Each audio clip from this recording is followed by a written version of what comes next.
Bonjour, bonjour, bonjour. Welcome to Nebular Summit. Thanks for being here. This is really exciting. I'm super happy that everybody showed up. The turnout for this event has been, the enthusiasm around this event has been, quite great to see all throughout the week here at ECC. And I'm glad to be here amongst, fellow cosmonauts. We started planning this event about 2 months ago, and originally we wanted to do a meetup of sorts, but it turned out in something I think much larger. I hope you'll enjoy it. My name is Sebastien Couture. I'm the founder of Interop Ventures. We're an early stage venture fund backing teams, building protocols and primitives on the Interchain. And at Interop, we firmly believe that the Interchain vision and the Cosmos vision of interoperable modular proof-of-stake blockchains. And we feel that the ecosystem has the potential to become one of the primary open economic networks over the next couple of years. So I've been in the Cosmos community for a couple of years now, and I've always been impressed with the people in the space and their desire to build really cool stuff. And so I hope that's what we're going to be able to showcase here today. So we have a packed day for you today with 2 stages. We're running a little bit late, but we're going to have 2 stages. We'll have the main stage here, or the nebular stage, and here you'll have back-to-back conversations and talks from builders and pioneers in the space, talking about their vision for the future of the Interchain and the challenges that we need to overcome as a community. Your MC here on this stage will be Juri of the Cosmoverse Conference and Friends Ventures. Give him a round of applause.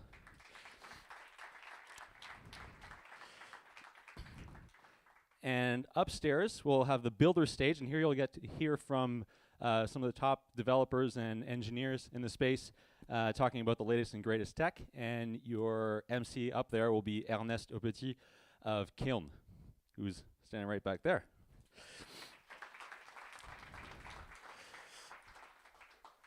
So I'd like to give a really heartfelt thanks to our sponsors for making this possible.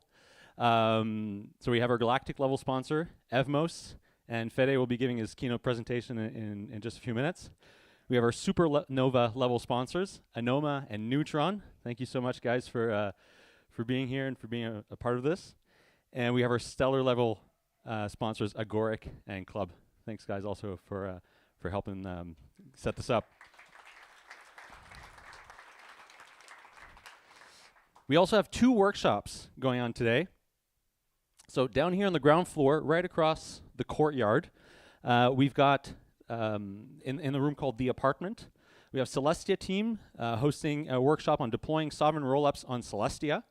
It's being led by Nader Dabit, who's a developer relations at Celestia. It starts this morning, take your time to head over there, and they'll be starting sort of mid-morning. Thanks to Celestia for sponsoring that workshop. Let's give them a round of applause. And upstairs throughout the day in the showroom, so if you go up this on the left side of the venue here on the showroom, we have the Validator Commons workshop, which is being organized by Daniel Wong, who's head of protocols at Stakefish. And the goal here is to bring validators together to establish best practices and norms around protocol governance. This workshop is mainly targeted to individuals and companies who run validators, but it's open to the public if you like to participate and listen to the debates that are being held during this workshop. And thank you to the sponsors of this workshop, Chainflow, Citadel One, and Stakefish.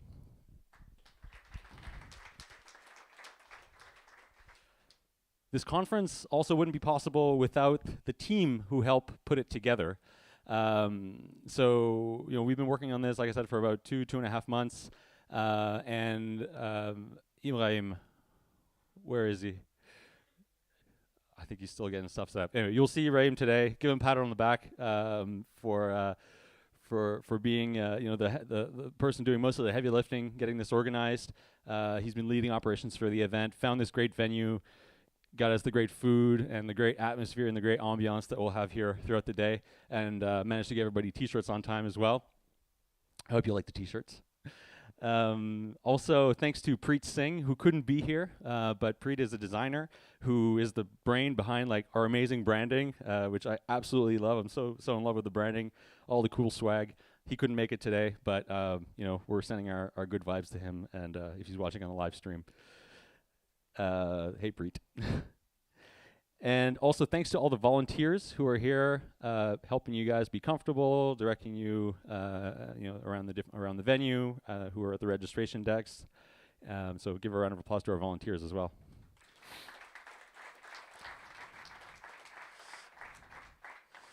And yeah, I also want to thank my fiance Mamta, who's here today taking pictures and who's been a great moral support throughout this whole thing. And she came up with the name Nebular, so thanks. All right, bit of housekeeping. We'll be serving lunch upstairs, hopefully around 1 o'clock. You'll find refreshments there all day, and you can check out some of the sponsors. Anoma and Evmos are also sitting up there. And there'll be a rooftop cocktail after the conference. If you want to have lunch at Aura, feel free. This is the restaurant here that is part of the venue. You're free to have lunch there if you'd like. We're also live streaming all day at nebular.paris/live. Do send pictures and everything on Twitter using that hashtag Nebular Summit. And if you need assistance throughout the day, talk to anybody with a hat. So let's kick this off. Fede, please come to the stage.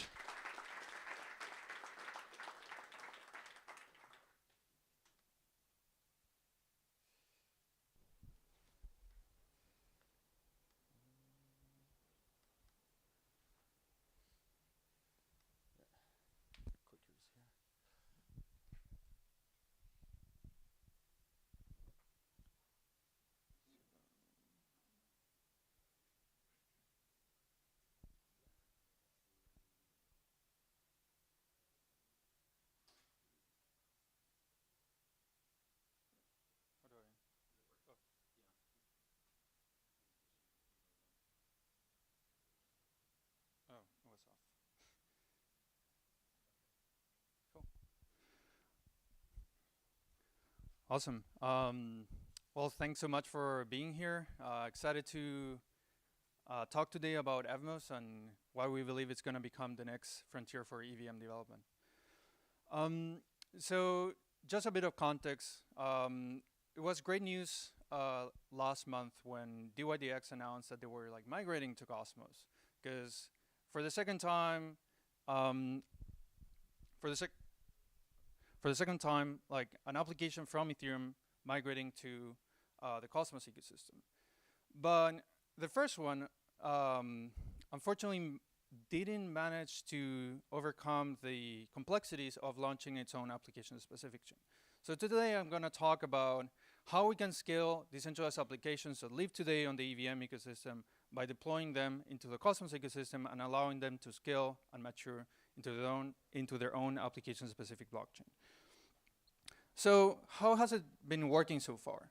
So all these applications, because of the modularity and composability of the EVM, allow them to just quickly go and deploy on different ecosystems. And they're looking for mostly different metrics in order to choose which chain they're going to deploy next. Like, for example, traction, liquidity, TVL, community, and especially support from the core team. But the main limitation here is that these applications need to track and manage every single ecosystem they're deploying to. So as there are even more EVM-based chains or even more layer ones, they're going to have to deploy and manage every single integration. So in our view, this model is not going to be able to scale for a long time because, as I mentioned before, there's an ever-growing number of these chains. We believe that, oppositely to a multi-chain strategy, an interchain strategy, one where you deploy once and you're able to interact with all the different chains in the ecosystem, including EVM and interchain ecosystem, is going to be what makes sense. So in this case, you will be able to deploy to Evmos and then interoperate with EVM-compatible networks and Cosmos SDK networks through IVC, native interoperability, and EVM bridges. This is what we call interchain composability. The functionality for these decentralized applications to scale beyond just the EVM and being able to have seamless interoperability. But again, some of these decentralized applications in the past, when they're trying to grow and mature, fail failed to do so, like for example, the case of Aragon Chain, if you remember a few years ago, and also Compound Chain in the Polkadot ecosystem. And they're not succeeding because of the high complexity of building SDK-based chains. There's like a high technical knowledge on the Cosmos and SDK inner workings, SDK modules, and also Tendermint core consensus. You need to also bootstrap your community and your validator set, and you also need all the integrations that are very resource consuming. You need the core basic infrastructure, the Oracle services, the indexers, etc., to just bootstrap your chain, because now you don't have the manual Legos that you're using Ethereum, where you can just go and deploy, and then like from day one, you get your application up and running. And of course, all these business integration, business developer efforts that are really necessary to get all these integrations. So Evmos here is able to offer a unique opportunity for these smart contract and decentralized applications, where you can find the programmability of the EVM plus the sovereignty and interoperability of Cosmos, so that we can create a unique value proposition, merging these two ecosystems into a single one. So Evmos, for the ones that are not familiar with us, is a fully interoperable, fast vanilla EVM chain of Cosmos. That means it's IVC enabled, that aims to create long-term incentive alignment between developers, validators, and also end users. Evmos is introducing shared security as a mechanism for these applications to grow, scale, and mature, and eventually become sovereign using Evmos by directly renting security from the Evmos validator set. And I'm going to go through each of the steps and why this scaling mechanism for your application makes sense and why it's unique. So the first step is build and deploy on Evmos.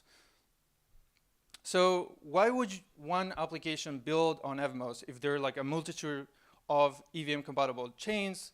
And of course, you can choose from a wide variety of layer ones. So Evmos is, as I mentioned before, an IVC-enabled EVM that allows you to have native interoperability and also compatibility with EVM ecosystems. Also has a low cost for users. You can discover new cases that weren't possible before in other EVM chains. And you can also, as a project, get revenues directly from the fees from your users that are interacting with your application. You'll be able to expand your user base beyond just the EVM by talking directly with other Cosmos projects, and also the seamless user experience that the native interoperability and the EVM programmability offers. So let's talk a bit more about like the Evmos EVM. It's fully EVM equivalent. That means like you can just port over any smart contract that lives right now on Ethereum or any other EVM compatible chain. But that's not all, because we also offer IVC, which is one of the main selling points of Evmos. You can have IVC transfers, and as soon we're also adding IVC queries, so you can benefit from talking to and using all the core infrastructure that will be deployed on Evmos, like Oracle services, indexers, etc. You'll be able to have contract calls as well, so that a non-EVM chain, like for example Cosmos Hub, Juno, Sommelier, etc., can pack an IVC contract call directly on the IVC data and interact with the smart contract on Evmos. We'll also offer interchain accounts and share security. The Evmos EVM will also have custom contract precompiles, so we can also define like IVC precompiles, staking, and other custom functionality that is not available on other EVM networks. And of course, we're adding additional functionality like Tendermint AVCI++, which will offer us better performance and better integration, and native liquid staking directly implemented on the protocol.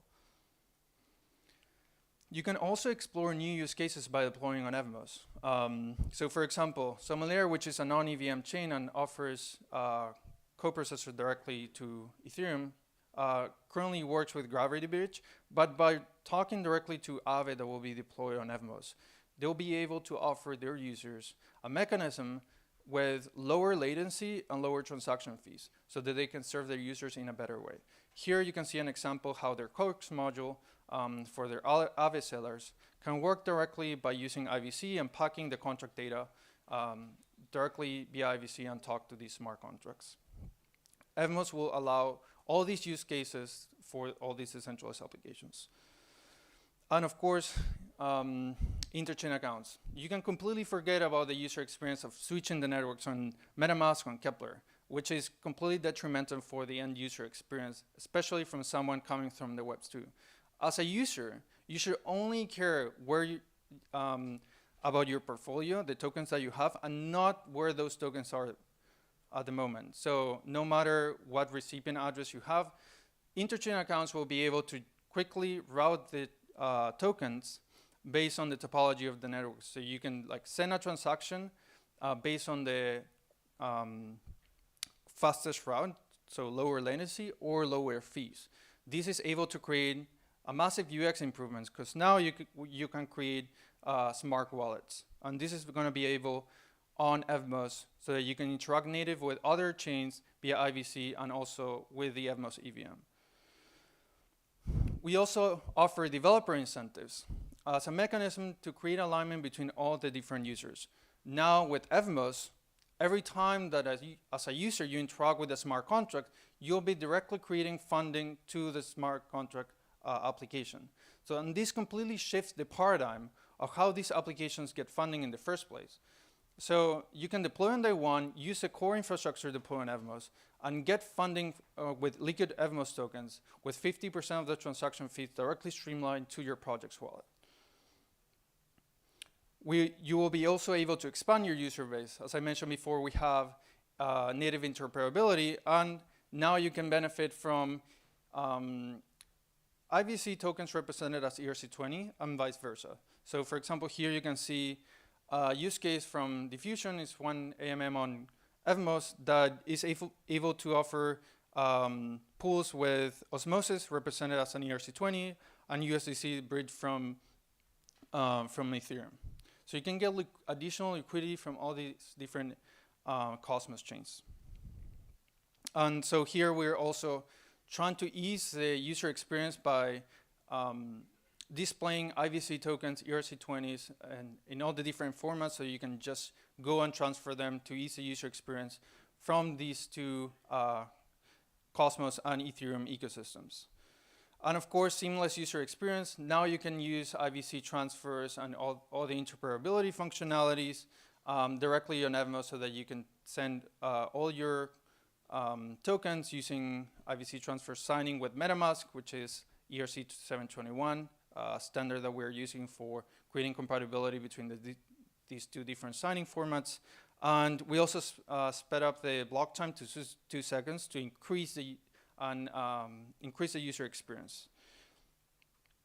So now, what about the traction? Now you decided to deploy on Evmos. What's next? How do you get traction? So we are launching the first ever dApp store as a mechanism to create more engagement, additional discoverability, and curated content for all the applications that will deploy on Evmos.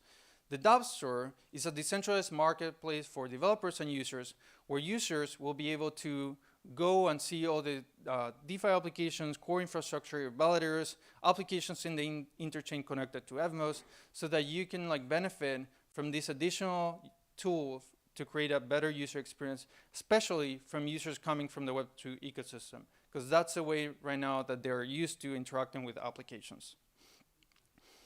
You can also have user incentives. So besides the 50% transaction fee that you get from every interaction with their decentralized applications, your users at the same time will be able to get liquid Evmos tokens as part of a completely decentralized mechanism for creating incentives. We're allocating 25% of the newly minted Evmos tokens so that we can incentivize additional usage for smart contracts that have been approved via governance.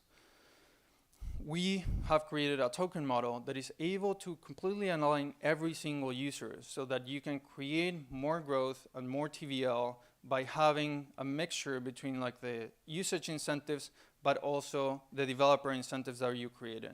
So that drives more TVL and more usage so that we can create a flywheel of economic incentive alignment between all the different users. And now scale. What happens when you reach maturity? In the same way that DYDX reached maturity on Ethereum networks. And now you want to deploy into your own sovereign chain. And this is the main core value proposition that we're trying to sell. So, and this is often an understated problem, which is the business development problem of layer ones. So scaling and deploying a new L1 is mostly a business development problem rather than a technology problem, because you need to get the basic integrations. You need to get the Explorer, you need to get the wallets. Of course, you need to reach out to all the validators and relayers. And if you're deploying a smart contract compatible chain, you also need the Oracle services, the indexers, the RPC providers, the bridges, off-ramps, etc. And here Liam and our team has been leading all that effort. So how do you, as a new chain that has been deploying, are still able to grow and scale without having to duplicate any efforts in business development? And this is also relevant to the concept that we call EVM-specific chains. Like the same way that DYDX grew by deploying into Ethereum and then into Cosmos, we're often offering a mechanism for these decentralized applications to first deploy an Evmos and then grow into their own app chain that is specific to their EVM, to their use case. But they can also now maintain EVM equivalence and still interoperate with Evmos, the Evmos infrastructure, the Evmos applications and services, and other chains in the ecosystem. Evmos will become the main infrastructure hub, where all the services and infrastructure, core infrastructure like block explorers, Oracle services, indexers, RPC providers, etc., will be natively implemented on Evmos. And new chains spinning out from the Evmos EVM into their own sovereign chain will still be able to use these through native interoperability. So here's how it's going to look like. You as an application create a governance proposal on the Evmos chains to spin out and rent security directly from Evmos. And so once that gets approved, you will be creating half of an IVC connection alongside with a Genesis state with your smart contracts, including the code, the storage, and the state, as well as the accounts and balances. But, and here's the main problem that I mentioned before, you don't have any of the basic integrations. You don't have any, as a new chain, you don't have any infrastructure. So how do you allow these new fluorescent ecosystem of applications to grow on this new chain? With native interoperability, that means EVM to EVM interoperability and non-EVM to EVM interoperability. We will allow all these new chains to directly talk to the infrastructure that is deployed on Evmos. So from day one, they can still use the main applications and services that Evmos will provide as the infrastructure hub for the EVM ecosystem on Cosmos. And to be able to offer all these services, we'll be creating tools for user acquisition. So remember like the Heartspoon concept where you took like all the state and Heartspoon it into your own, into Ethermint back in the days? We're adopting the same mechanism, but for new chains in the Evmos ecosystem. We'll be also offering airdrop mechanics UI so that you can replicate our same airdrop, but for your own specific chain. And this is also going to be available for other chains in on the Cosmos ecosystem. So that you, for example, can select the staking eligibility, the liquidity provision eligibility, as well as selecting smart contracts on the Evmos chain according to Gosling meter filters that you define, so that you can create your own airdrop, exporting it to a CSV, and just go with one click. And we believe that this is also going to be hugely beneficial for the entire ecosystem, as we see a fluorescent ecosystem of EVM-compatible chains on the Cosmos ecosystem that is able to talk and interoperate directly, creating true interchain composability, and also more utility for the entire network. Thank you very much.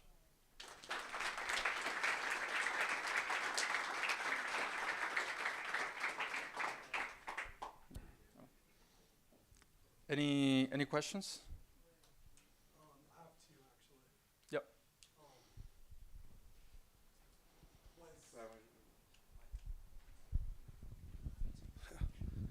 Was Evmos funded by the Cosmos Hub? Okay. Are you guys planning, and then my second question would be, is Evmos planning on using interchain security from the Cosmos Hub? No, we are offering our own interchain security to other chains in the ecosystem, especially EVM chains. So I guess my third question would be, if the Cosmos Hub actually funded the Evmos development, why wouldn't you guys be using the security from the hub? Because we are offering a unique value proposition where these new chains will be directly using core infrastructure from the Evmos chain. Our alignment with the Cosmos Hub has been mainly in the form of the airdrop, and we're also upstreaming a lot of the work that we've been doing directly to the Cosmos SDK. So we've been core contributors of Cosmos for a long time, and we keep maintaining like core infrastructure that benefits not only Evmos but other chains in the ecosystem like the Cosmos Hub and any other chain that uses the Cosmos SDK. Okay. Yeah, I just think it'd be wise if someone funded your development to like use the security from that. Okay. We like our value proposition is offering these infrastructure and services deploying Evmos to other chains in the ecosystem.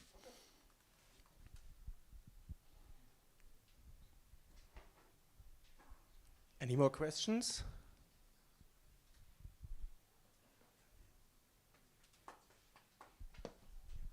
One round of applause for Fede, please.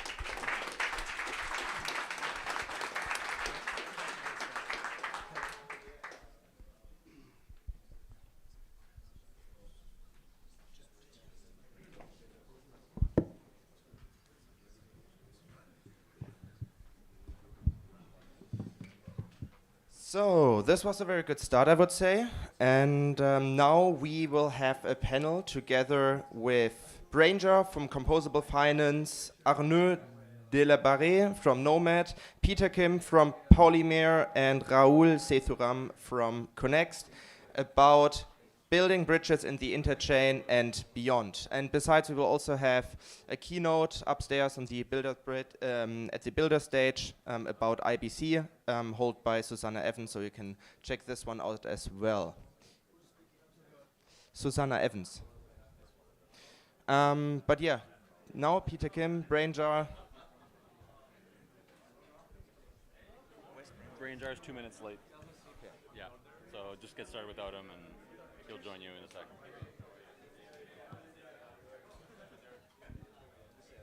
Peter, you Odysseas. That's your. Well, that's a dope name. Thank you. It's a real name. It's not the nickname. How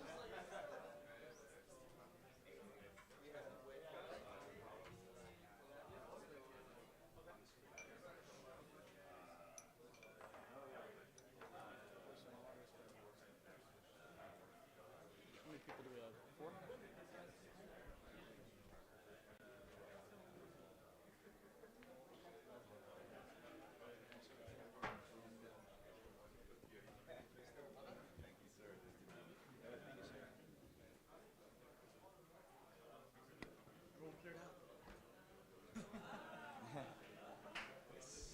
Guess we're not interesting enough. True believers are here.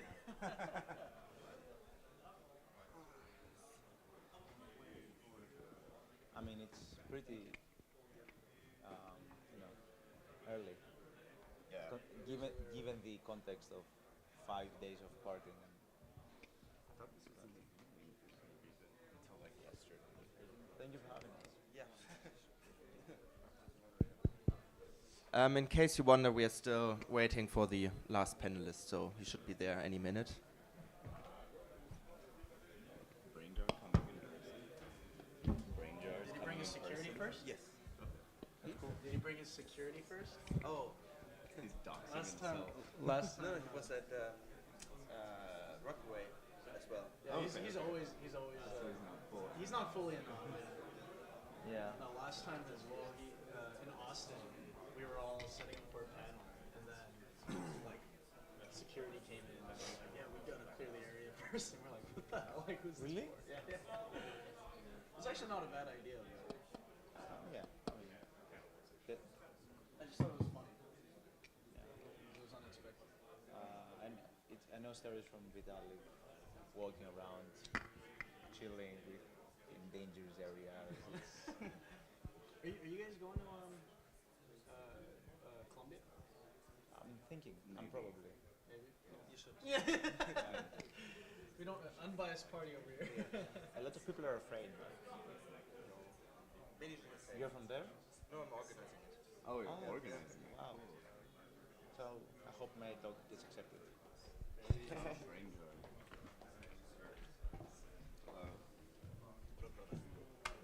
Good to see you. Hey, good to see you. Hey, man. Hey, Nice to Rahul. meet you. Nice to meet you. Odysseas, nice meeting you. Sit there.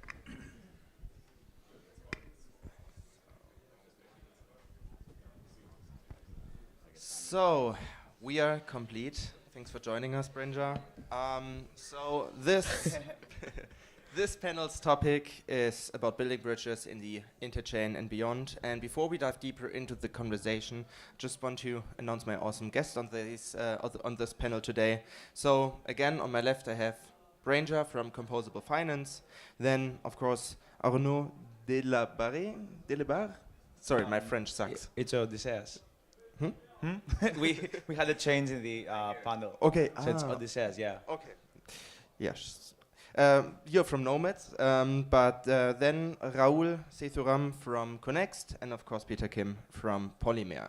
So, and before we dive deeper, it would be super cool if you all could give us a brief introduction about your project. So maybe you want to start, Ranger? Sure. So Composable is focused on essentially creating a orchestration layer for cross-chain applications by tapping into trustless bridges such as IBC to create higher order logic for applications that are intended to become kind of blockchain agnostic, but first and foremost focused on sort of multifunctional in use.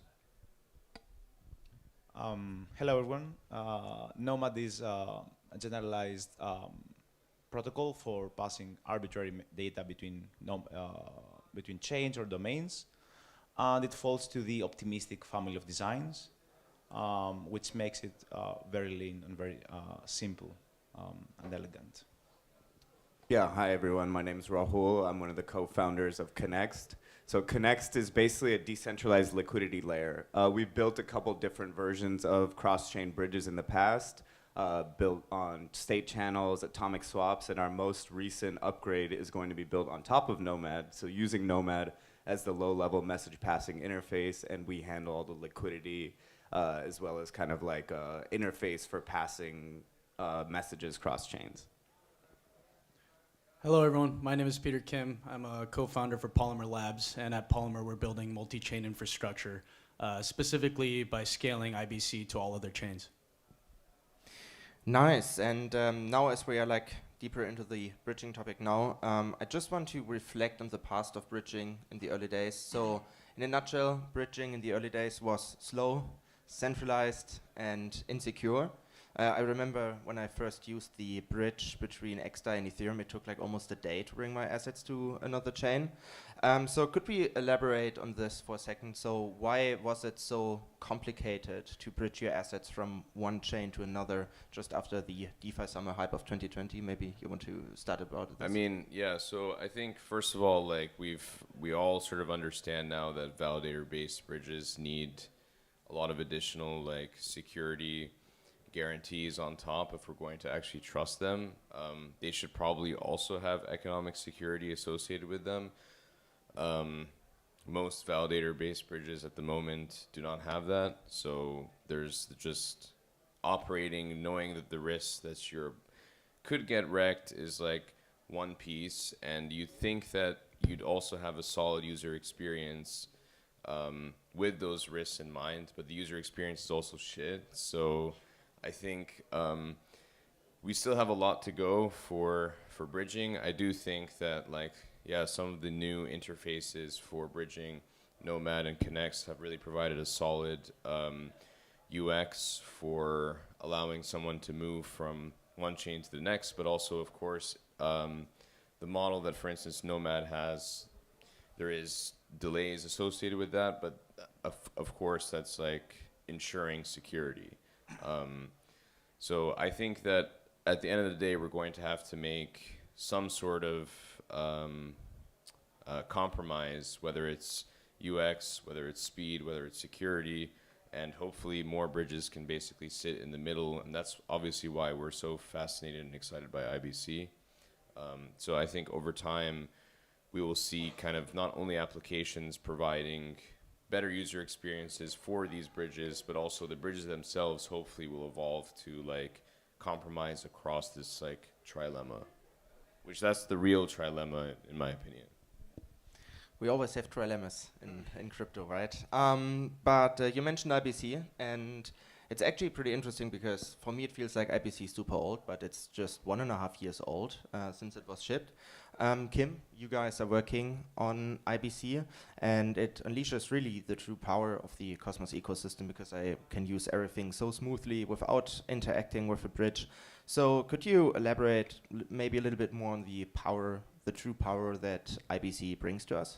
Yeah, definitely. I think, you know, to your point about the history of bridging, you know, when you think about it, starting in 2017 is when there were all these ICOs for like Thorchain or Ren, which were what I call interoperability 1.0 for bridging.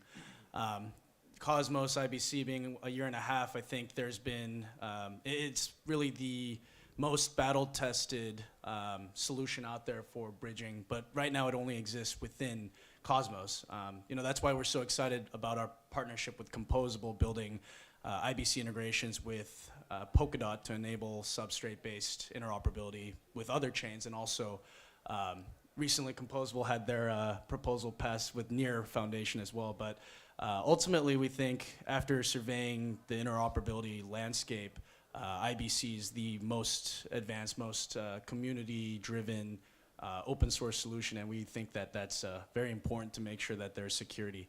When you look at the past like 3 years, the most, I think the most pressing issue in the entire blockchain industry is bridging. Like it's over, I think, $2 billion in lost user funds, whether it's Poly Network or Thorchain or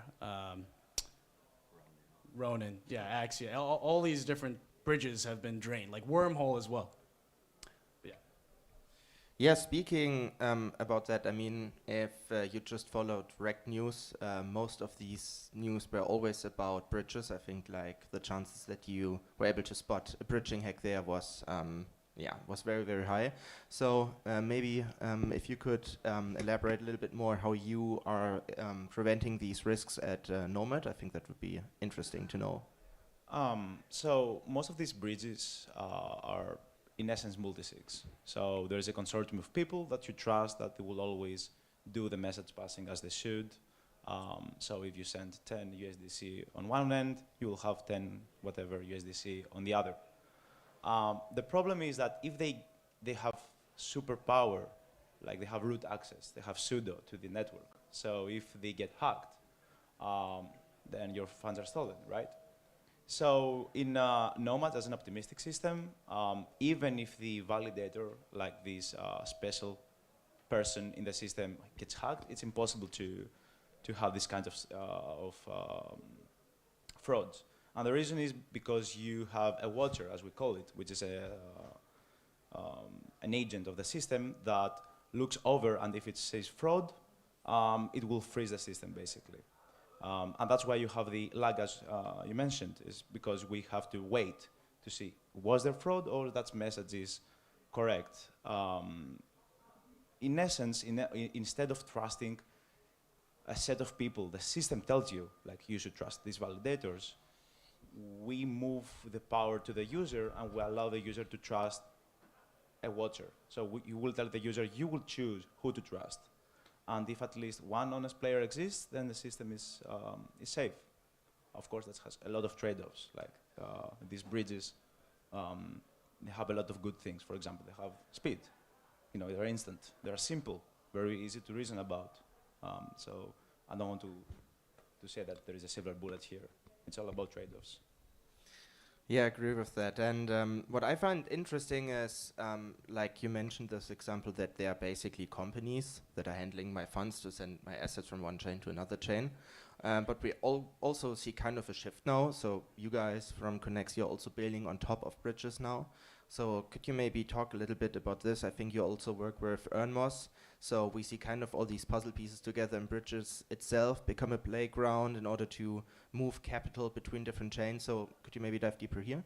Yeah, totally. So I think, there's this concept of intra-cluster communication, which is where IBC sits, right? If you're like in the middle of this ecosystem, this cluster of chains, then there are these native solutions for bridging, which are the best possible solution, right? Because IBC, it's incredibly secure, it's all light client verified, it's basically like, it solves this trilemma essentially. But then when you get to these other types of zones, like if you're going between a Cosmos zone, you're going to like Ethereum rollup or something like that, then you don't have this kind of light client verification mechanism. So you need to do something else, and that's where you get to this sort of like an easy way of bridging, which is the easiest way is use a multi-sig. Or the easiest way really is to use like a centralized server. But then people are decentralizing that a bit by saying it's a multi-sig. Then you get into all these other trade-offs where you have to trust this group of people. So, we really sat down, tried to figure out the best way to solve this problem. There's one thing you can do, which is an atomic swap, which is what Connex is currently based on. But then with that, the trade-off is that you don't have this kind of like generalizability to smart contract calls.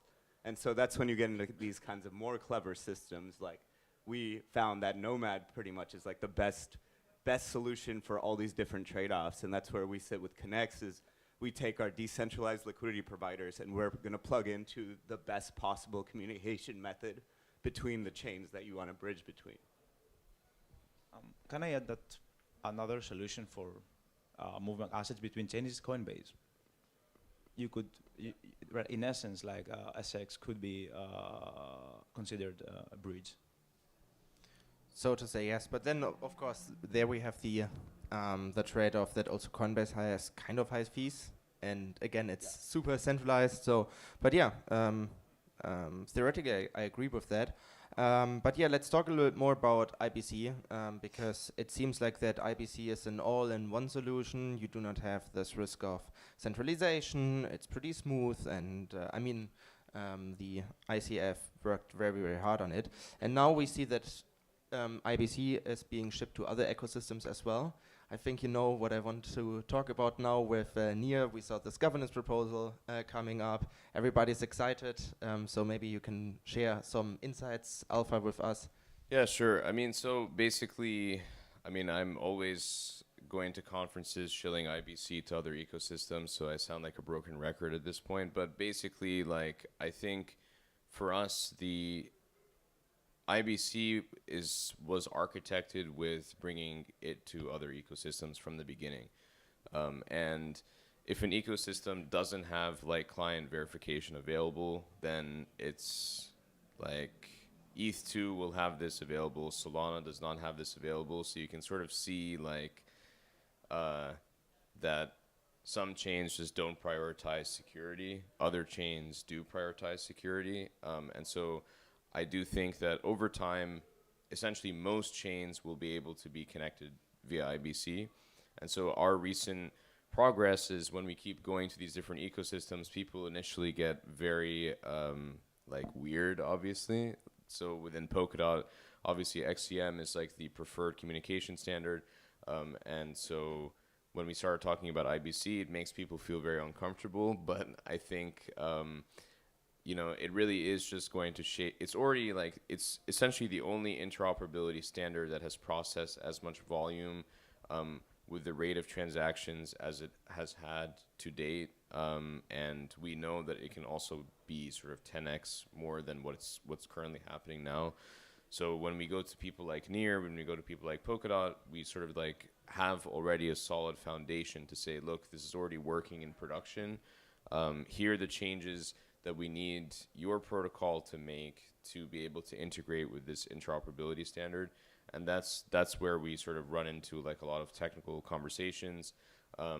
Sometimes these things get pushed forth, like the NIR stuff. Sometimes these things don't get pushed forth, and we have to end up resorting to politics and other types of things to push things forward. But overall, I would say most people are pretty excited when we say we want to bring IBC to their ecosystem because they know that there's already a strong like TVL-based community, and like it's been tested for over a year now. So I think that's pretty valuable.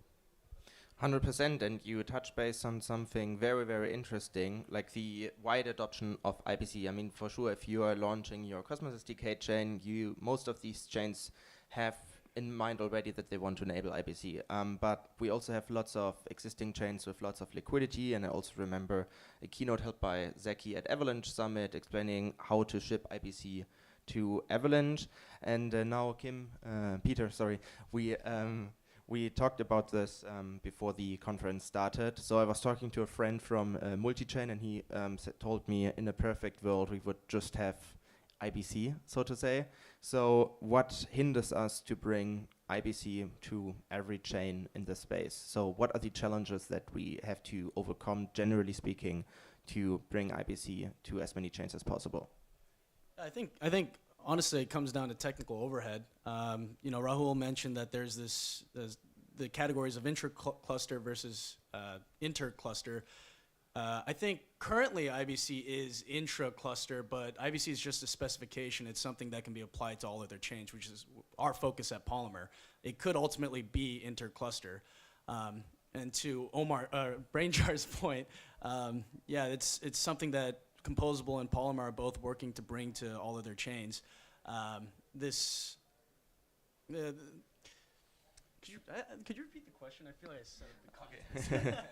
Yeah, it's what are the precise challenges to overcome? In terms of the technical overhead with Polymer, we're basically integrating light clients of every other chain onto Polymer, and with what we're calling a roll-up relayer, we're able to pass the data between our chain and the other chain. So Polymer is ultimately going to be this hub that connects Cosmos and non-Cosmos chains.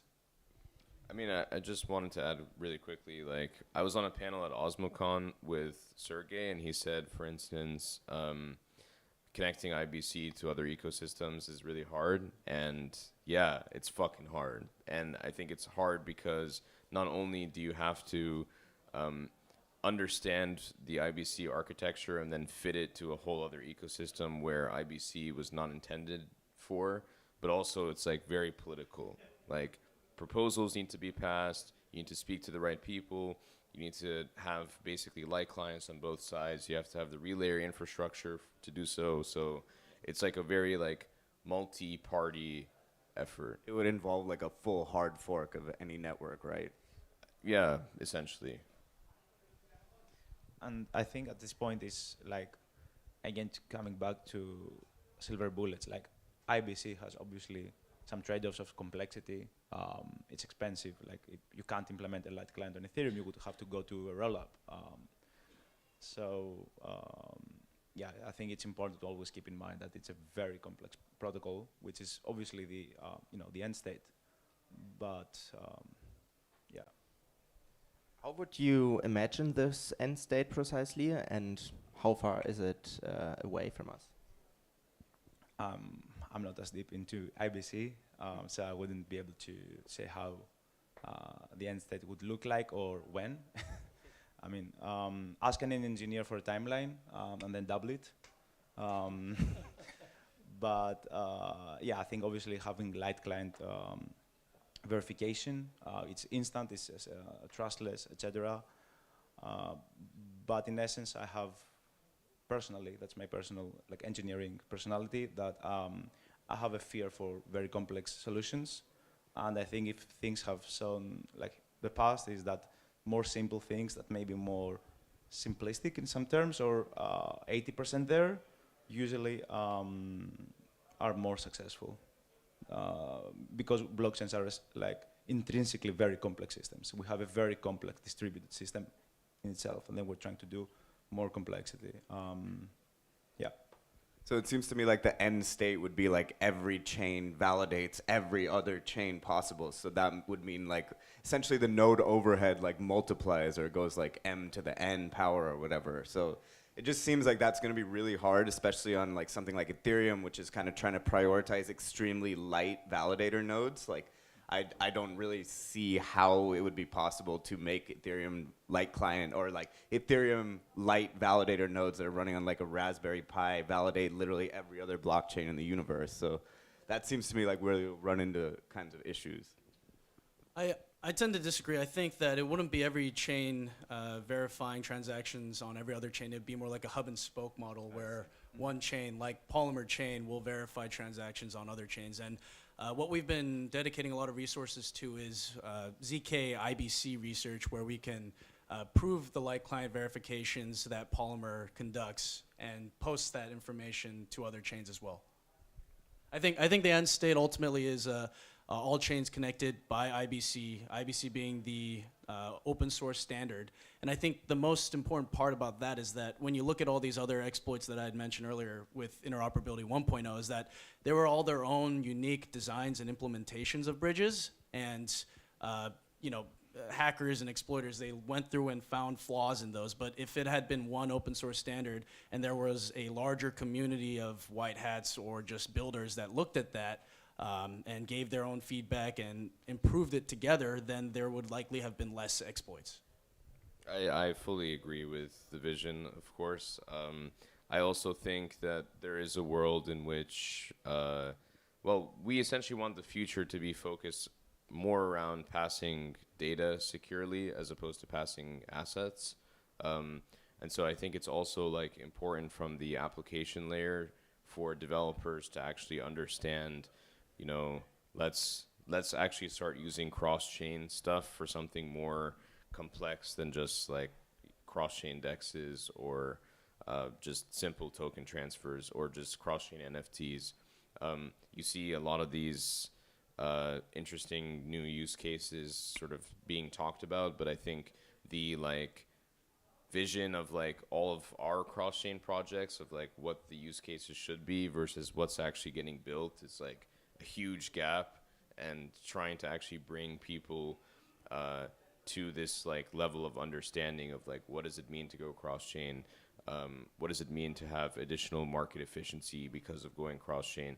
These things are just barely scraping the surface. So I think long-term something like IBC is going to dominate the ecosystem, because I for sure don't see a world in which validator-based bridges exist after 2 to 3 years.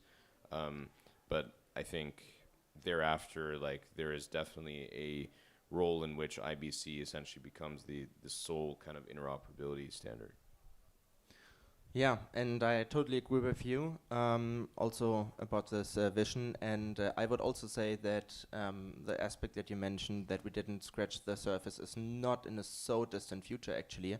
We see Mars Protocol, for example, basically combining the best out of Aave and Ume by deploying their protocol in different chains, but still having their own chain. Everything is connected with IBC. People can also take advantage of arbitrage opportunities, let's say on Juno, while they spotted it on another chain. So we slowly but steadily see the first puzzle pieces coming together, and this is also how we started this conversation. IBC is not that old, and we see so much progress already after 1.5 years, which is insane if you think about this. We are a little bit behind schedule, so I would take the first question. So are there any questions from the audience?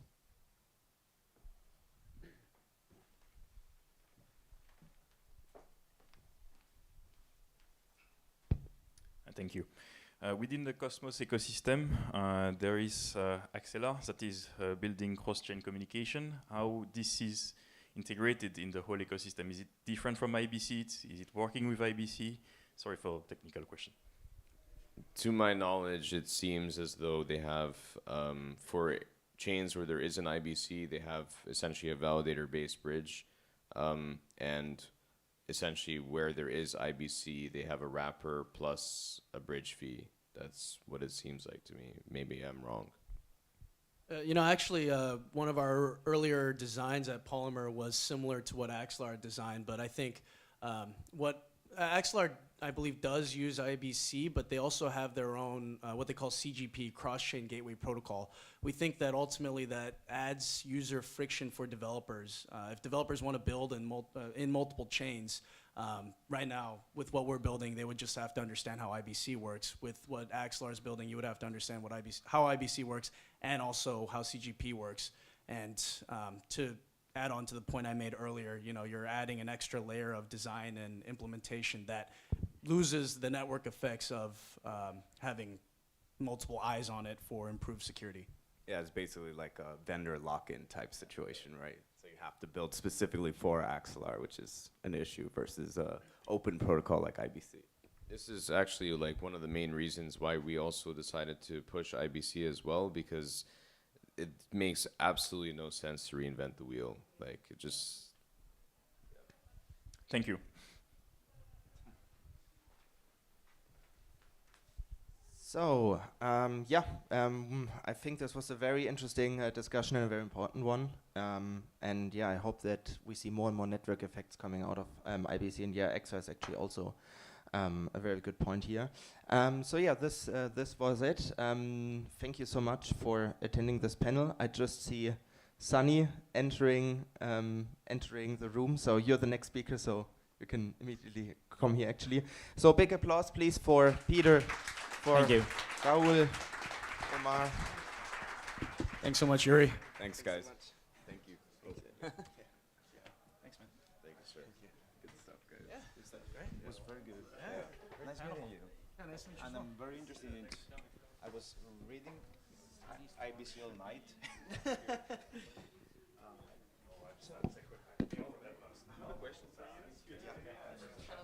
Yeah.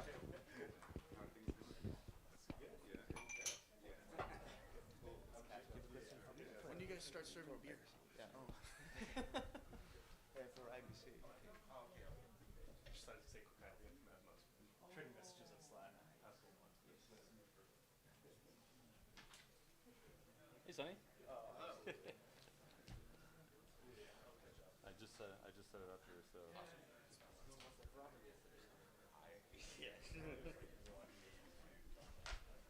So, hope everybody's in the room. I now want to introduce you to the next speaker, which is Sunny Aggarwal, co-founder of Osmosis, and he will talk about exploring the wild west of Osmosis MEV, a very hot topic at the moment. Thank you so much. Yes, indeed, MEV, very hot topic. So yeah, want to talk a little bit about exploring Osmosis MEV. I kind of came up with this slide last night because I normally have like a prepared pitch deck, which is like Cosmos 101, exploring app chains, and I realized that that's probably not what this audience wants, right? I feel everyone here already believes in Cosmos, so I was like, okay, what's an interesting topic to talk about? What's a relevant topic right now? And so, I think MEV, especially cross-chain MEV, is really growing as a point of interest for a lot of people. So, very relevant today. So I want to talk a little bit about how MEV is growing in Osmosis and how we are sort of planning on approaching it. So what is MEV, first of all, right? So it stands for minor extractable value.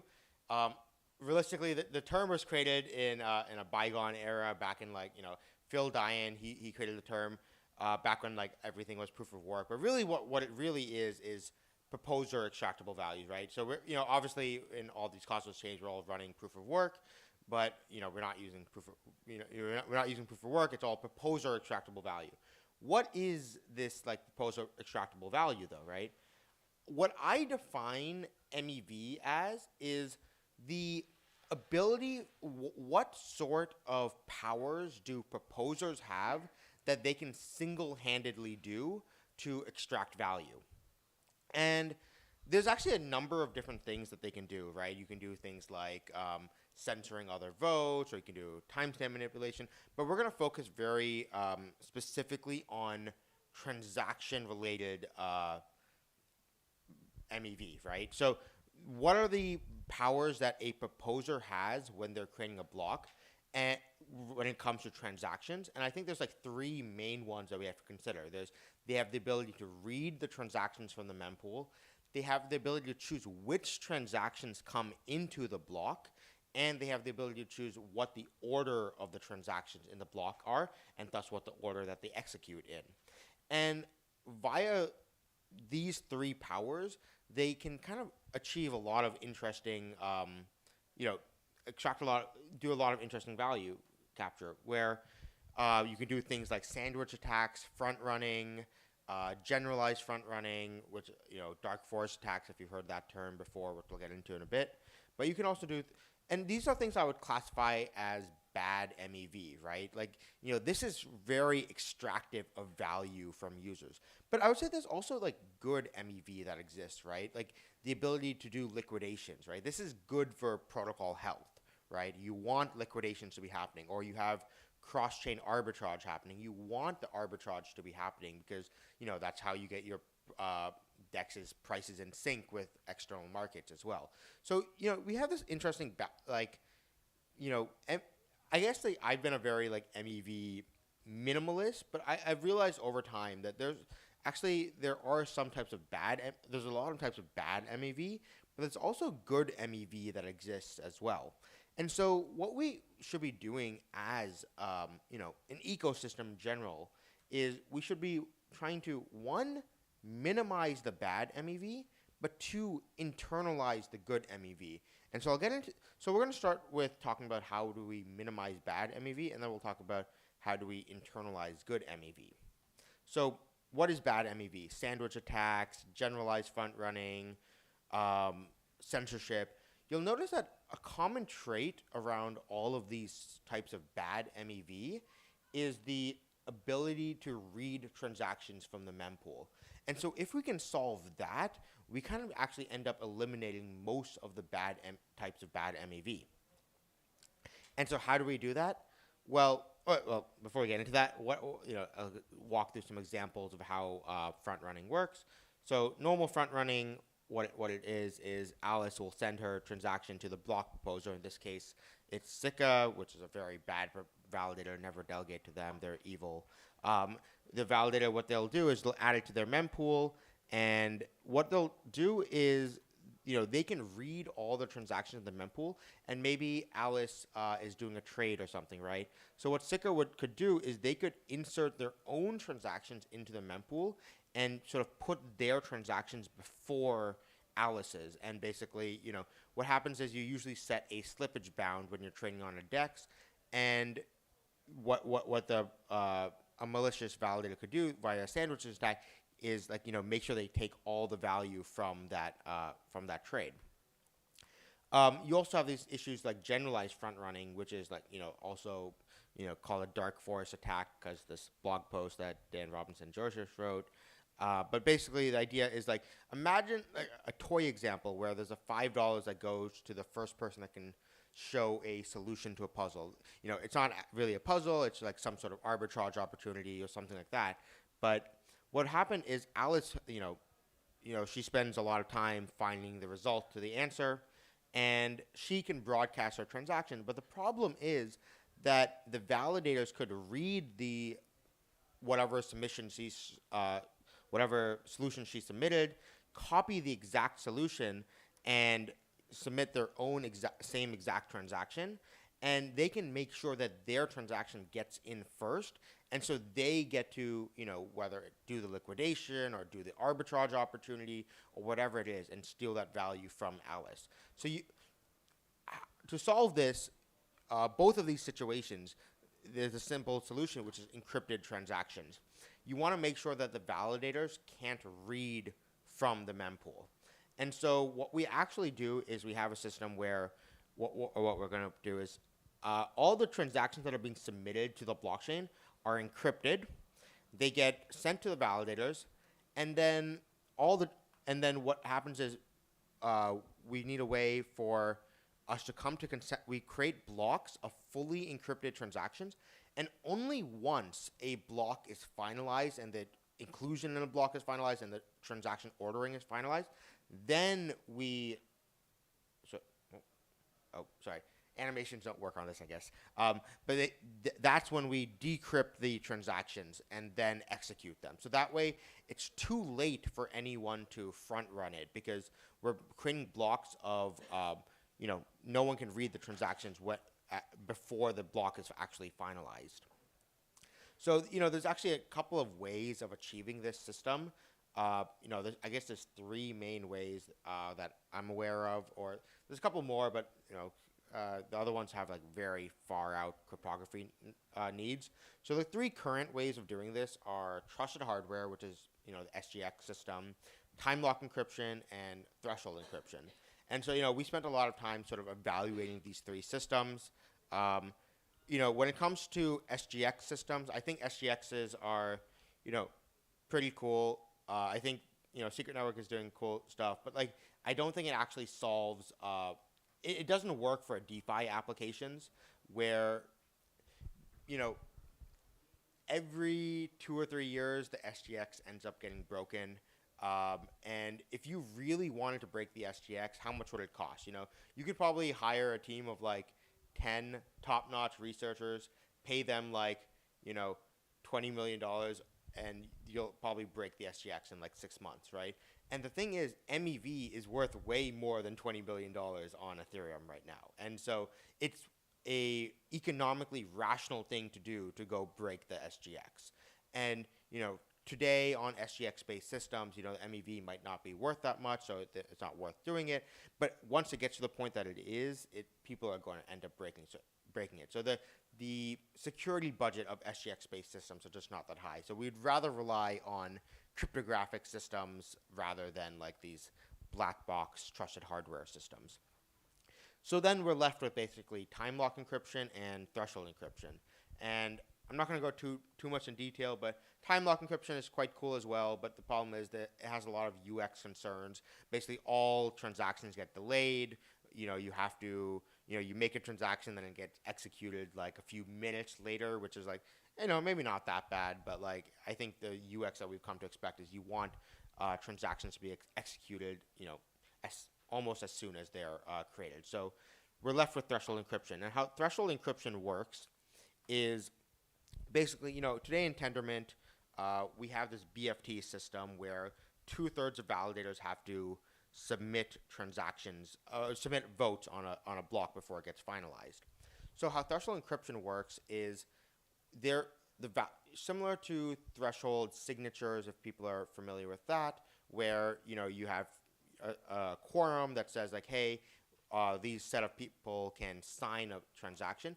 It's the same thing, but with decrypting data. So what will happen is all users, they create transactions that are encrypted to this shared key that all the validators have.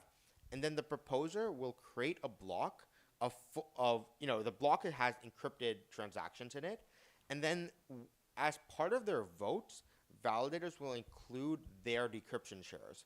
And as soon as you have, and to make a valid vote on a block, you also have to have a valid decryption share.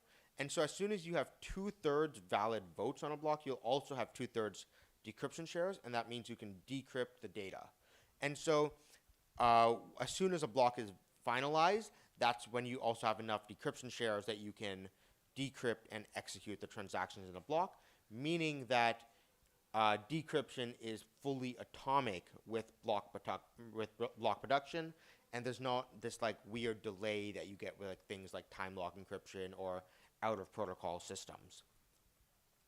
So yeah, this basically what we do is like by making sure that no one can read anything from the mempool, we get rid of things like sandwich attacks, generalized front running, all this kind of stuff, and we effectively, for the most part, I think, minimize bad MEV. This bad MEV is really a privacy failure, right? When you want to make a transaction, you expect like you have some sort of privacy until time of execution. And today, I feel like every single blockchain is basically leaking that information. So with threshold encryption, we solve this problem. But what about the second part, right? This is I feel like I've talked about the threshold encryption stuff a lot before, but I guess the new part today is this internalizing good MEV. What does that mean? So, Anatoly had this like good tweet a couple of weeks ago where he said that like, really the full value, like the value of L1 tokens is their ability to capture MEV and the value they can extract by doing that.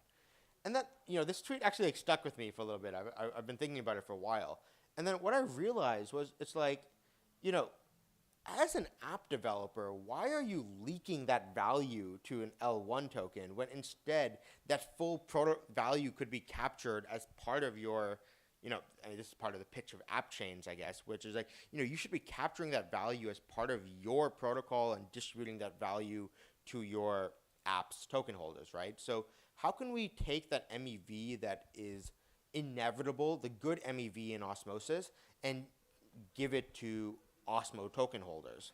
So there's a couple of ways of doing this, right? So what are the types of good MEV? We have things like liquidations, on-chain arbitrage opportunities, and there's all sorts of sort of things you can do. So let's start internalizing them. So step one, let's build an on-chain liquidator. So I guess one thing to note is that, there's quite a bit of MEV in Osmosis today with just the trading, but it's going to get more and more over time, right? Like we are moving away from, we're moving from the AMM model towards order book systems, right? Like that's definitely a plan.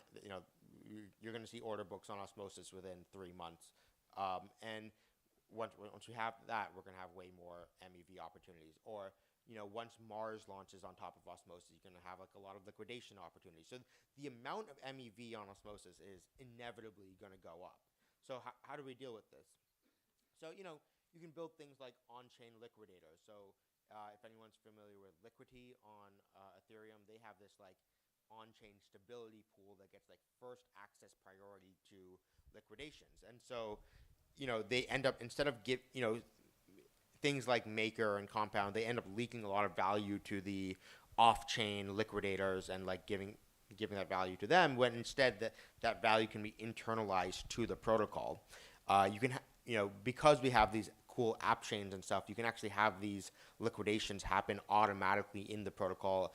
In the begin blocker, you can make a bunch of very easy checks and say, hey, we're gonna check to see if these things are can be liquidated, and you can do them. And this is good for protocol health because you want to get rid of bad debt quickly, but also it's protocol revenue for the protocol. The full value of liquidation, instead of giving it to whoever's triggering it, it can go all to stakers, for example.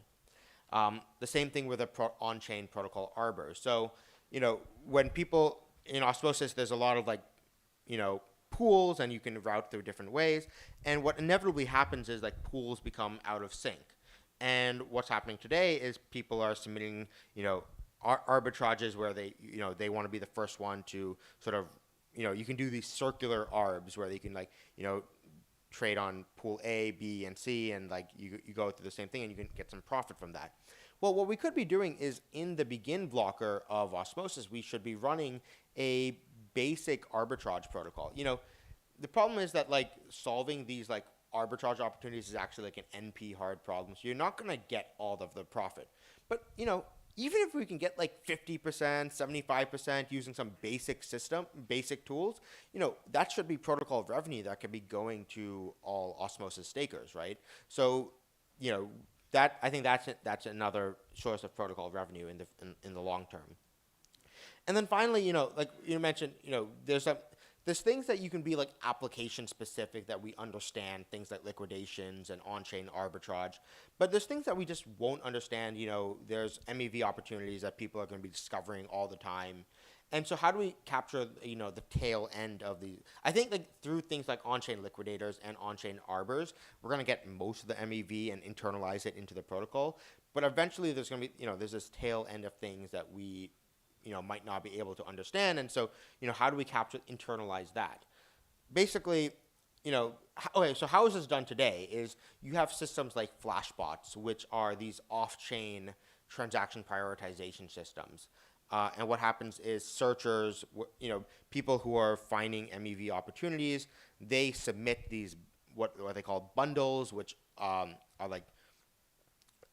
sets of transactions to a centralized system like Flashbots, and what they do is they basically simulate the transactions and say hey, if this, you're basically bidding for the first slot in the block. And what it's doing is there's really two auctions that are going on inside blockchain today for blocks, where there's one auction which is you just want to be included in a block. You're just let's say you're making a payment, you don't care where in the block it's happening, And then the other is people are competing to be like the sort of the first spot in a block. You know, they want to be the first ones to pull off the liquidations or arbitrage opportunities. And you have these like off-chain systems like Flashbots, which are like exploiting this like discrepancy and saying that like, hey, you know, here's a centralized system where you can bid for the first slot in a block without like, you know, messing up the auction for the rest of it. But what we realized is, you know, you can actually build all of this on-chain. So you can do these full like on-chain transaction prioritization systems in protocol. So what we can do with, especially post-threshold encryption, we can say that, hey, transactions can like make bids to, they want to be the first to execute in a block. They want that first slot. And so they, you know, what we're going to see is transactions are bidding to be like the, you know, pull off these arbitrage opportunities. And all the revenue from those bids can actually go to all stakers. You know, with these off-chain systems, you have situations where, you know, all the transactions are going through these like very centralized mempools, and, you know, the value is going to validators, when really what we want is this to be internalized as protocol revenue to all Osmos stakers. And by building these systems in chain rather than relying on these like off-chain centralized services, we can internalize that protocol revenue. And so, you know, we see that we actually have a rise of like more of these off-chain systems in, you know, in Ethereum and stuff. They definitely have taken a big rise. They're starting to show up in Cosmos as well. And my general take is that, you know, we should be trying to avoid them. I think functionally they are effectively validator cartels. You know, if we look at things like threshold encryption, it's not safe against a 2/3 collusion of validators, right? So threshold encryption, it works by 2/3 of validators sort of, you require 2/3 of validators to decrypt data before it's done, before the transactions are created. And I'm just slightly worried that these things are like, these systems like Flashbots are like a foot in the door towards validator cartels. And, you know, what happens when these systems decide like, hey, it's revenue maximizing to bypass threshold encryption because it will, you know, increase revenue for these systems. So that's something we're a little bit worried about. It's something we've really started thinking about in the last few days. And let's like, what do we do about this? And this is kind of like, you know, a question just I want to like kind of open the discussion up for people. You know, hopefully this will like raise, you know, interesting discussions throughout the rest of the day about like, what do we do about these validator cartel systems? I think there's different things, you know, different levels. You know, I think one is like, you know, just in the protocol, we can do things to make sure that like they're not as effective. You know, build the on-chain prioritization systems. The on-chain in protocol prioritization systems will always sort of win out against the off-chain ones. But like other things we can do otherwise, you know, Dev, for example, he's like, he wants to build like slashing conditions for like if people are caught using these like, you know, these off-chain validator cartel systems. He wants to like start like slashing validators. You know, I'm just interested to hear from people of like what are ideas of what we can do about these validator cartel systems. So yeah, that's it. Thank you.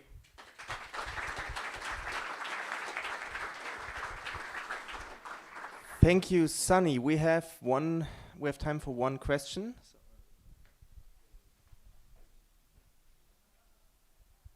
Thank you.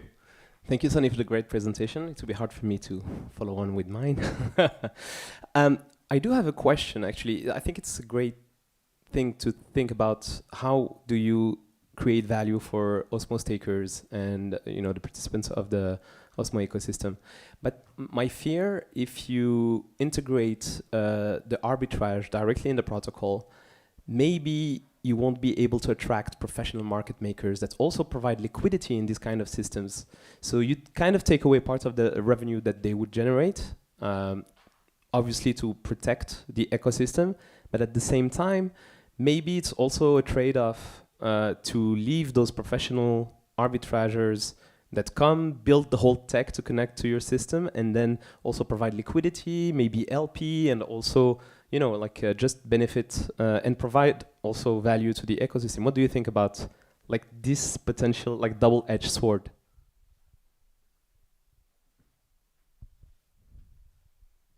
Yeah, for sure. I feel like the MEV game has been one of the best like marketing systems and just like it actually has brought in a lot of talent. Like the number of people who I know who started with like MEV searchers and stuff and then ended up building like getting bored of that and started actually building interesting protocols instead and like doing real value add stuff. Quite a few people have done that. So I think that's a valid point. But I do think that like when it comes to like market making and stuff, I think like the arbors are a pretty different class of users than market makers, right? And so the people who I don't think like reducing arb profit and internalizing that into the protocol will actually reduce the number of market makers necessarily. And also what ends up happening, the way to, if you want to realize that profit of that, from those arb opportunities, by internalizing into the protocol, it brings that value to Osmo stakers. And this is kind of why incentive systems are so important and why we, make sure that Osmo is like, majority distributed to LPs and market makers. So it kind of aligns those incentives in that way by making sure the market makers and stuff, the best way for them to realize that the ARB opportunities and MEV profit from their market making activity is by owning Osmo. Big applause for Sunny, please.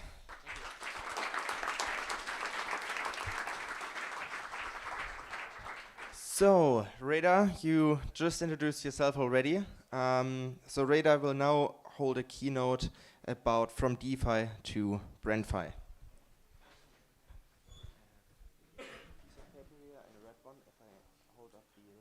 Yeah. And you have 5 minutes left. Yeah.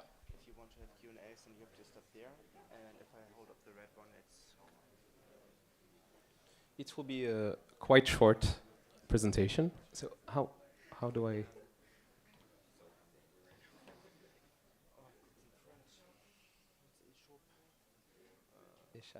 Escape.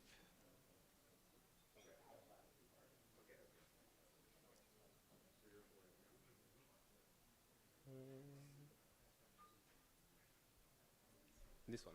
This one? Yeah. How long will it take? I think 10 to 15 minutes. Yeah.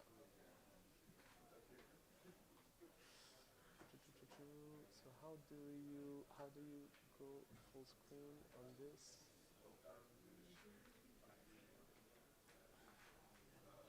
Oh, yeah, full screen. Ah. So if I like just do that. Yeah. No, it's not. Oh, you need to open it. Yeah.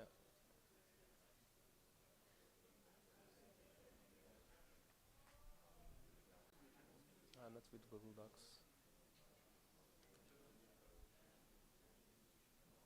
Maybe you need to download it.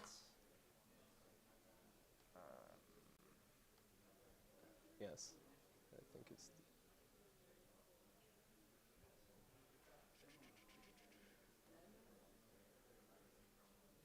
Yeah, but then now we have the problem that it's not on the. It's not on the. Maybe we call. Guys, we can't see the presentation.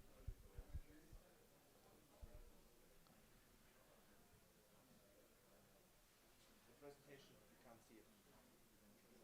The presentation we have it here, but We should put it full screen, I think. How do you put it full screen here? Is it with this way?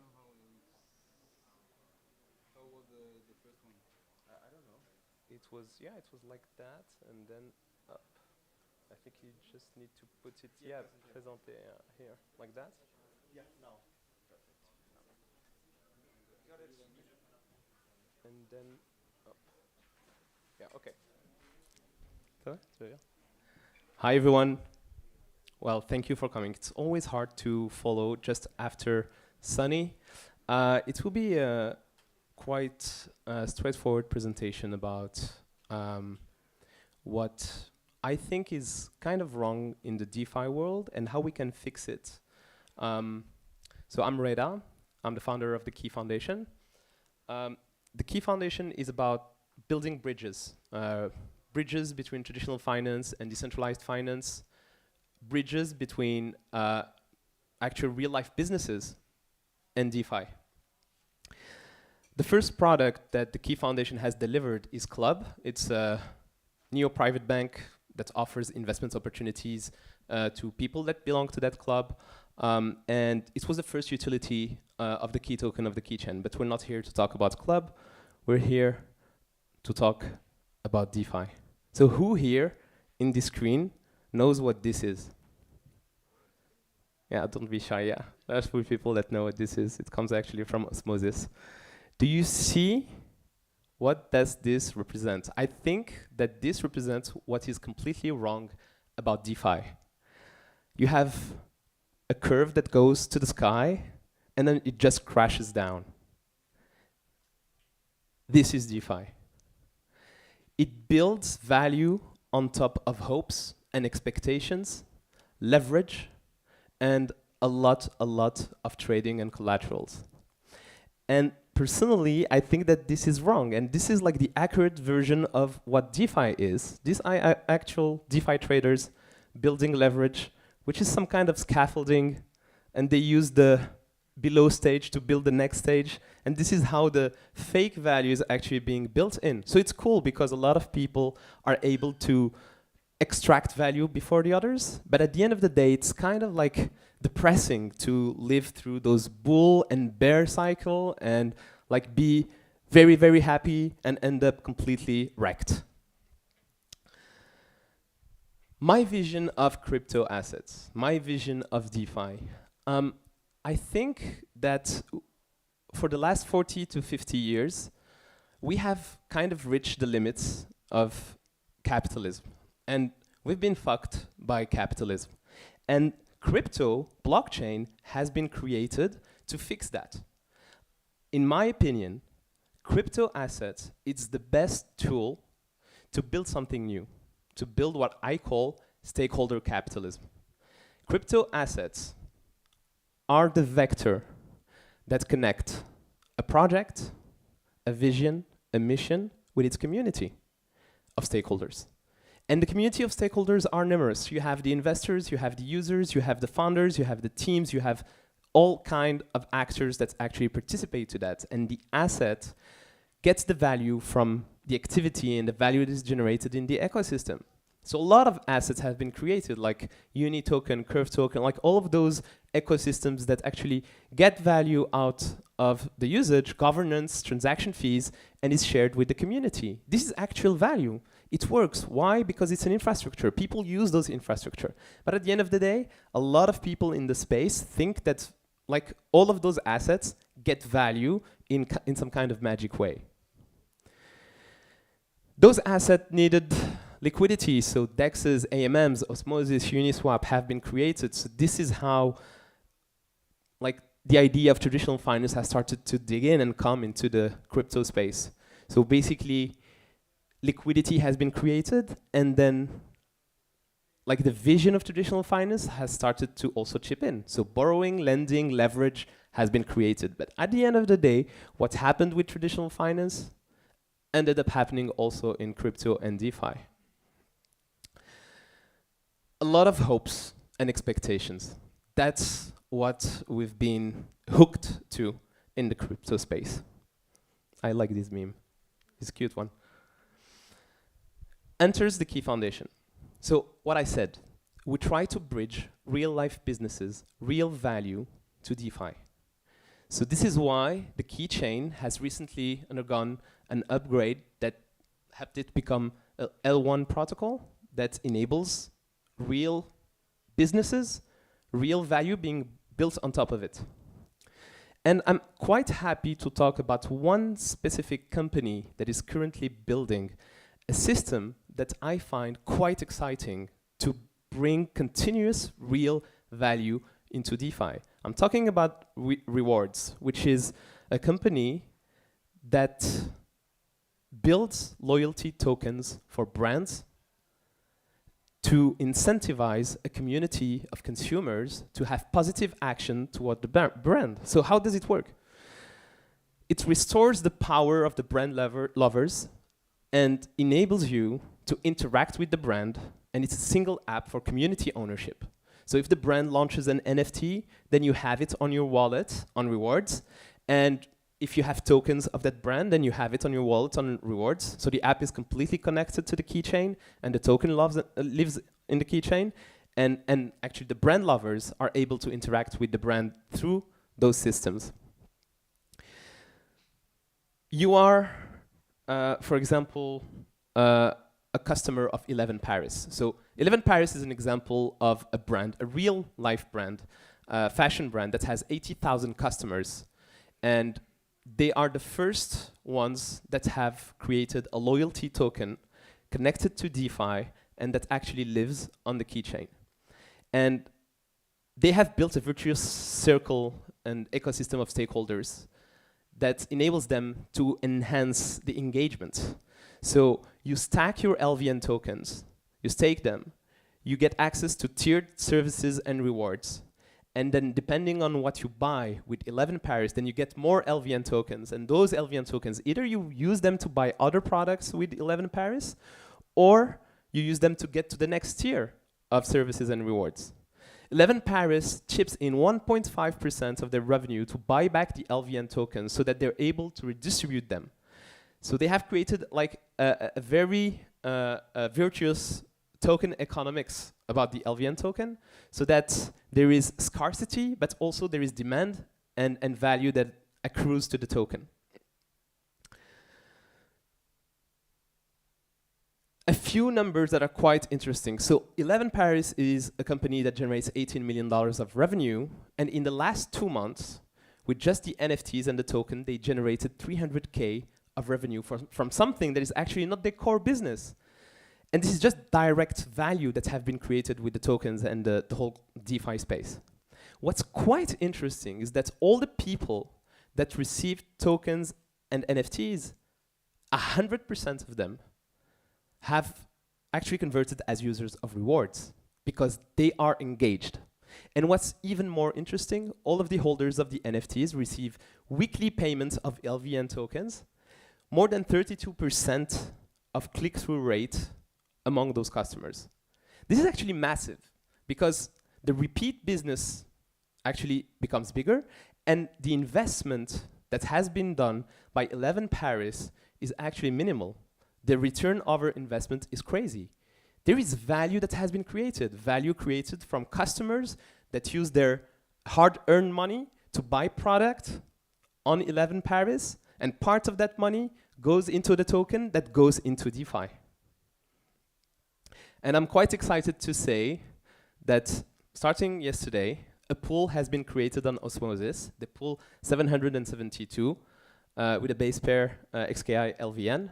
I'm just asking for people that work at Osmosis to merge the pull request so that people can actually buy LVN tokens if they want. I think this is just the beginning. And actually, I'm quite excited that we have created this new term called BrandFi, branded finance. And this is just the first step. The LVN token is going to become an asset of value that customers, engaged customers, need to own to benefit from their brands, benefit from services that money can't buy. And the LVN token could be used, for example, by the same company as a collateral to get access to more liquidity, to invest in other projects. It could be used also to fund community products. I think that most of the brands are going to chip into this vision that is actually getting executed with the keychain. And we're in talk with a few of the big names in the fashion industry, but also in other consumer services. And we're quite excited to see that we're going to bring tens of millions of dollars of real value into the DeFi ecosystem, into the cosmos. Thank you very much. If you have any question, I'm really happy to answer. Yeah, I think we have time for one question. Are there any questions?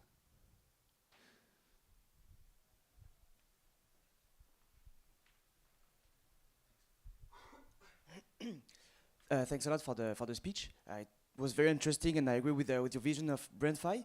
It's pretty great what 11 is doing and their vision. But do you think like big names in like Web2 or traditional companies will be able to have the same paradigm shift and be able to give up maybe parts of the centralized aspect and part of their revenue for this kind of model?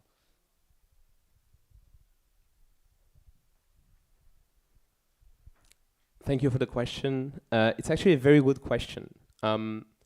So I think, actually it's not only thinking, it's actually numbers that we see. It's not giving up part of their revenue because they already give part of their revenue for acquisition and getting new customers. What's interesting and what we saw is that there was a raise of 15% of orders because those people actually got engaged with those just NFTs and not even the whole system.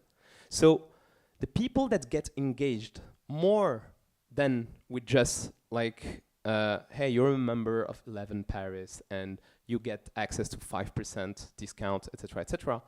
If you engage them in a more financial way and also providing them in the future with more governance rights towards the brands and access to new stuff that they didn't have access to, and like it's kind of becoming transactional, I think that the repeat business from those guys is gonna be bigger. And the value that you give back, which is maybe 1.5%, 2% of your revenue, actually you get it tenfolds in repeat business. What's important in a business? Repeat, retention. That's the most important part. If you have a business that has a 60, 80% retention rate, then you don't even need to invest in acquisition at a certain point in time because everyone is here, they love your product, and they will bring you also even more people. That's what BrandFi and loyalty tokens are gonna fix. And also, it will create another angle that brings you to a point where you think, I'm part shareholder of that company. Why would I buy my shirts with that other company? The money is gonna, actually with 11 Paris, the money comes back in my pocket. So I'm gonna buy, when I'm an investor in a company, I only use the services of that company. Why would I use the competitor?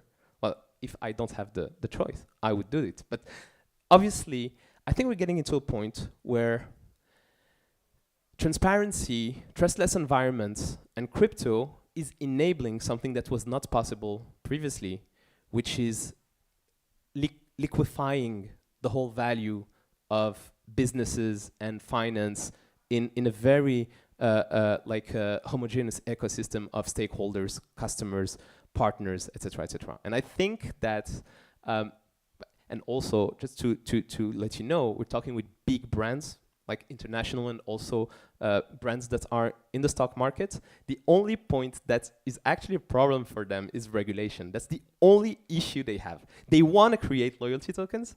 They just don't see the regulated route to do it without like being sued by the SEC. They want it. We just need to provide them with the framework.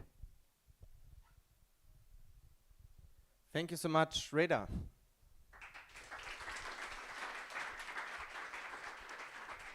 And now we will continue with a panel about the recent Terra drama hosted by Yvon de Lastours. Yvon, are you here?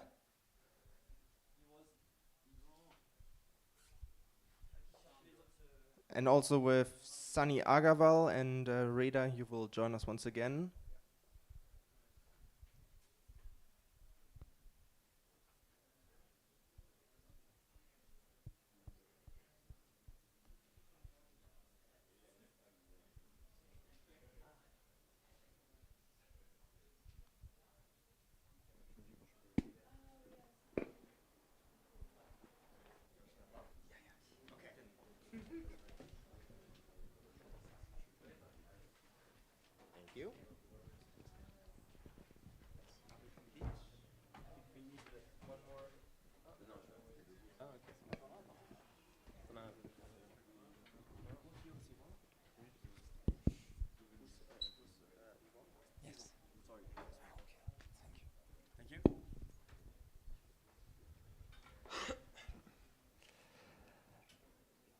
Hello, everybody.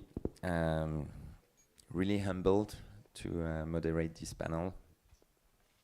And thanks for all to the Nebula Summit team for the organization. So we have a very easy and difficult panel. Lot of things to say about the Terra Luna meltdown. So you are all more or less, or were more or less close to the Terra Luna ecosystem, at least with IBC, which is the consensus. So what were your thoughts before the meltdown, and what are they after? Me, I've been skeptical about the algorithm of Luna. I ran a fund. We never buy Luna or UST to make yield, because I think the mechanism is kind of flawed if you don't have an intrinsic value on the token that it burn to make some stable coin. Because when you have the death loop, you have nothing to save the death loop. And if you have another usage, the Terra was having a lot of usage, but all the usage was kind of related to UST. And there was no diversity of usage on the Terra layer 1. And I think that it is very important for an algorithmic stablecoin, in my opinion. If you keep the same programmatic and algorithmic logical to have some value on the tokens that you burn, because if you don't have that value, you will have a worthless minting when you really lost the peg. And if you have some other usage, for example, if you were on Ethereum and you have many usage, or on Atom and you have other usage, it will be different, I think. And so it's difficult to imagine that a protocol like that could sustain a long-term vision, and that the protocol could have a market cap of stablecoin that is higher than the market cap of. Gonna give a hot take, which is I feel like Terra. So when Terra first came and you look at their white paper when they first came and talked to us at Cosmos, they had this idea that can you build, if you build up enough demand for a stablecoin, real economic demand for a stablecoin, can that itself maintain the system? And the system that the mechanism they used was without real. The question was, the hypothesis was, can you use demand to build that system? And what it was, Terra is actually the closest thing we've seen to on-chain fiat currency. It uses a very similar dynamics to most fiat currencies, and I think that Anchor was the problem, right? They kind of got really greedy after a while, and they realized that hey, as the supply of UST increased, the value of Luna kept increasing, and so they got kind of greedy, gave out this 20% fake yield, and one of the problems was that the problem with the 20% fake yield is actually made it harder for people to build real use cases for UST, because we were building our lending protocol on Osmosis called Isotonic. We're not doing that anymore. We're kind of working with Mars now, but for Isotonic, we have to get deposits of UST. We had to beat the 20% yield from Anchor, which is actually makes it harder to build real use cases. And they kind of just undermined their own, the experiment that they set out to do. They kind of just undermined it by, instead of building real, natural, organic demand for UST, it was all just this fake synthetic Anchor demand. And and those people ran for the door as soon as, UST started depegging. So yeah, that's kind of my I feel I wonder if in an alternate world, if this mechanism would have worked without Anchor, without them providing this fake yield. I need to be fair with the Terra Luna, because I was quite optimistic before what happened. In my opinion, there were some misrepresentations. So basically, they claimed that Chai was running on top of UST, and that transaction fees were settled with UST, which actually was just discovered that it was fake. And that was the organic demand that made me optimistic about the fact that you had one of the major product in Korea using UST as a settlement layer, even though the value was not 100% captured, but the velocity of billions of dollars of transactions actually can create value out of that. Now we know that it was fake. And actually what drove the value is the greed of the Anchor protocol. The value has been created out of, hey, we're giving you 20% yield on stablecoin. Yeah, it was a honeypot. And basically, I think that from what Sunny was saying, I think that it could have worked if those representations were real. I think that it could have been like the real decentralized fiat currency. But basically, I think that we need to be more careful about stable coins in the world, and that today, if you talk about stablecoin, then you need to be pegged to fiat currency. So I think that you need to think twice when you use a stablecoin. Is it emitted by the actor or the institution that gives you the collateral? That's the most important point, in my opinion. Yeah, and I think picking up on that from the perspective of an infrastructure operator, Chainflow is a Genesis validator for Terra, and it's also the first network we decided to stop operating on. We stopped operating on it back in 2019, I guess it was. And we did that for two reasons. One, just to say it this way, we really weren't happy with the way Do was running the show. We didn't like that he was essentially telling validators what to do and validators were doing it. So that was the first warning sign for us. And then when the stablecoin launched, quite frankly, we just simply didn't understand it, and we didn't take the time to understand it. So based on those two things, we decided to take down our operation, and this was back in right around late 2019, right around DevCon Osaka. And so at the beginning, that was our take. I mean, there's some FOMO, I'd say, over the past, 6 to 9 months. But ultimately now, while we sympathize with a lot of people who lost a lot of money because of this, we feel grateful that we stuck to our values. So we had some suspicions early on. I think it's easy for those suspicions to get superseded by FOMO. Fortunately, in our case, it didn't this time, but that's to be said that because we're so new in all this, and for some things I think we'll talk about later, it's easy for the other thing to happen pretty fast too. Thanks a lot. Now it's introspection time, guys. It's easy to criticize on Twitter, but it's also good to say, what could I do better on a personal, professional level, on a community level, to avoid such things or to improve it? What are your thoughts about it? Tokenomics auditing and tokenomics auditing and tokenomics auditing. I think we just don't look at tokenomics as a serious thing, as technical stuff. For example, we have started to see that some protocol and some logical have particular attention to the consensus layer, particular attention to few layer of execution, etc., etc. But we don't see the tokenomics as an essential layers also that should be study and study and study to be very resilient. And I think in the case of Terra, is even more important to look at the tokenomics as the protocol is a tokenomics mechanism.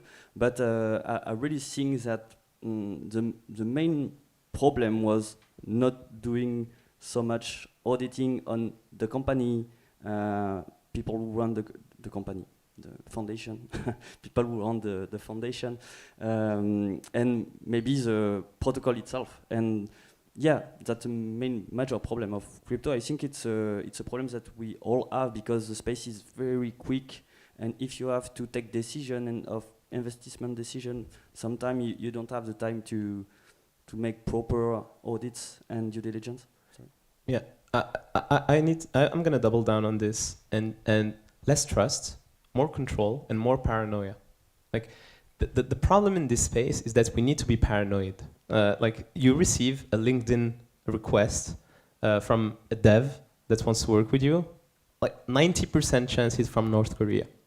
So basically, you need to think twice when you use something in this space. You need to audit it. You need to think about the worst case scenario. Like, we have been, so I'm going to talk about Key. We have been like one of the, and we're still suffering from the UST collapse because we had like a $1.5 million pool in UST on Osmosis, and we're still stuck with it. So basically, we're suffering every day from external incentives being distributed to people providing liquidity on UST pool. And we have decided to rely on UST. And it was our choice. It was our mistake to say, hey, let's trust Terra, let's trust the UST. And I think that, so now we, even though I think that the Axeler team is like quite solid and they have built a great product, I'm cold feet right now when I see that it's a bridged stablecoin. And I think one of the most important things that we need to have in the Cosmos, so this is my learning, we need a real native stablecoin in the Cosmos. We'll have native USDC on Osmosis very soon. Oh, that's amazing. That's an alpha. Nice announcement. Whoa. So I think that like control paranoia is something that is really important, and in the blockchain and crypto space, everyone that builds a product needs to have that sense of like I should not trust, I should like really verify. Yeah, I would just emphasize that. I mean, I think that's super important. I think we do trust too much. And then I think in addition to that, I think we have to look at the leaders of the projects quite a bit. And I think, you know, we have to make sure that we align with the leaders of the projects, especially when we're putting a lot of money behind them.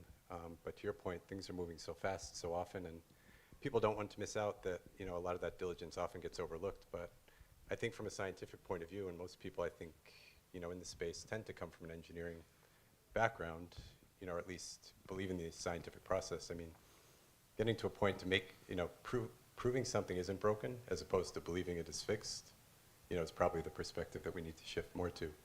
And then finally, from a personal perspective, I think, you know, I probably could have spoken up more loudly than I did at the time. You know, I wrote a post recently, or not recently, I wrote a post after the fact called The Rise of the Activist Validator that talked about the experience but didn't even really name Terra. So I think from a personal perspective, I could have spoken up maybe a little bit more loudly, but I'm not sure that that message would have been heard. You know, I think for some other reasons we can get into when we can talk about what's moving forward, but yeah, I think that's my perspective. Oh, now you can hear me. Should I go through that again? So the short version is, I think probably as an individual, speaking up louder, you know, when we made this decision to come down from the network. And then as a community, yeah, to your point, be skeptical and, you know, make sure that you prove to yourself that something works as opposed to believing that something works and hoping it doesn't break. From an Osmosis perspective, I think one thing that we should do and are moving towards is just like a revamp of how incentives work. So our incentive system right now is like very much focused on like looking at the current state of the network and reward and like, you know, what at a very high level, what the incentive system is doing is looking at the assets that have the most volume and putting incentives towards there, because, you know, we're trying to do this sort of volume maximization. And so I feel that like is not the right long-term approach, because what we want to do in the long term is like, you don't want to just look at like, hey, this is what the state of the market is today. We want to we actually want to do is say, hey, this is where we want liquidity to go, and we should put incentives in the place where we want to accrue liquidity. So this is what we've started doing, which is like, you know, we've moved into a world where like, hey, we're looking like, okay, look, we want more ETH liquidity, we want more USDC liquidity. Let's put incentives there and then let the liquidity aggregate. So instead of like being this very passive system where like we let, you know, oh, okay, look, UST and Luna were high volume assets, so let's put all the incentives there. Oh, not all, but like, you know, half the incentives there. Instead, we should be like, you know, more Osmosis governance needs to start being more strategic about about incentives and like thinking about where it wants to be, making sure it's well diversified and things like that. Yeah. Thanks a lot for your transparency. Some people say that government, it's not my personal opinion, but government with crypto are good at two things: doing nothing or overreacting. So is regulation a necessary good or a necessary evil on such case like the Terra meltdown? It's always non-binary, I think. All is gradient, so it's not yes or not. But my opinion, I think you know, but regulation is that it must be optional and very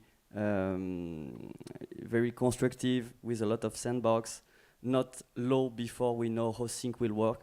And so, in my opinion, I think that right now, the regulations that will arrive in Europe with MiCA is pretty bad for the stablecoin environment, because it's made by people that doesn't know how stablecoin works. It's made by people that I think even don't take a look at the metric of stablecoin, because like 1 million limits of volume per day is totally crazy for the stablecoin. So the US bill, the draft right now, I think it's better.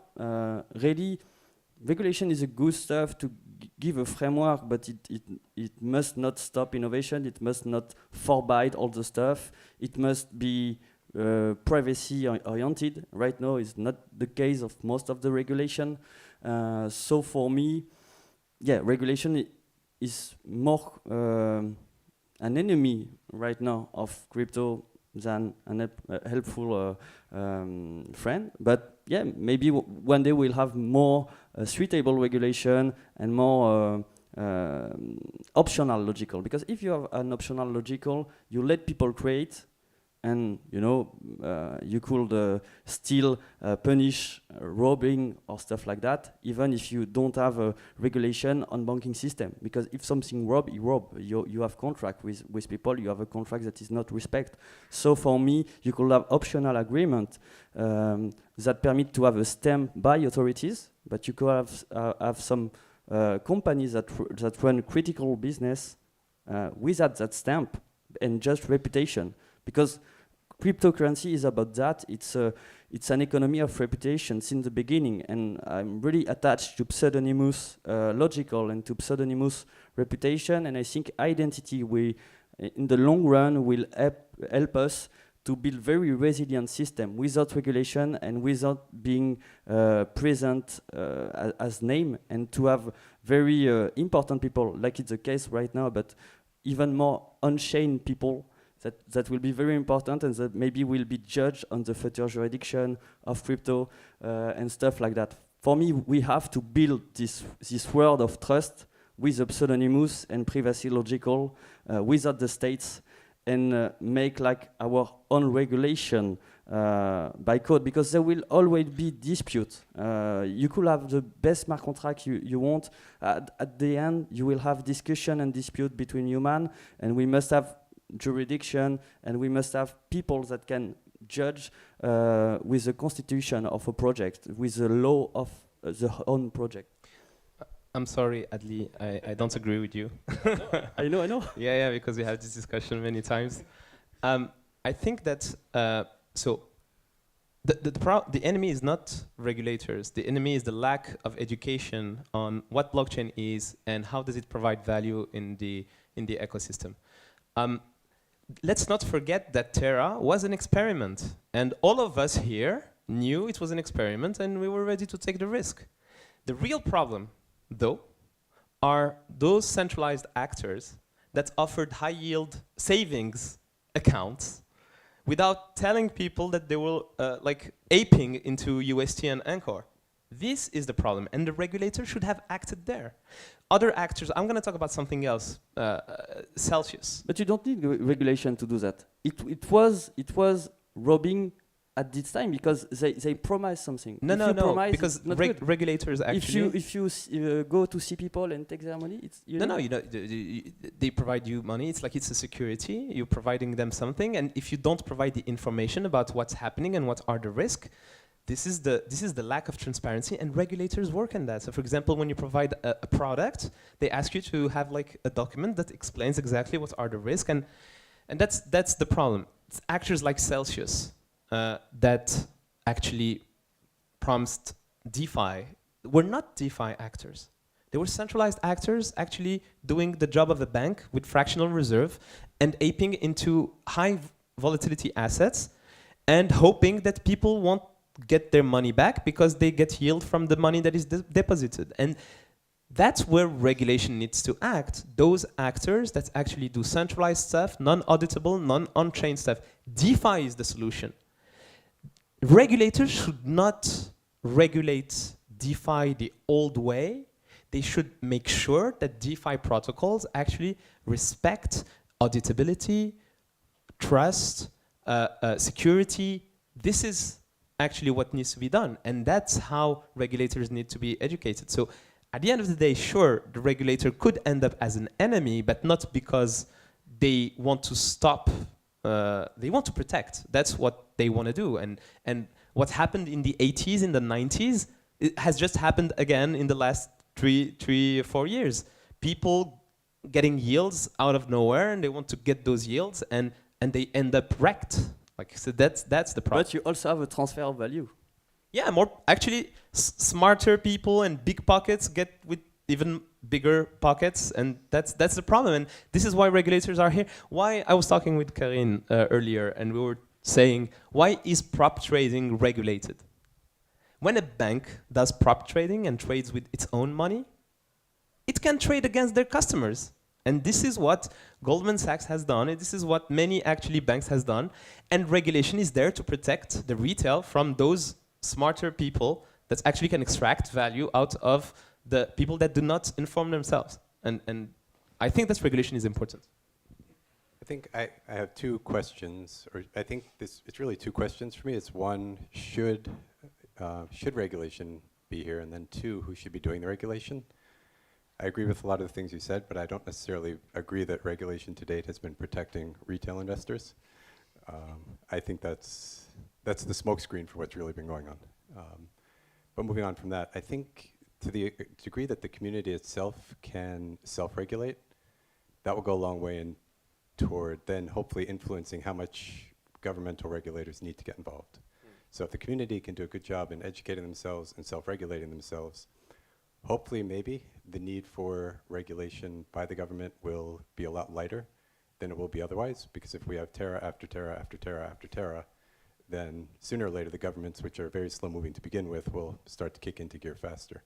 So I do think that if we're able to hold them at bay at all in order to better establish ourselves while also showing that we know what we're doing to some extent and are capable of some self-preservation, then we'll be more resilient once the governmental regulators start knocking on the door. What do you think of the showcase that the community has shown us with the Juno whale situation? Yeah, I mean, I think that's part of that's one of the problems that needs to be overcome. One of the problems that needs to be overcome is that people need to be paying attention. Yeah, the problem is that the community actually, there is an asymmetric way of getting information, and you can manipulate a community to do something if you have enough reach towards the community. And I think that's hoping that the community can self-regulate. It's a very strong hope. I hope to, but I kind of lost the hope. It's a matter of incentive. If you have the good incentive, you need to take the time, and you need to read, and you need to educate, and I think that's like 10% of people do it. Well, I mean, to that point, I think, you know, I talk a lot about decentralization, particularly in validator sets, and a lot of times that message doesn't get heard. And what I keep hoping is that, you know, not hoping, but in a way hoping, thinking that eventually people are going to start paying attention to these things when enough pain is felt, right? So in this case, I thought maybe Terra would be the forcing factor for people to start feeling that pain and maybe doing their own research a little bit more. I mean, once the numbers start going up again, who knows? I mean, all bets may be off, but I do think that there needs to be some intersection between the community and the regulators, because if the regulators come in and do what they're doing now, you know, all they're going to do is buy time for the big institutions to come in and get their hooks in this, and then what are we left with? ETFs, you know, crypto ETFs and a 6% return? Actually, the regulators only listen to the people that take the time to talk to them. And I think that we need to take the time to talk to regulators to provide them with the vision that we need to see executed. Yeah, I would agree with that part. Maybe to finish on a positive note and looking to the right direction. what excites you for the next step, and what outcome can you come from this meltdown to do a better contribution to the Cosmos and blockchain ecosystem, in your opinion? Yeah, I think just picking up on where I left off, I think hopefully this can be a forcing factor for people to really understand that to the extent that we own these networks and we own these, and these communities are ours, we have to participate and we have to pay attention. And hopefully this is a forcing factor for more people to do that. And I had one other thing, but I forgot, so I'll pass it on. Yeah, I think, in general, it was Osmosis was hit pretty heavily by the Terra collapse. We were the biggest DEX for UST, and almost close to half the liquidity on Osmosis was with UST and Luna combined. And so, we definitely took quite a hit there. And so, I think just definitely a bigger focus on diversity of assets, but also safety systems. So, we've had these ideas of volatility aware AMMs that could have helped protect our LPs. In general, I think with bridges, building safety limits into bridges, there's no reason that more than 25% of your bridges, assets should be leaving in a 1 hour period, right? If that's happening, there's probably something wrong and you need to pause your bridge or something. And so, building in these more automated safety systems into the protocol to protect LPs and users in the long term is sort of what we are spending a lot of our time thinking about. I mean, after all, if we're not doing that, what's the point of DeFi? Yeah. There is no free lunch. Never forget. No, to be more serious, I think the good lesson of Terra and Luna was to show also the resilience of protocols of DeFi, even if economically there was some problem, clearly. It was a big demonstration, a big improvement for Cosmos to show that Cosmos SDK to show it worked very well. $1 trillion of volume in 24 hours, managed by Tendermint and the Cosmos SDK. I think that we're all here and we can say that we have the best consensus protocol in the world because it has been stress tested. And there was no bailout. There was no, it's always interesting to compare even to our capital stuff and etc. There is no bailout when it's unfair to bailout, but there is bailout when it's kind fair to bailout, for example, wormhole or stuff like that. And it's interesting to see how crypto start to self-regulate even financially, because when you have some platforms that get down and it's fair to save them, or people have very great interest to save them, they save them. And it's a big difference between crypto and traditional world, because the too big to fail could fail. Terra was the too big to fail that failed because it was too unfair and too unrealistic to save. But some are saved because there is interest of the biggest number to save. I think we could also talk about the proposition about Terra 2 that would save where there was a lot of arbitrage to know where goes the new airdrop and stuff. It was, I think, not so great, but if I remember the repartition. But those demonstrate how we self-regulate. It's interesting to see that crypto is more and more active, and that the community and governance of all protocol and operations start to be more and more decentralized, with a lot of people participating. Like 4 years ago, it was not the case. You don't have forum where people will discuss proposal during hours and hours, and many people, not just core team or some active users. I think it's quite clear that Adli and I speak a lot because we have the same conclusion. The first thing is that, yeah, we've been stress tested, and I think I'm quite happy. Actually, it's the trade-off. We lost 1.5 million of liquidity, but at the end of the day, the Cosmos SDK was stress tested. And the second thing, and I think that is something that's quite interesting. We didn't have, I prefer a horrific end than a horror that does not end. And that's what we had since 2008 with like the crisis of the subprime. Everyone, we all paid for this. But with the Terra and the whole like Meltdown and DeFi, DeFi actually worked. The people that were involved got wrecked. That's it. And I think that this is the great thing to do. It's like if you take risk, you want to have big gains, then you take risk. But at the end of the day, when it hits, it hits. And it won't touch your neighbor who was not involved in the thing. And I think that's actually, yeah, well, indirect. Directly. Few neighbor. Yeah. But at the end of the day, I think that it's also proof that DeFi works on economical like level, and that's great. I'm quite hopeful for the future. Great, guys. Unfortunately, we don't have time for questions, but please feel free to reach out to these amazing guys. They are builders and very precious. Thanks, you guys. Thank you. Yvan.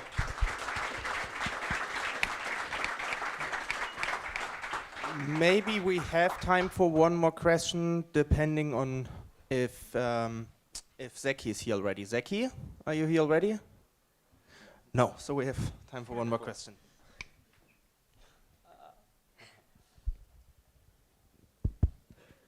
Okay, thank you first for the debate and asking important questions. I don't have a question. I just have some remarks. I think that saying, do your due deal, don't believe, is obviously true. It's true until a certain extent. First, for small projects, we know what to look at. Then when it comes to very high-end innovation, R&D, there is a time when you need to trust. And based on the market cap of the project, it seems to me a lot of very smart people were involved in the project, one way or another. So. And a lot were also. Yeah, no, exactly. So, very good for you. But, and some of us were in the Luna, not in the UST, surely not in the Anchor protocol, somewhere in the UST, not in the Luna, surely not on the Anchor protocol, etc., etc. So, but, the belief makes it difficult, even when you know it's linked, because we all knew it was linked, to just move away completely from it. But that's, again, just a general remark. Then on the topic of regulation, like who should regulate, I think progressively we will move towards the way the traditional world is governed, if I may say, for an obvious reason, which is interoperability. So we all remember the day of osmosis and how the Cosmos ecosystem suffered indirectly. So even if you were not in those projects, you suffered. And then on that very day, I remember thinking, this is the limit of interoperability, basically.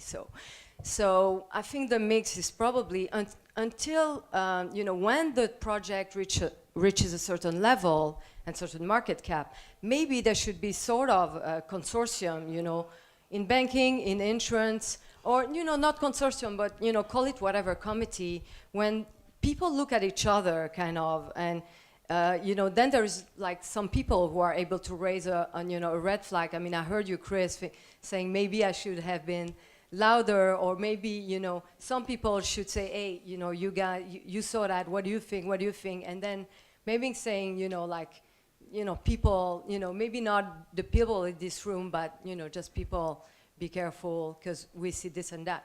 Then, from a regulatory point of view, I mean, I hope we'll see the SEC moving away from the, security, non-security debate, and have obviously a specific regulation, for crypto assets. I think it's going to happen soon. I mean, if we have a regulation for asset-backed securities different from stocks, then there is no reason why, there should be one for these assets, and maybe the combination of both makes it, easier for everyone, all of us, and the system. Two quick comments on that. Regarding what we understand and what we don't understand, and the founders and not the founders. I think that gets back to my point. I mean, there are a lot of smart people in the world, and you also have to understand the values behind the people. So I think if you're making the jump between understanding something and not understanding something, maybe the way to fill that gap is by understanding the values of the people behind it. Yeah. And then on your point about raising the red flags, there's a group of validators working up there right now on this. So if you're interested in that, I'd encourage you to stop in this afternoon. Sure, and to finish on too big to fail. So it was not too big to fail. I mean, it's not too big.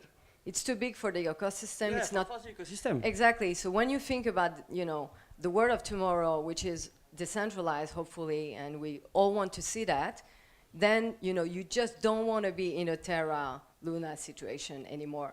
Because I think we've all very lucky that it happened now, and that it doesn't happen in 5 years or 10 years. So everybody can learn the lesson from it, including the youngest people who never saw major crisis in the past, and then act from it. And yeah, but I prefer that there is no bailout. For example, I would have loved that American bank and world banking system just collapse during. Well, it happened. It happened. It didn't happen, and because there is a cheaty guy, and the cheaty guy is the states, and give money, free money, and not directly the states. It's a political manner to influence bankers, central bankers that should be private and independent entities, and they give money to bankers, they give money to states like crazy, and right now they will buy bonds and bonds and bonds because states are totally in debt, and the money only goes to the wealthier right now. Because all money is debts creating. So it's a different subject, sorry. No, it's a very good question. But coming from TradFi, there is a real question about the role of central banks. And we were talking about this. I think we're all more and more educated about central banks. I think the last generation didn't know it was working. And now we are very lucky because we understand and we can say this might be wrong. I was just going to talk about central banks in general. I feel like Do and I, we used to talk a lot about like how we see the future of money evolving, and we had like two very different views, or same goal, different views of how to achieve it. My general take on money in general, I think what's going to happen is we're going to see today you have those like three functions of money. You have the unit of account, medium of exchange, store of value. And I think these things are going to get like sort of taken apart. And, I guess like a couple of years ago, I got like really into like monetary policy and stuff and like just understanding it. And I'm like, I became a fiat maximalist. I think fiat is actually the coolest thing ever. Fiat is I think fiat's like the greatest invention of the last 100 years. But like the problem is it's very like discretionary, like, letting central bankers choose what to do with it is like doesn't seem right. What we want to move towards is like algorithmic monetary policy, right? Like the fundamental basis of fiat is just this idea that like you want money is a market and you want the supply of money to react to changes in demand for money. And so fiat is a system that does that, and you want to just make that more algorithmic. And so I think Terra was an interesting approach of how to try to do that, but the approach that we're going for with my long-term vision of what the point of osmosis is I want to see a world where every asset is money. Like you go to a store and you pay with your Apple stock, and the merchant receives shares of their favorite NFT, right? Like all assets are money, and we're gonna basically. You missed the BrandFi keynote.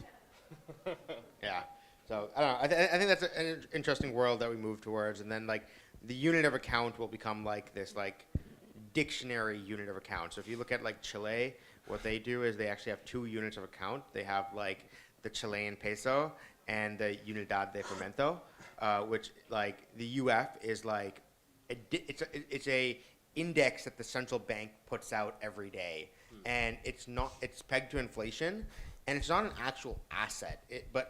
And so you go to the store, you buy something, it's denominated in Chilean pesos, but all your long-term payments are denominated in UF. Your rent, your mortgage, your car payment, all of these are denominated in UF, and it's like I don't know, this idea of like dictionary units of accounts are very interesting to me, and I think like eventually like central banks are going to move into this world where like they become standards and measures institutes, where what they do is they like study the economy and then output these indices that like act as unit of accounts for people to use. But I think it's going to be communities. I think those units of accounts are going to be generated by communities, by brands, by institutions, by and that's quite interesting because it will create, like, I think we're moving towards a world of tribes that are interconnected. And like, if you see the Cosmos ecosystem, we are kind of tribes that are interconnected through one protocol. And I completely agree with this vision, and I think that's going to be the implementation of the stakeholder capitalism. Great conclusion. Thanks a lot, guys. Thank you.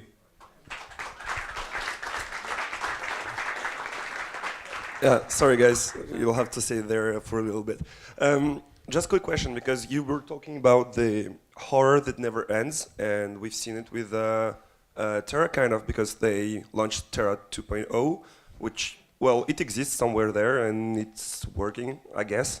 Do you think it was an honest attempt to give money back to people who lost some of it? Or was it just a way to say to regulators or to people coming after them, well, we tried, it didn't work out, but at least we tried, so we did all our best, so you cannot really attack us? You remember that scene on The Wolf of Wall Street when he needs to resign, and at a certain point he comes to do the speech, and he says, "I'm not leaving." I think that's what's happened with Terra 2.0. But I don't know, actually. I don't know what happens in the mind of someone who actually had a $80 billion ecosystem that goes to zero in a few days. I think there is maybe a honest attempt of saving face or saving the fact. There was an ecosystem on Terra, actually. And there was some builders on Terra, great builders. But I think that it was too centralized, and I'm quite happy to see people from Mars Protocol going to build on Osmosis. I'm quite happy to see other, like Loop, I think, is going on Juno. No, it's exciting to see the Cosmos work as it was supposed to work. Yeah, I think the only perspective I have on that is that everybody's attention span, especially in the crypto space, is really short. And I think a good way to distract people is by giving them something to do. So, if nothing else, I think it's easy to distract from what happened by looking forward. So I wonder if there's a little bit of that in Terra 2. Yeah, I feel like I might have accidentally incepted the idea of Terra 2, where, what I was telling them was like, what they should have done, like, very early in the DPEG process was like, I don't know. I guess I saw that the system was going to zero anyways as soon as the DPEG started. And I think what they should have done was just, like, halt the chain, convert all UST, or allow all UST to be converted to Luna at the last known spot price on Astroport. And just, like, they had an ecosystem there, and they could have just, like, done that. But yeah, I actually think that they believed in, to their credit, kind of, they, like, believed in the mechanism. Like, I don't think they were, like, scamming people. I think they, like, went down with the ship, and they, like, believed it till the last minute. And so, so they wrote it all, and then they were like, oh, okay, well, wait, should we do that idea of, like, doing the, saving the ecosystem? Like, guys, it's too late now. But yeah, so I don't know. I think there was actually there was like a window of opportunity there where, like, there was something that could have been done, but, like, yeah, they didn't take it. A big round of applause.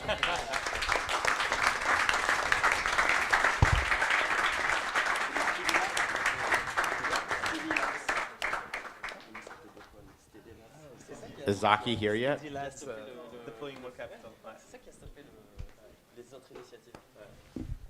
Anyone want to ask any random questions of any kind?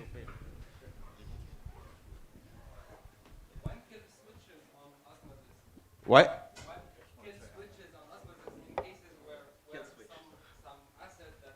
Oh, kill switches, yeah.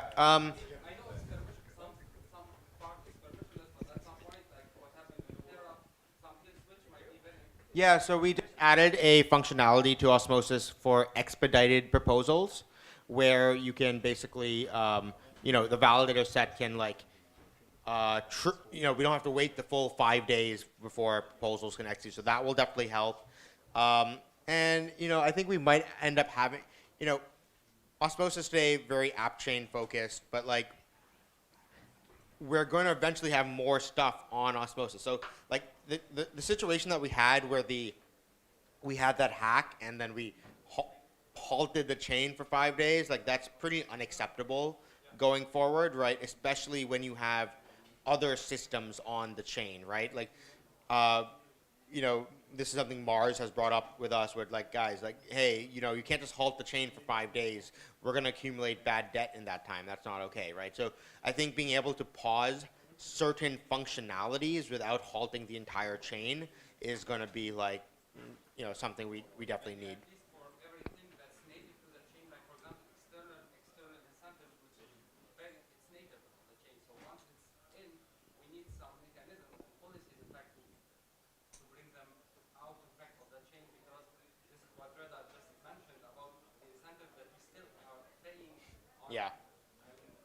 Yeah.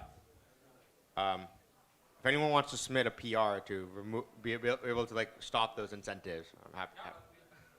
We tried to reach out to the team, in fact, and just ask them about there are possibilities to do this, either through governance and chain upgrade, or maybe we have to do the loss effect, this kind of mechanism. But we didn't get any response. Oh, sorry. All right, talk to us. We'll work on that.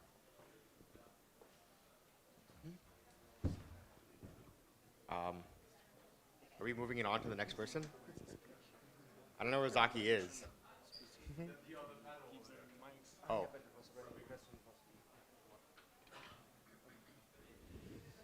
Any more random questions for Sunny? Who's your designer? Our designer, his name is Kevin. He is amazing. He is the first person. So we worked with him back at AIB. He was working on Iris for a while. Worked with us at AIB as a contractor. One of our advisors, early on, before we even knew what we were building, before Osmosis was even an idea, he's like, "Yo, you should hire Kevin. He's amazing." And I'm like, "Shouldn't we hire an engineer or something first?" And then no, hire Kevin. And I'm like, "All right, fine." And then so good. I think it's weird. Normal companies have mascots, right? McDonald's has Ronald McDonald, or Geico has the lizard dude, and why don't crypto projects have mascots? It feels very obvious to me, and I think being able to absorb the persona and brand in a mascot is very important.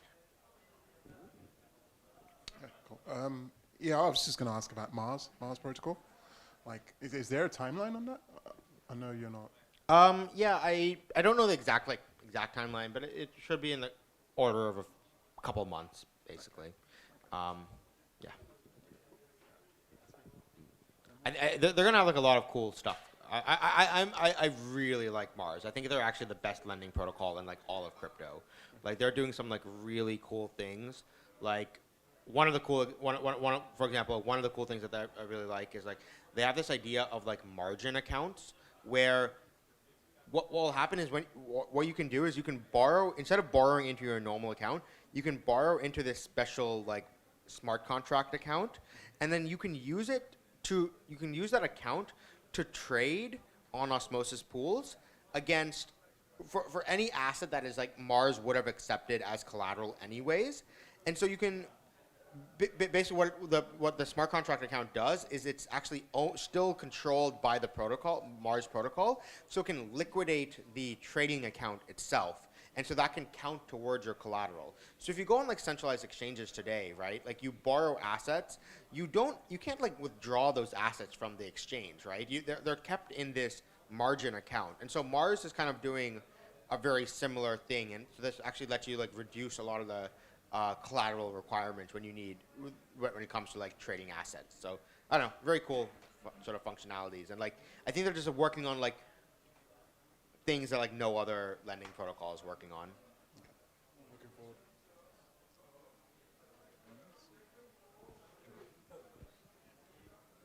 Will Osmosis be implementing interchain security on launch?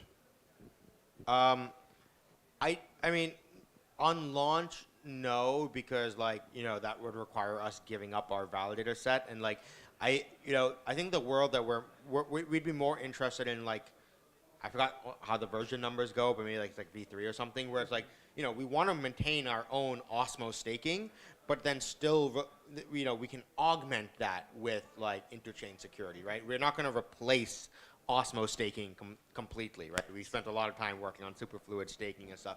I think the long-term end goal of how like shared security evolves is it's not actually going to be a hub and spoke model. What it's really going to be is this like mesh network of security where you have a lot of app chains that are like all providing validity proofs to each other and common slashing conditions. So, you know, eventually, you know, we just have to accept that like, look, all of these chains all have like 75% overlap in validator sets anyways. And so what's going to happen is validators are going to opt in to like joint slashing conditions. So a validator, let's say a validator does something malicious on Osmosis, they're going to, you know, get slashed on Mars chain and DYDX and, you know, wherever. They're going to get slashed everywhere. And I think that's actually going to happen. I say we have like soft shared security right now anyways, because like, look, if a validator on Axelar like steals money from the bridge, like, okay, we're probably going to use governance to slash them on Osmosis, right? So I think it's more of a matter of like building this more automated into the protocol. But I feel like, yeah, security is going to become this like sort of everything is securing each other. It's all this like mesh of security rather than a hub and spoke model. All right. So would you say it's more of like a hybrid, like having Osmosis stakers and? Yeah. Okay. So what's going to happen is like you have Osmo stake, but then if you back it with stake on other chains, you know, you get more voting power or something like that. Okay.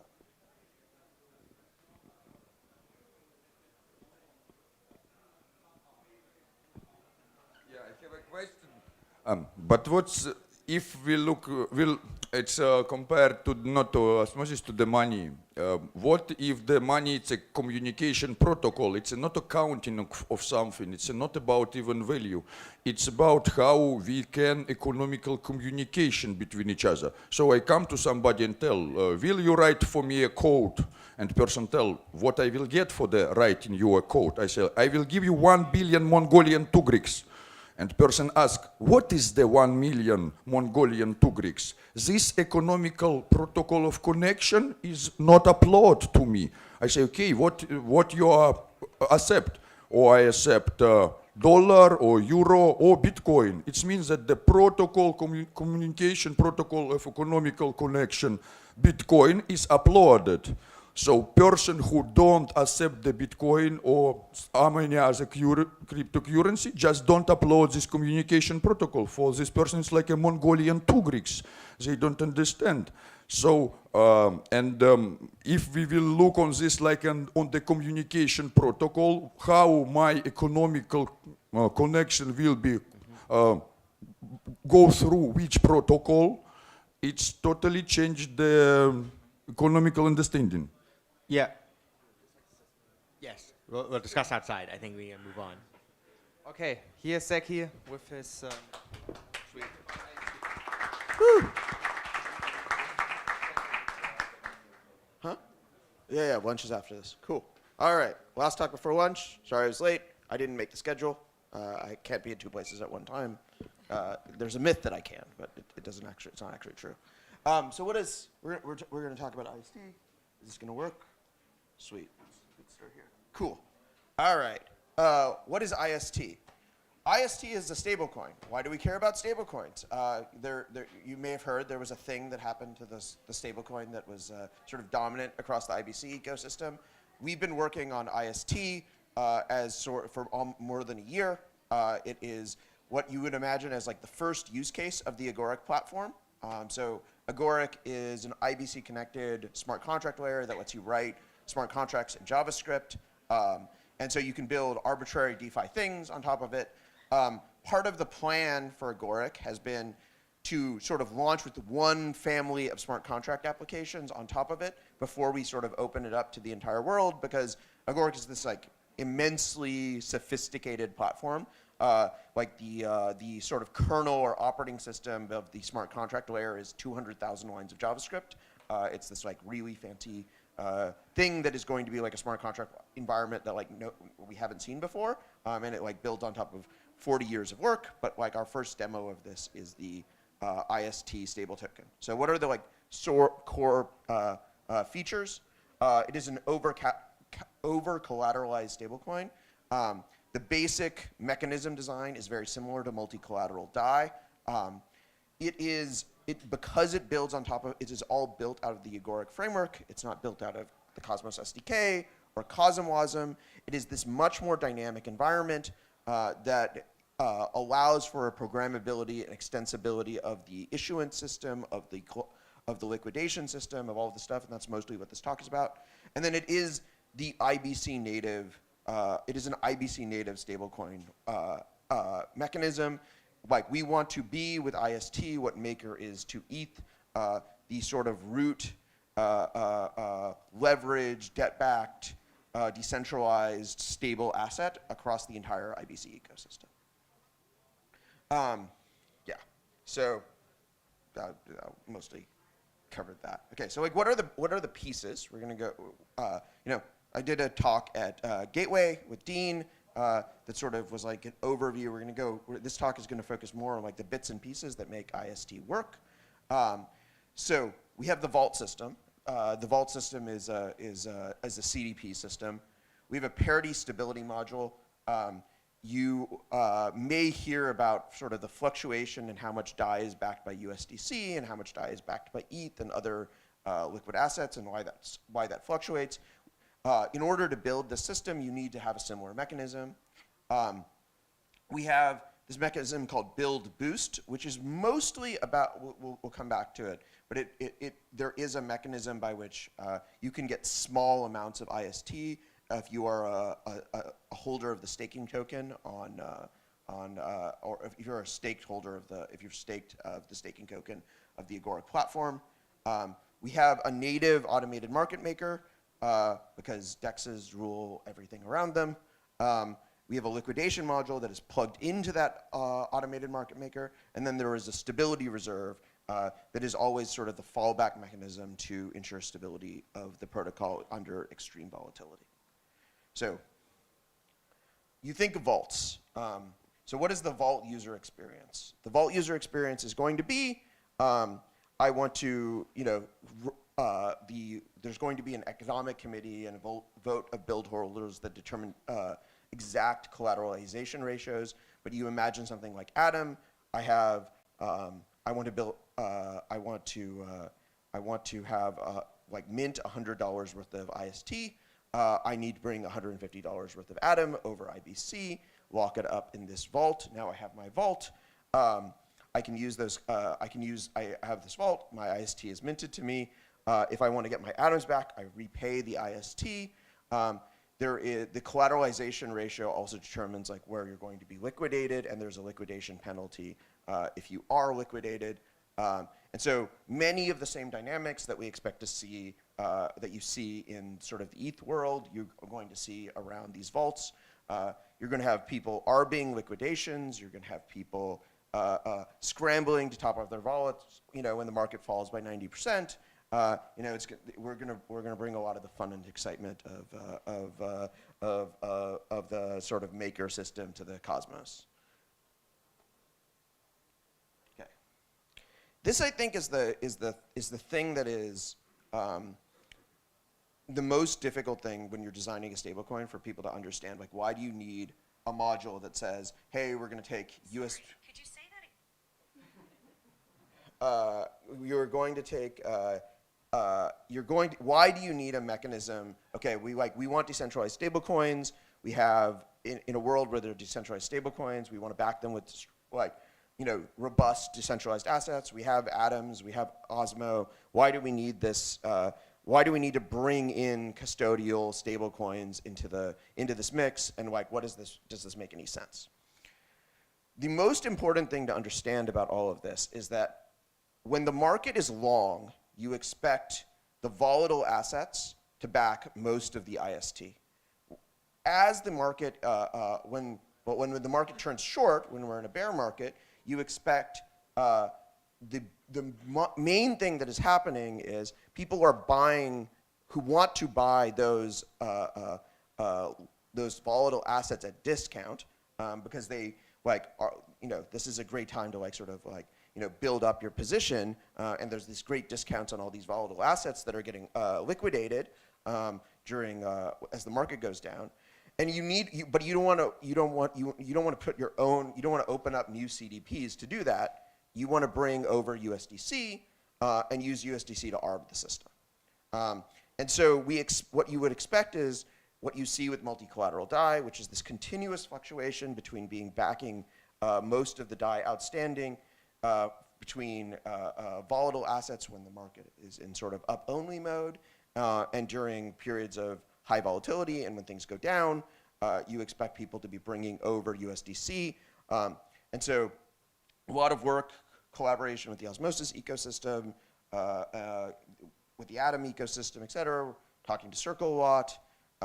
You also were going to have bridge stablecoins over, other stablecoins bridging over things like Axelar and Nomad and all this stuff.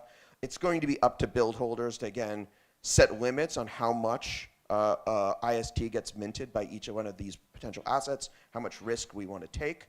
But this is this sort of core mechanism.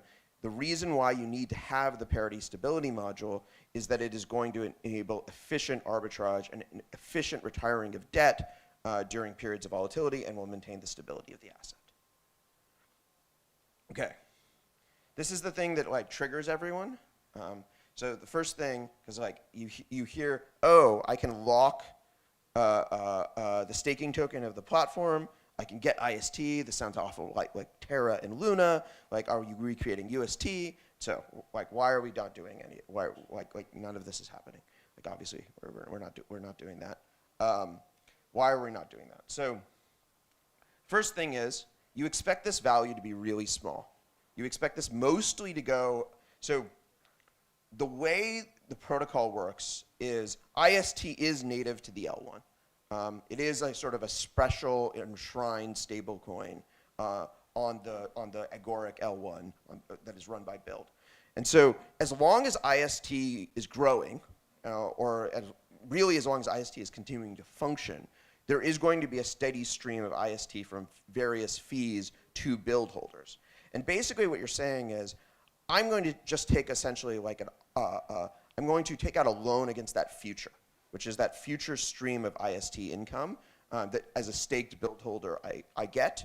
And I'm going to use that future to get maybe something on the order of 1 to 5% of the dollar value of my Build, so I can start paying transaction fees, so I can start participating in the IST ecosystem without having to have any other assets.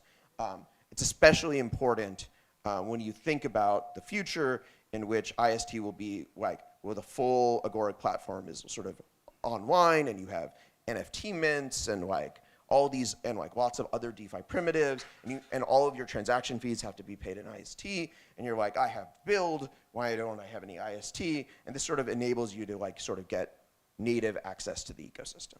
So that's the purpose of Build Boost. It is going to be, the expectation is going to be a very small portion of the total IST issuance. The Economic Committee, which is this. Sorry, could you say?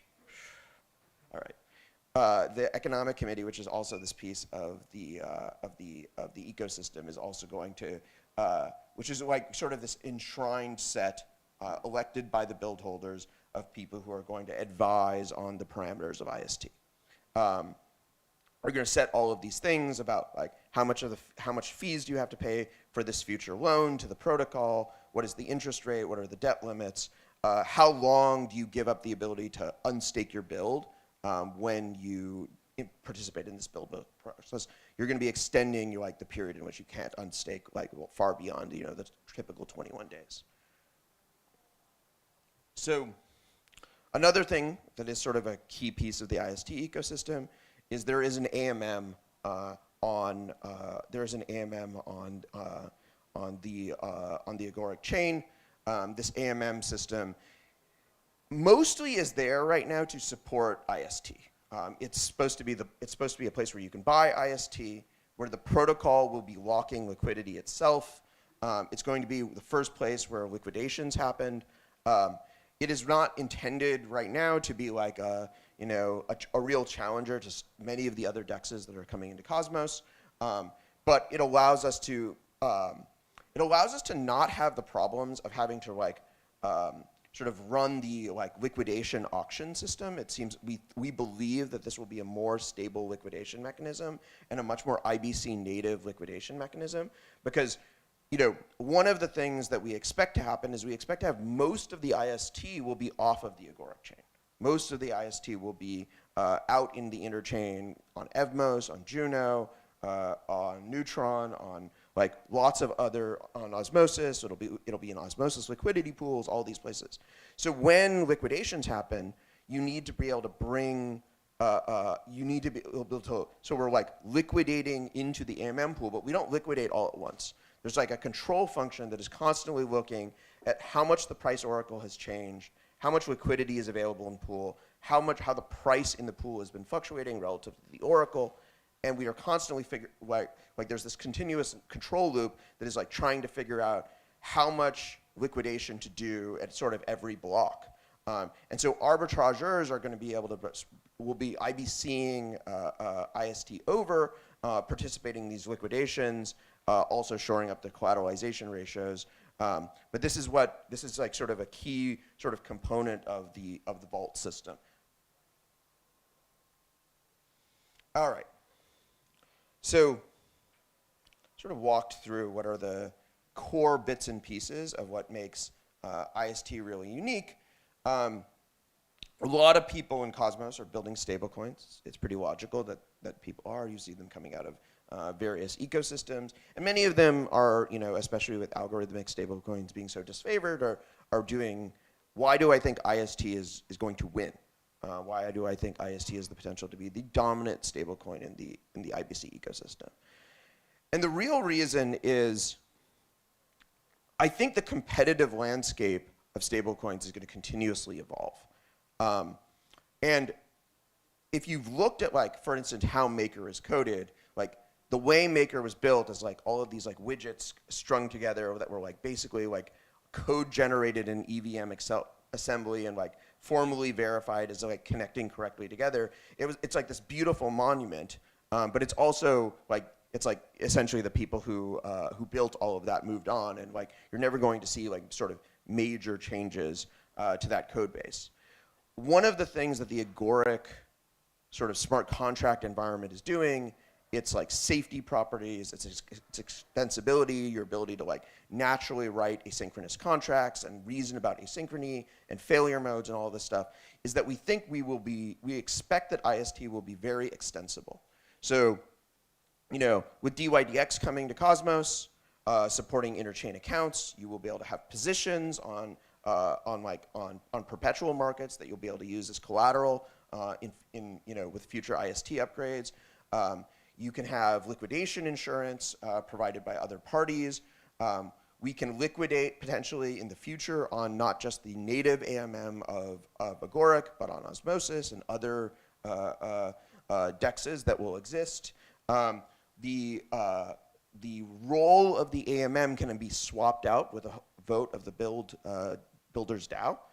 So we could start out with this like Uniswap v1 style liquidation mechanism in AMM. People will build new AMMs on top of the Agoric platform. Those can eventually be swapped out, and that can have the same mechanisms with liquidations, with the protocol holding liquidity there. All of that stuff can be integrated. So my biggest concern relative to like all the other platforms is like Agoric was built for this. It was built for building these like extensible, complex, composable, multi-component DeFi ecosystem things, and is designed to allow like rapid development and rapid evolution relative to other things. There is so much we don't know about how IBC will work in the future, and I think the Agoric platform really allows us to build like a truly radical state-of-the-art stablecoin. So just like dive a little bit more into the details of what it is that we've got here. how does a liquidation work? You have this oracle. The oracle is providing a continuous feed of asset prices. I think we have another slide where I go a little bit more into detail about how the oracle works. So you have the vault factory, like think software factory object. You're putting assets in. You get an individual vault. You're continuously feeding into the oracle. As the oracle prices drop, eventually control over the vault is handed over to the liquidation mechanism, where the liquidation mechanism tries to retire as much IST debt as possible. That's essentially the model. People wonder, like, hey, another question that like continuously comes up is, oh, like how can you back a stable coin with an asset that's very volatile? It isn't, the whole mechanism for stability does not depend on stability of the underlying backing asset. What it depends on is whether or not you can efficiently arbitrage a price, the discount that exists during liquidation.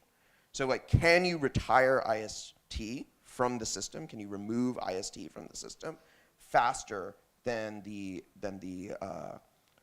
can you remove IST from the system faster than like the price is falling and the value of your collateral is falling? And this is why we think Atom is a really good asset for this. Atom is traded on a lot of venues. You can be buying, a well-capitalized market maker can be buying discount atoms and selling them without actually having to transfer them, sort of instantaneously on multiple venues.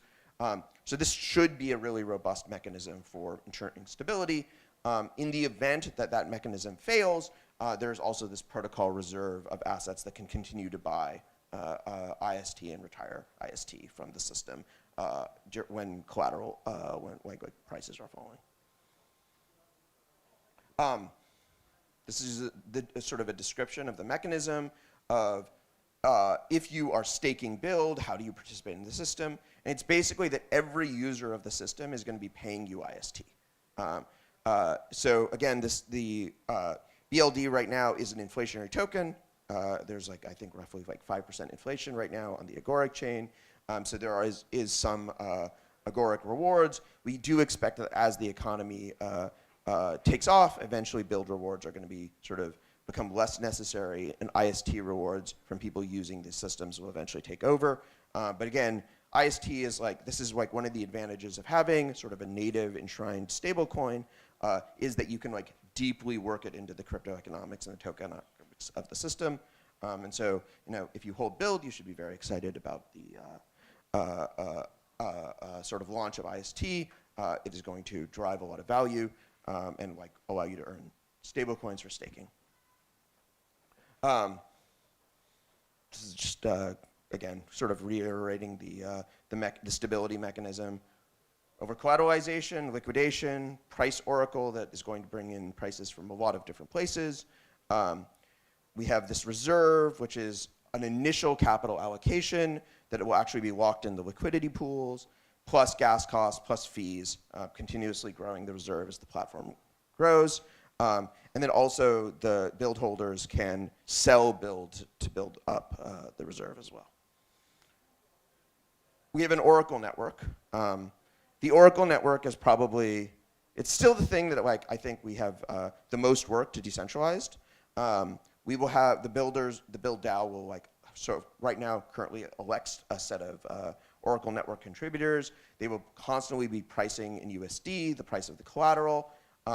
We've sort of worked with a bunch of people who are sort of big operators of Chainlink nodes, who are also sort of Agoric validators to ensure that we can like improve this.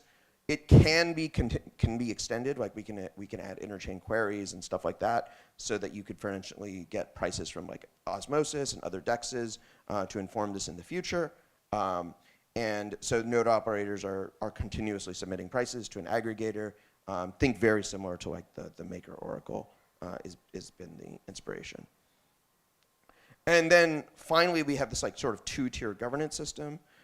There is going to be a proposal soon for members of an economic committee who are going to be involved in tweaking some of the parameters in the system. We've already announced a contract with Gauntlet to help inform this. And so they are both like, so have direct control over these things like debt limits, collateralization ratios, and interest rates. And they can also propose like larger changes to the system. But also, like any Cosmos chain, or most Cosmos chains, we do have like sort of token holder governance. So they elect the economic committee, they add new collateral to the vaults. You know, if you think, if you think that your token should be there in the vault mechanism, you know, there's going to be this back and forth with the economic committee and the builders DAO to sort of add new collateral to the system. But it is expected to be dynamic. And then all of the code changes and upgrades, especially in the early days when any new code that has to be deployed on Agoric is going to require a full DAO vote. And then setting the reward weights, adding new liquidation mechanisms. So how do you get involved? We have a lot that we are looking for the sort of IBC and Cosmos community to get involved in.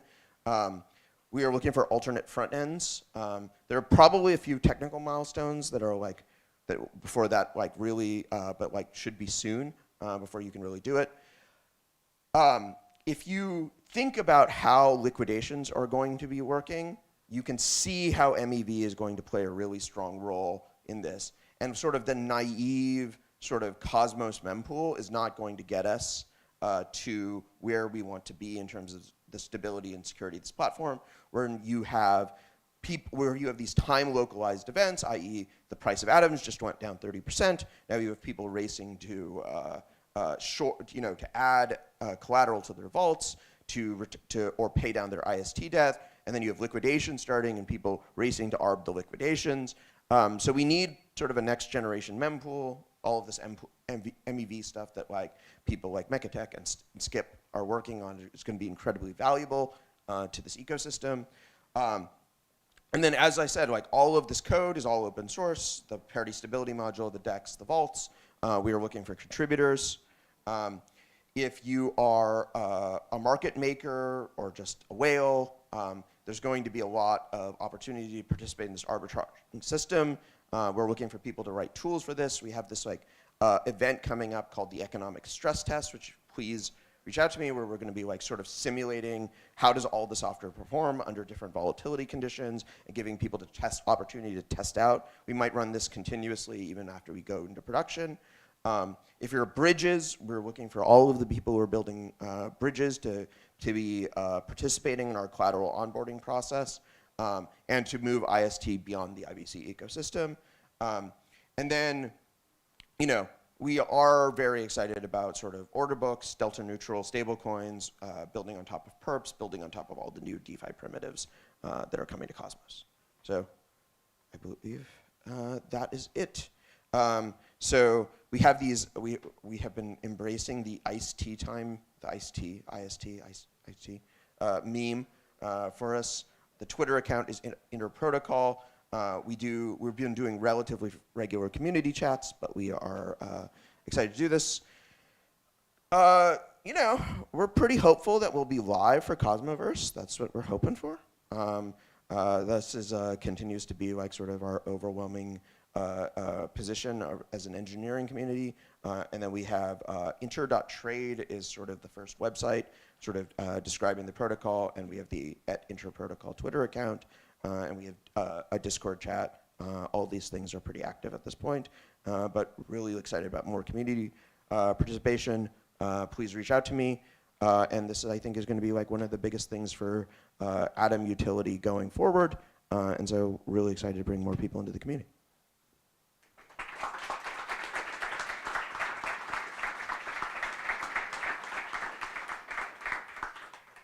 I can do a few questions, or people can go to lunch. Depends how hungry everyone is. Any questions?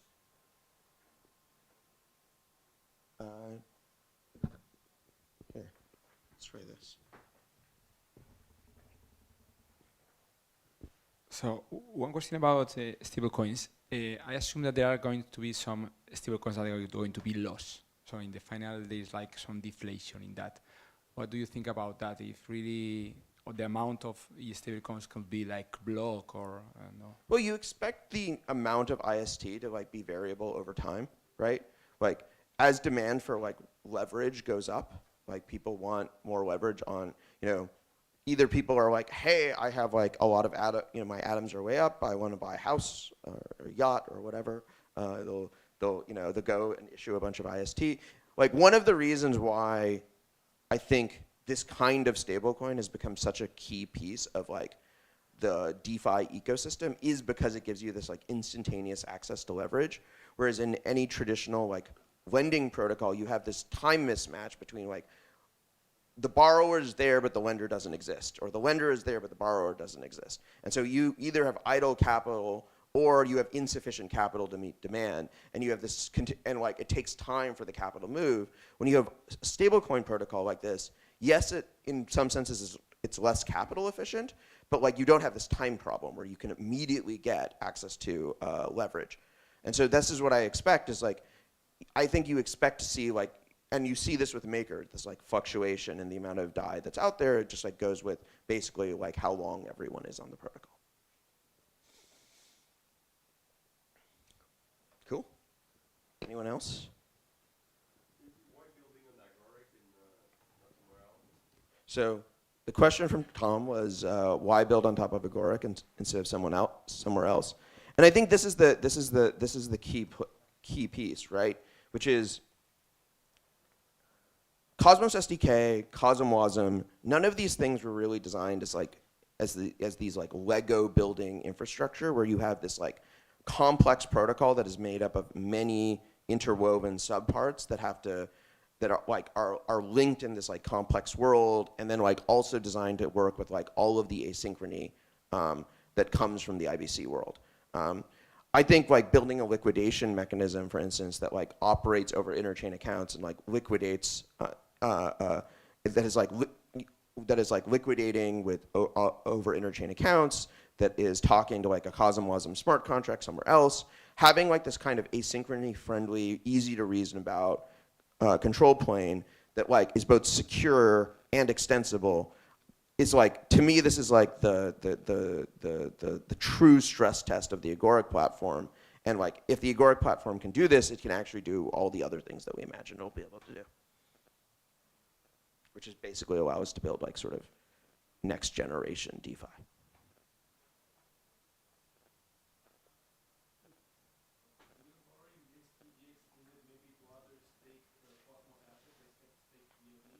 Yeah, absolutely. So I expect that like as the like liquid staking market matures with Quicksilver and Stride and like Lido and all these things, as we sort of get the liquid staking stuff figured out, eventually the dominant form of collateral is probably going to be the liquid staked assets and not the native assets. But one of the things that you need is you need ARB to exist, and so that requires liquid markets for those assets to evolve over the next couple of years. So would that mean pay off your loan with the liquid staking asset? Indeed. Right? Yeah. And like everything about the way the software architecture is built means that you could be like, hey, like there's cash flow coming to my liquid staked asset, so that my vault is like sort of self-repaying, right? And that this is like why, again, like to like loop back, why this is like why Agoric, like why do this way, is because like the economic components that like we're going to keep building on top of like don't exist yet. And with every other way of doing this, it's going to be like, yes, you could like build this like Kava like system on top of CosmWasm, and then if you want to change anything, you have to replace the whole thing, right? And you get all of the risks that come with like making these like these large changes. The idea of, if you look at the IST code right now, everything is like nicely abstracted and componentized. So it's like, oh, I want to have a new kind of vault that has this like self-repaying mechanism, interacts with IBC and according to this API, and can be like my Quicksilver, my QAtom, my QOsmo, et cetera, are going to be paying off that asset. You just are creating a new vault. You don't have to touch the rest of the code. There's like a defined vault interface, and it's not like, and it's just like Go was not intended for doing anything like this. Rust is also not intended for doing anything like this. So that, and like Mark Miller and Dean and all have spent like the last, Dan Connolly and all have spent the last 40 years turning JavaScript into the environment to do this. And so we have the pieces to do this. And I think this is this is why you do it this way.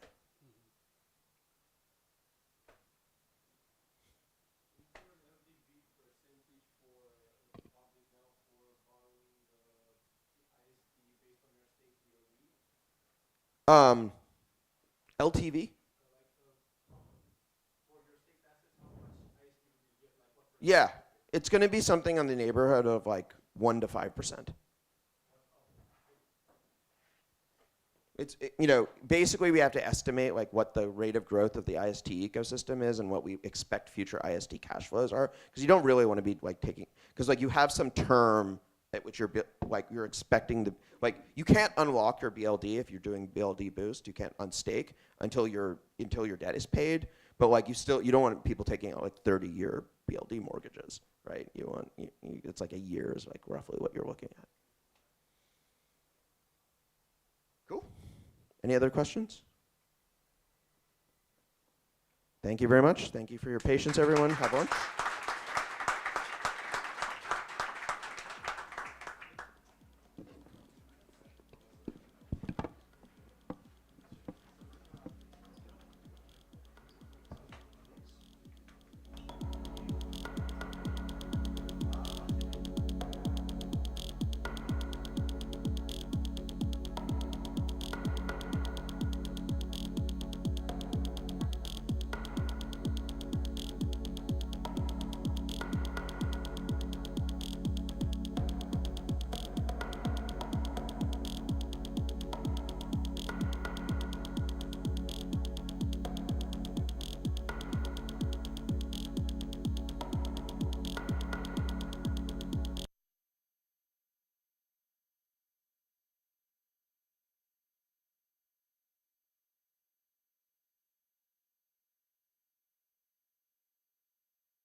Okay, I hope you all had a very nice lunch break. We're a little bit behind the schedule, but yeah, just slightly. We will now continue with the keynote held by Adrian Brink from Enomer, so the stage is yours. Cool. All right, I can use this. Okay, fantastic. How's everyone doing? Great. Okay, I'm glad to see that at least some people made it back from lunch. I think the rest is probably either still confused or still eating on whether the talks are starting again. Okay, can we switch back to this? Yes, great. Okay, thank you very much for coming. I'm Adrian. I'm one of the co-founders of Anoma, and really in a nutshell, Anoma is a unified architecture for full stack decentralized applications. And today I'll sort of spend this talk to go over what this means, what intent-centric design means, how this matters, why everyone is currently converging on this kind of architecture, but not in a generalized fashion. Since we had I'll give you a little of background sort of on Anoma and myself and the team, because this is a Cosmos event. So I joined Cosmos or Tendermint in early 2017. I was one of the first core protocol engineers. This is also where I met my two current co-founders. We built up one of the very first proof of stake validators for Cosmos called Cryptium Labs. Luckily, we're out of this game. and someone else has to deal with infrastructure. If you're running Validate, you know what I mean. Cool. I'll do a brief historic recap here on sort of the evolutions of protocols that we have seen, and how we got to where we are today. So, and I'm using a very different delineation than I think most people use for thinking of evolutions of protocols. So the first generation was Bitcoin and gave us scriptable settlement, right? And with scriptable settlement, we could build cryptocurrencies, we could build things like colored coins, we could build things like Namecoin, which coincidentally actually Namecoin wasn't built on top of Bitcoin, but rather on a fork of the Bitcoin core client. But so back in 2008 until like 2013, people tried to be as expressive as possible within the constraints of scriptable settlement on Bitcoin. As a result of the limitations of scriptable settlement, we eventually got to the second generation, which was programmable settlement. And all of a sudden, we could move away from colored coins and have ERC20s, and we could move away from Namecoin and get ENS. And actually, Vitalik talks about this in the Ethereum white paper, which is sort of the predominant reason why Ethereum came about was in order to overcome the limitations that scriptable settlement offered or had on Bitcoin. The very nice thing, though, is that we not only got the applications that sort of we knew back in the day we wanted to build on Bitcoin and we made them slightly more efficient, we got a whole host of new applications that weren't possible to be built on scriptable settlement. Like we got DAOs, we got NFTs, we for some reason now have soul-bound tokens. We got like private voting, we got we got these auction protocols to run the early ICOs and the early fundraisers, right? So something I think no one imagined when when Ethereum early on came out, but now we have all these very cool applications that we can build with this. But there are also limitations to programmable settlement because it's not everything that you need. So if you look at some of the modern applications like DEXs, AMMs, NFT marketplaces, like OpenSea, they all work, but again, they work in a clunky fashion. They are very specific trade-offs where, generally speaking, you get at least one centralized Web 2 component in the stack. And so, for example, when you think of OpenSea, right, what does a user do in OpenSea? A user signs a message, sends it to a specific Web 2 server run by the OpenSea company, which then aggregates a bunch of these signed messages, does some compute, then the server does some compute, and then the end result is settled on Ethereum. This is true also when you look at 0x, when you look at CowSwap, it's always this pattern. A user signs a thing, has to send it to a central server does some compute, and then ends up settling, executing the sort of resulting state changes on some other system. I have to say, and because most people use different delineations and scriptable settlement and programmable settlement, we've made a ton of advances on programmable settlement, but I would call them different colors of, like slightly different colored versions of Ethereum, right? We've made advances in proof of stake. We've now have a bunch of scaling solutions using rollups, whether optimistic or zero knowledge. We got advances in privacy. I worked on Tendermint back in the day. Like we have massive advances in consensus with Tendermint, Avalanche, and maybe at some point ETH2 single slot finality, we'll see. But fundamentally, they're all programmable settlement, right? Like what Near offers in comparison to, let's say, Ethereum is like, it's a different color. It's like a slightly faster VM. It's a slightly more sharded VM at this point, but it's still exactly the same application model that's just programmable settlement. And this is the important part. Settlement is not sufficient. Settlement is sufficient if the parties already know who they are, what they want, and with whom to coordinate. But many apps actually need infrastructure for counterparty discovery. Because generally speaking, most individuals don't innately know with whom they should be trading Bitcoin. You need to have some sort of way to discover which counterparties you can trade with, you can settle with. And also you need help agreeing with those counterparties on exactly what you want to settle. This is true for marketplaces where you have buyers and sellers. This is true for quadratic public goods funding where you have actually many more parties involved. We have projects, donors, and funders. This is true for DAOs. This is also true for rollups, right? When you actually think what a rollup does is a user signs a message, they send it to a central server, that central server does some compute, and then that compute gets settled on some underlying programmable settlement system. This is true for Optimism, this is true for Starknet, and currently everyone builds this as completely isolated stacks, as in the intents that people sign for Optimism or the intents that people sign for OpenSea or Starknet aren't composable anymore. They're application specific and they're centralized. Right, so what are actually contemporary approaches to this problem of counterparty discovery? Well, you can do an AMM. In the AMM world, the Uniswap contract on Ethereum becomes the central counterparty discovery point. You can also do an on-chain order book. All these approaches are expensive because you're spending gas to get a globally ordered set of transactions, even though you probably don't need that. And they're kind of silly because you're fundamentally rate limited how fast you can do this because you have to settle everything in consensus. The second approach is you do the single operator centralized database. OpenSea does this, 0x does this. Flashbots actually also does this, where a user signs a thing, they send it to the Flashbot server does some compute, and then submits it on chain. We're starting to see some more app-specific sovereign chains do this, like DYDX is a good example here. But again, the problem is this is a lot of work, and there's still trade-offs where now you just have a slightly faster consensus. You still don't have the right abstraction, because what you actually want to express is that people don't have transactions, they have intents. And intents are partial in nature, right? Like, I don't have all the state to craft a full state transition. I have like the intent that I have a Bitcoin and I want some ETH and 0 Bitcoin. That's an intent, and I need some counterparty discovery. And this is like true for most things that blockchains are currently used for. This is true for all of trading. This is true for all of voting effectively. This is true for auctions. Right, so with this, I want to talk about the third generation of protocols, which is ANOMA in my mind. ANOMA is unified architecture for full stack decentralized applications. And now that I've sort of gone over the history here, I think you can start to get what I mean.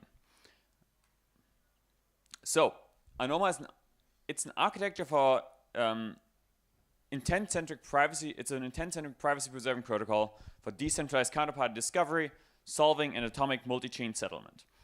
I won't talk too much about the atomic multi-chain settlement. Isaac gave a talk earlier about how you can use Typhon to use Chimera chains to get on-demand sharding. If you're interested in that kind of stuff, check it out. It allows you to do very cool things like have atomic settlement between two sovereign chains.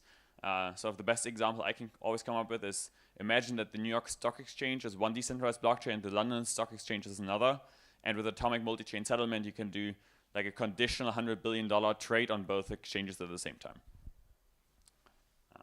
But today, I really want to focus on the first part, which is intent-centric, intent centricity, and counterparty discovery and solving.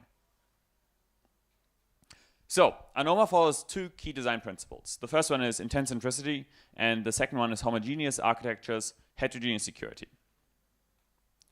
So what does intent centricity mean? It means that users express what they want and not how to get it. And sort of the easiest way to think about this right now is that when a user, when a user authorizes a transaction in Ethereum, they don't authorize a specific state change. They don't authorize what they want. They authorize a virtual machine to run some compute to maybe get them what they want. But effectively, a transaction on Ethereum authorizes a execution trace.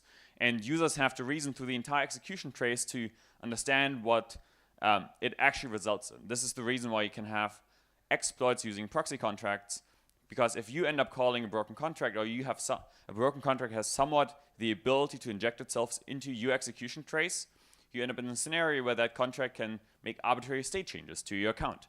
Because as a user, you never authorized exactly what state change you're okay with. You authorized which execution trace to take.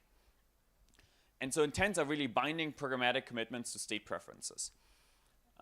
The simplest example is that you can say that you currently have 1 Bitcoin and you're willing to have 0 Bitcoin if you have 100 ETH. Right? This is sort of a very trivial limit order. But you express exactly what state you want to end up with rather than expressing how to compute your resulting state. And intents are fully programmatic, as in they're just arbitrary code and state. They are not limited to specific order formats. When you think of something like 0x or OpenSea, there's like a specific format, and you can only express that specific intent. In the ANOMA architecture, intents are, you can kind of think of them as they're evaluated at runtime. So it's just arbitrary code that runs in order to verify whether your state changes have been met. There's also an intent gossip network that is not consensus critical, as in different participants in the network can have different views of the state of the network. This way you can have 100 million intents floating around the system. Different participants in the network can subscribe to different intents, as in like topic-based subscriptions, where maybe someone is only interested in trading large sizes of Bitcoin orders. Maybe some other people are only interested in the private second price auctions. And I mean, I'm not talking about the economics here, but there can also be economic incentives to keep gossiping intents that prevent liquidity from being broken apart. Because if you don't have this, you always end up, or you often end up in a scenario where different gossip nodes don't want to gossip onwards the intents because they think they sort of benefit from hoarding it all for themselves. Then you have solvers. And solvers look at 100 million intents, or a subset of them, and try to find compatible intents. For example, in this Bitcoin ETH example, this can be that someone has exactly the inverse. So someone, if your intent is that you are willing to sell 1 Bitcoin against 100 ETH, and someone has the exact inverse, that they are willing to sell 100 ETH against 1 Bitcoin, those would be compatible. And then a solver would look at this and go, oh, these two intents are compatible. Let me create a transaction and submit it. But this can also be that you have 100 intents that together form a valid transaction, where maybe you have 100 individual counterparties that are willing to trade a portion of a Bitcoin for some ETH, right? And this is the very important thing. Intents are composable, as in different applications will have different intents, but as a solver, you can reason through all of them. And so instead of having a specific intent that just works with OpenSea, you can have intents that work with OpenSea and also 0x. And when solvers look at this, they can take all these kind of different intents and compose them and settle them on chain. And yeah, then transactions are settled on the settlement layer. On the solver part, this is most likely an NP-hard problem to build a generalized solver. So most likely as a solver, you should pick some subset that you want to optimize for, whether this be fungible token trading or like the voting intents or the like NFT intents. And this kind of architecture is necessary to enable decentralized counterparty discovery. And this is what the majority of mainstream dApps are starting to realize, because everyone is trying to build this kind of counterparty discovery service, except that everyone currently builds this as a centralized Web 2 server that is completely non-composable with what everyone else is doing. And this leads to this declarative paradigm for dApps, where instead of authorizing execution traces of how smart contracts are allowed to change your state, you authorize the state changes first, and then the system can figure out what is the best way for the system to get you to your desired end state. As a result, you get a very nice black box architecture from a user side. A user only has to author and submit an intent. Then magic happens, where the system figures out how to best satisfy the sort of desired state changes in a user intent, tries to optimize that as many people get settled as possible, and afterwards, users just need to check that the state has been updated, that their intent was actually settled on chain. Which coincidentally is, I think, what most people have as a mental model for when they interact with blockchains. I think when someone trades on Uniswap some ETH for DAI, they don't think that they are authorizing an entire smart contract call stack to do arbitrary things, and that they need to verify what every single instruction does. The mental model that people have is that trading like some state, some DAI for ETH, right? But an ANOMA really, or an intent-centric architecture like ANOMA, allows for the intuition that people have to match the reality what's happening in the system. So I won't go through the entire thing. This is sort of the overarching architecture of ANOMA. I'll very briefly run through this. I'll skip over a bunch of the privacy stuff. There are different talks. We had a talk 2 days ago, about Tiger as the unified execution environment. So This should be online as well. And Chris will give a talk at ZCon, if anyone here is going to ZCon, about the unified execution environment. So the first component is this box on the left, which is decentralized counterparty discovery. Here, users can write intents that could be transparent, shielded, or private. As a result, intents include the desired state changes. Maybe they include some zero-knowledge proofs as well. Those intents are then submitted to intent gossip nodes. Intent gossip nodes gossip these intents around. There can be, again, an arbitrary number. This is not limited as in consensus-critical messages that need to be globally ordered. There can be 100 billion of them, and if you don't want to see some of them, you can just not subscribe to that specific intent or that specific topic or that specific class of intent. Solvers look at the subset of intents that they're interested in. If you are very good at building NP-hard algorithms, you can probably write a generalized solver, and you then could look at all intents and try to find optimal computational results. But generally, solvers will look at a subset of intents. Once they found a set of composable intents, and this could, for example, be that I am willing to trade ETH for Bitcoin, someone else is willing to trade Bitcoin for atoms, and the third person is willing to trade atoms for ETH or Bitcoin, whatever completes the cycle. Those three intents would be composable. A solver can take them, combine them into a transaction. The important thing here is, at that point, solver, before someone submits a transaction, they encrypt it against the public key of the system. We are using Furvio here as our distributed key generation protocol.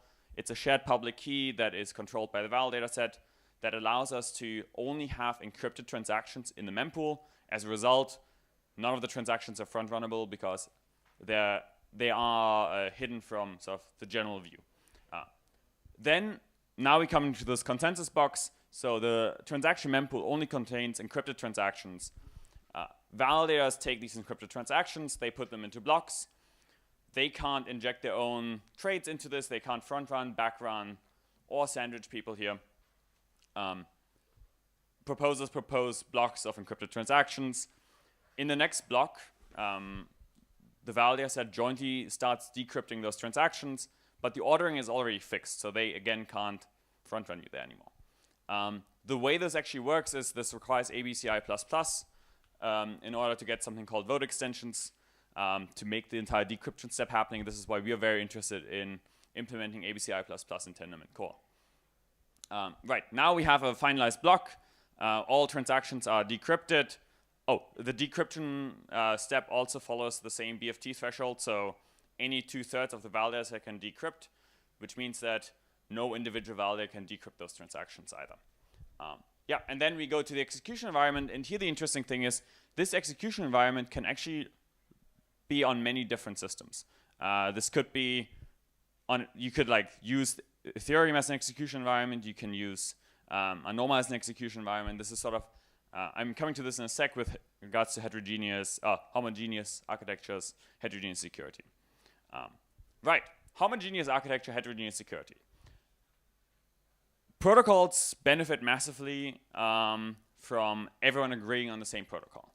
This is why IBC is great, for example, because if we all agree on the same interoperability standard, we can just use the same underlying protocols.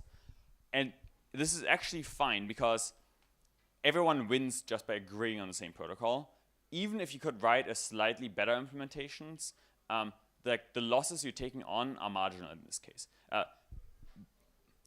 Homogeneous architectures are what makes phones great, because my phone that I bought in Europe works in North America and it works in Asia because we've agreed on the cellular backbone protocol, and there's a homogeneous protocol, and my phone can just roam between these different systems.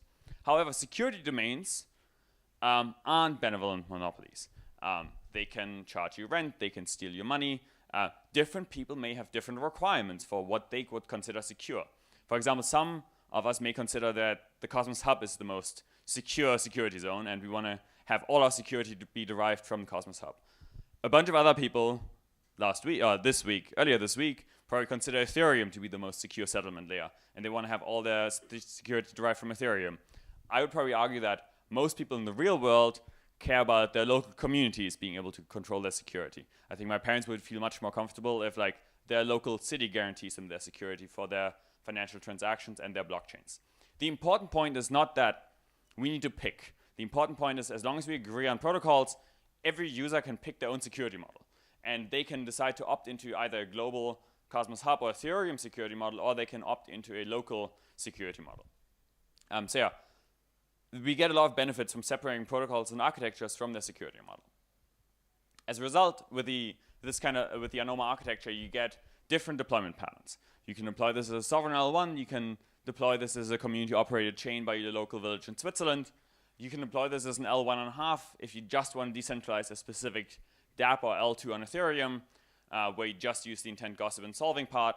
You can deploy this as an L2, where all of the security is derived from a different blockchain.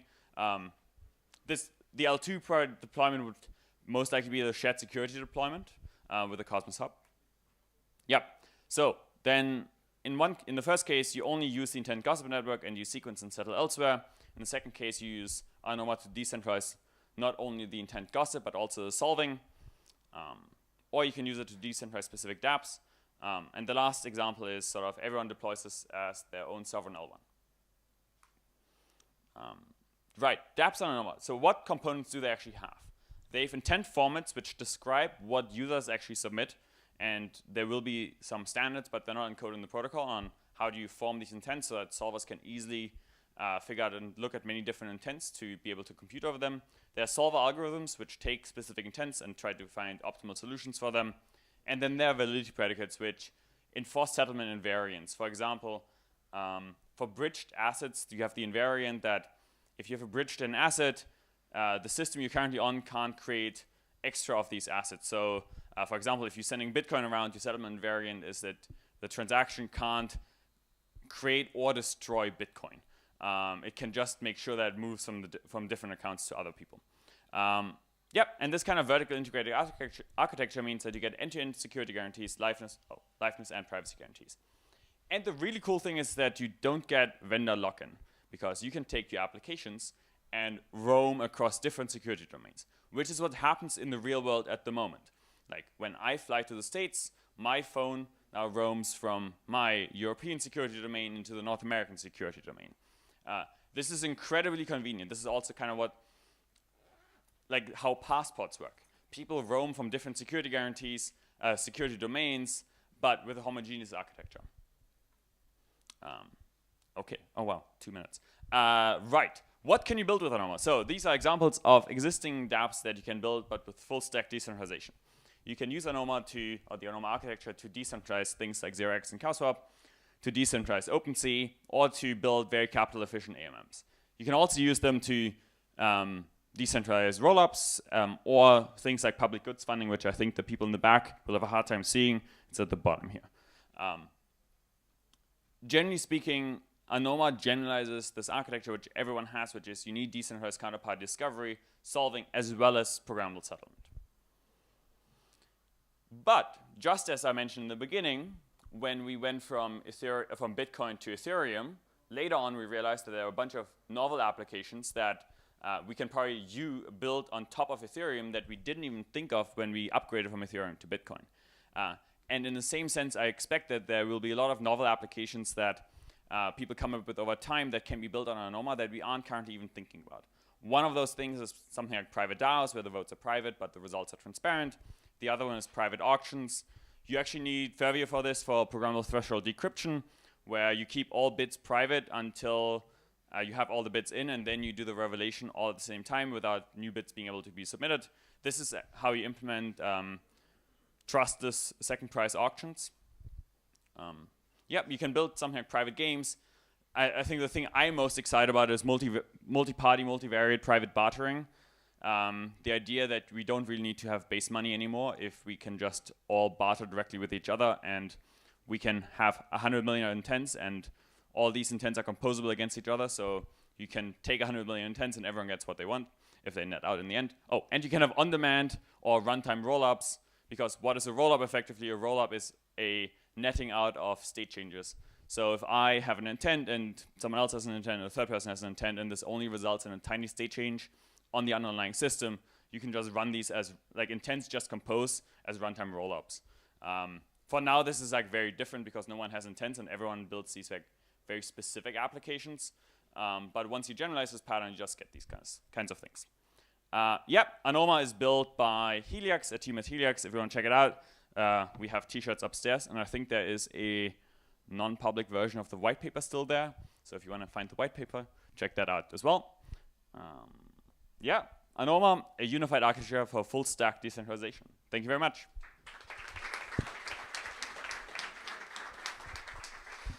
Thank you, Adrian. For questions, you can find me later. Yeah, because I'm out of time. Sorry. Behind the schedule, I think you will be around, I guess. So, the next keynote is actually a very interesting one because it's held by Vasily Shapovalov. He is the CTO of P2P, and he will introduce us to Neutron, the very first project that will leverage interchain security. Governance proposal 72 passed very recently and kicked off this development. So here you go.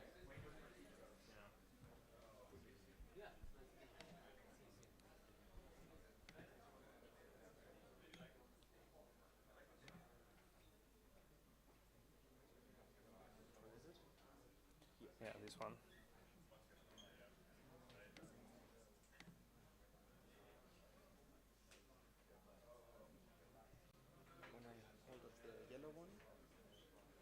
Yeah. 5 minutes. Red one is. I have to, and yeah, I think I'll manage. Yeah, so I have the same 25 minutes, right? Yeah. Okay. But you can't. If you take the 25 minutes, we won't have time to go. Okay. Okay. Okay.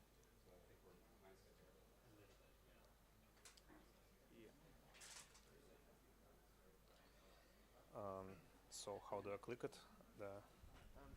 Yeah, okay, it will work, right?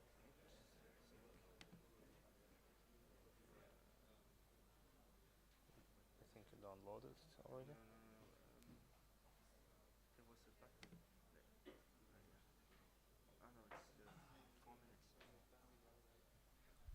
We'll have wait for a few more minutes while the deck is downloading.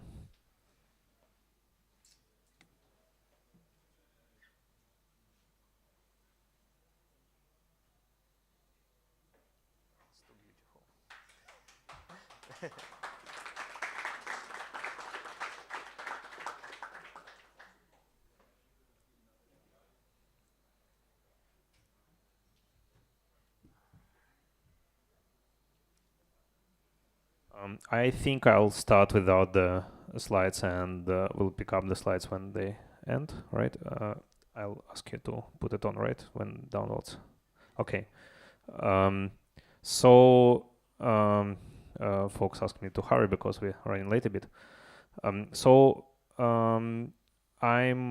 Shapovalov, CTO of P2P, and I'm going to talk about Neutron, the chain to be secured by Cosmos Hub using interchain security.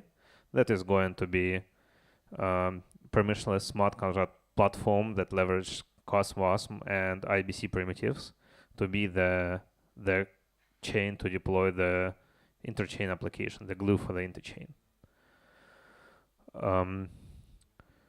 The story of Neutron is we try to find a blockchain like this that would be very secure in economical sense and would have the no hassle-free deployment for Cosmos smart contracts for a project that can be under Cosmos Hub umbrella, would be maximally aligned with Cosmos Hub.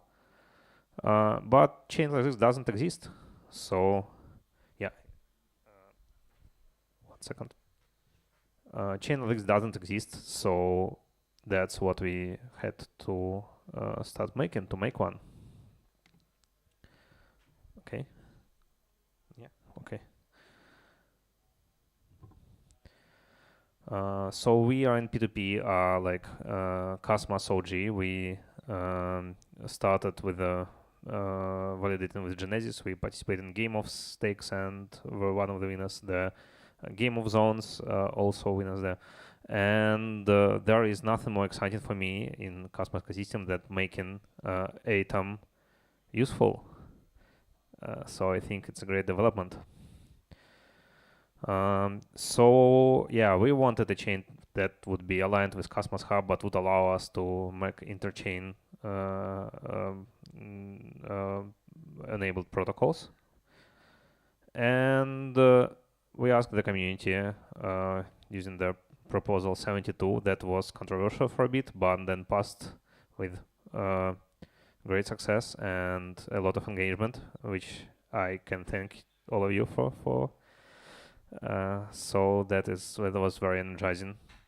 And we're making the permissionless smart contract platform that will have state-of-the-art interchain capabilities and the security of Cosmos Hub, which is very exciting for me. The basic idea is that the chain itself, the interchain secured dawn of Neutron, will what it will do. It will allow the smart contracts applications to deploy, but it won't host any any enshrined applications.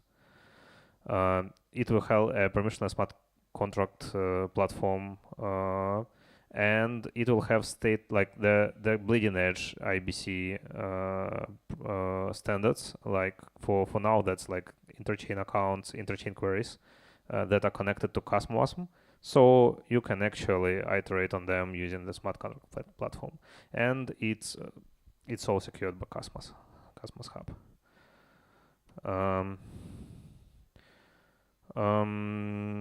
So why like people would want to use this? Why it's important? Why not deploy your own zone like many other does in Cosmos ecosystem? That's basically the premise of Cosmos ecosystem, to like roll up your own blockchain. That's what people do here, right?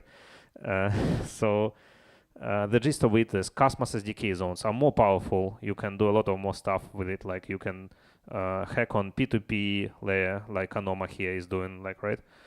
You can hack on validated duties.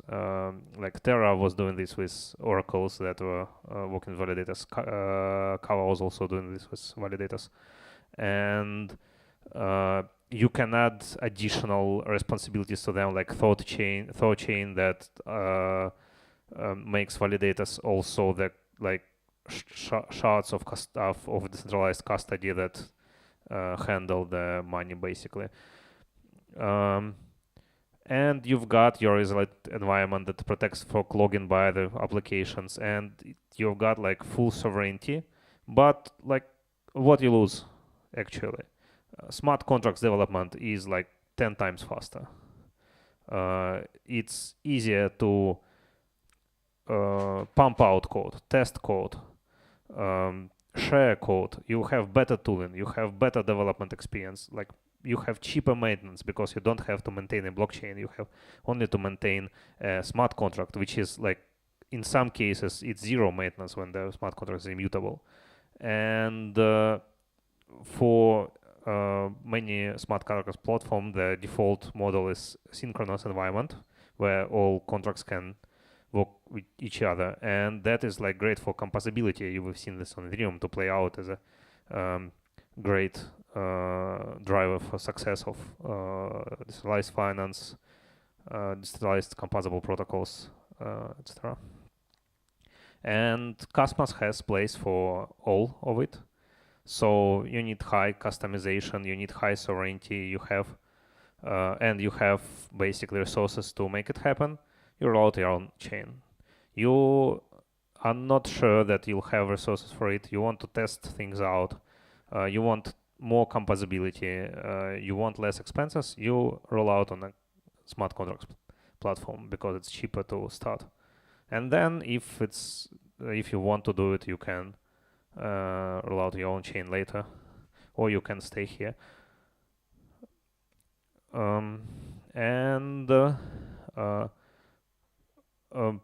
What we are doing here is making this smart contract platform very much interchain capable. We're connecting the interchain accounts with the smart contracts. So like interchain accounts are basically like telekinesis for the blockchains. You've got a zone, you've got a different zone, and one, like the zone 1 can trigger the actions on zone 2, like whatever transaction it wants, basically. And it's represented by a ghost on the other chain, like the ghost hand, which is sort of like a virtual account. And we allow smart contracts to have as many virtual accounts on other chains they want. That allow them to act in the interchain according to the like programmed rules on the blockchain of Neutron that can be made much more safer than like a custodial approach. And we're working on interchain queries, which are like a bit more harder technically. The gist of it, when you have a IBC connection to other blockchain, you can read parts of its state and prove they are correct. And that allows you to query state of the blockchain. You can query, for example, the current balance of the account. You can query the delegations of an account. You can query if the transaction you did with interchain accounts was a success or it did fail for some reason. So you can communicate with other blockchains and you can understand what's happening on them. And these two options allow folks to have protocols that basically do interchain stuff with many blockchains algorithmically and very transparently. So it's not the simplest thing technically. Like you need to basically transfer a lot of data from one blockchain to the other user layers and reconstruct this data in a readable form by re-implementing the logic of one blockchain on another. But it's possible, and it's very handy. So imagine, for example, the protocol that for some reason needs price feed, and a zone that provides robust price feeds like Band or something.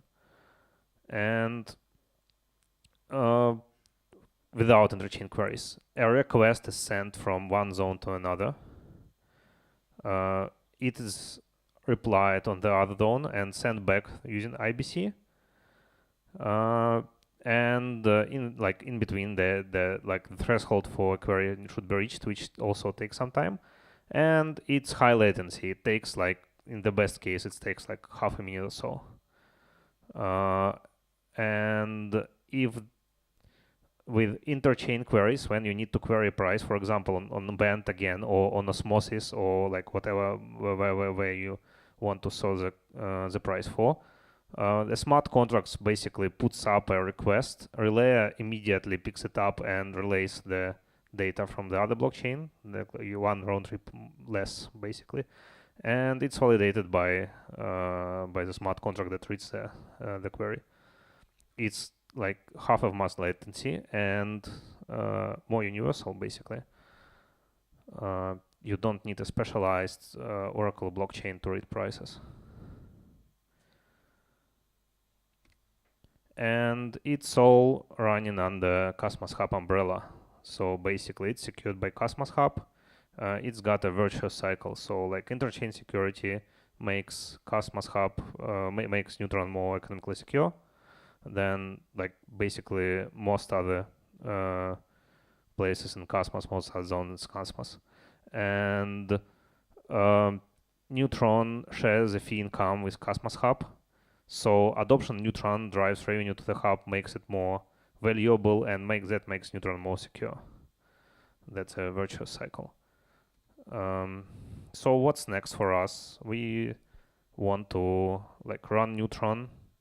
We want people to deploy Neutron to make decentralized exchanges, yield strategies like cross-chain yield strategies, aggregators for trading on cross-chain, the liquid staking protocols, any NFT marketplace, any fantastic products you can build. The DAO toolkits, like interchain DAOs, will be a thing, right?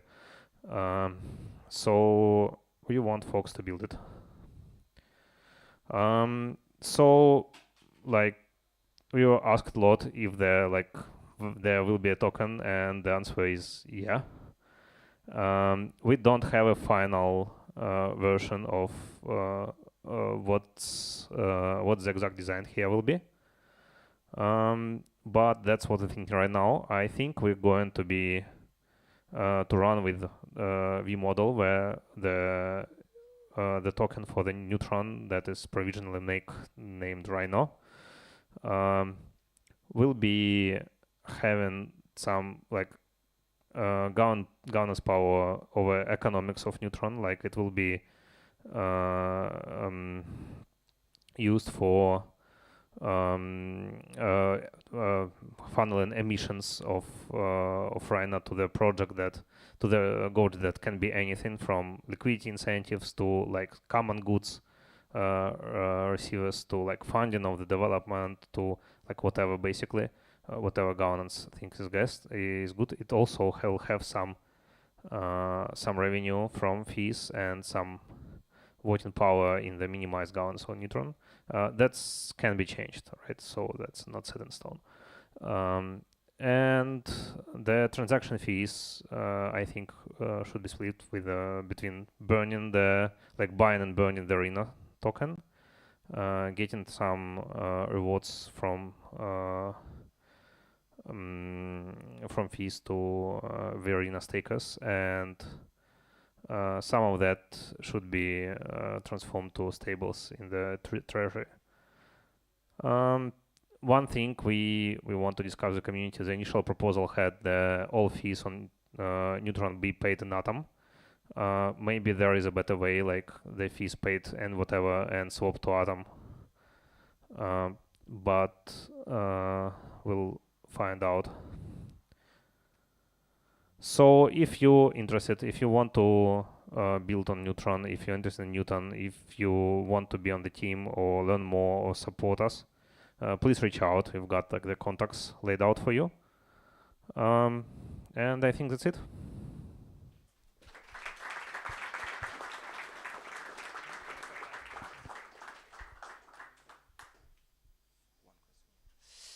Thank you so much, Vasily. I think the other two panelists are not here already, so I think we have time for one question, if there's one question in the room.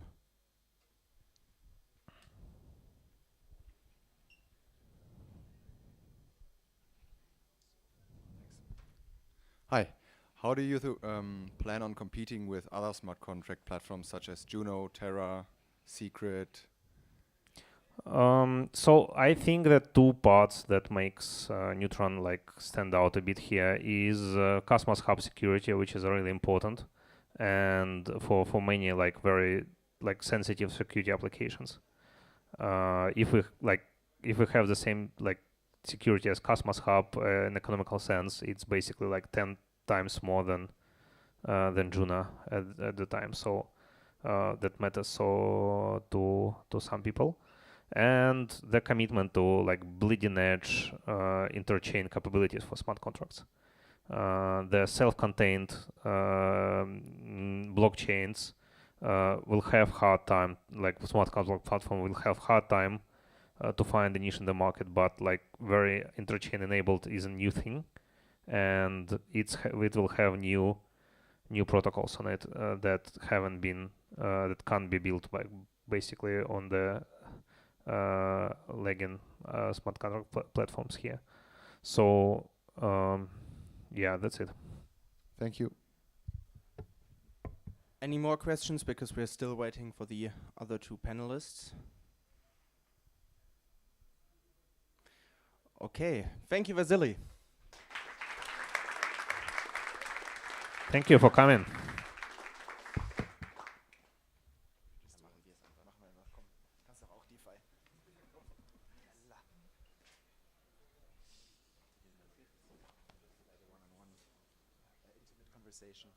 It's going to extend now.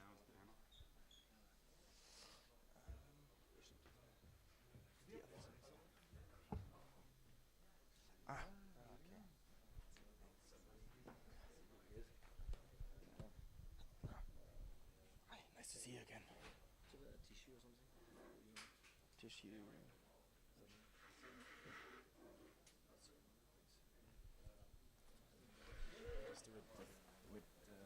limited set. It's okay, I think. Mark has COVID, so it's like. Oh, he has COVID.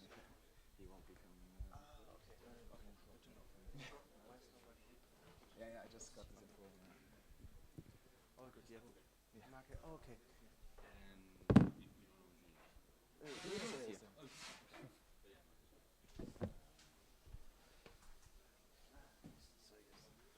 Okay, so we are ready. The next panel will be held by my German friend, Felix Lutsch from Chorus One, and they will talk about the future of DeFi, whether it will be multi-chain or not. Enjoy. Thank you, Juri. Hello, everyone. Yeah, I'm Felix Lutsch from Chorus One. We're a staking provider in the Cosmos ecosystem and other ecosystems, and I'm joined today by some OGs in the DeFi space to discuss, what is the future for DeFi in the Cosmos ecosystem and especially like the Interchain ecosystem. Unfortunately, we also supposed to have Mark here. He was on Rave yesterday and going too hard and can't make it.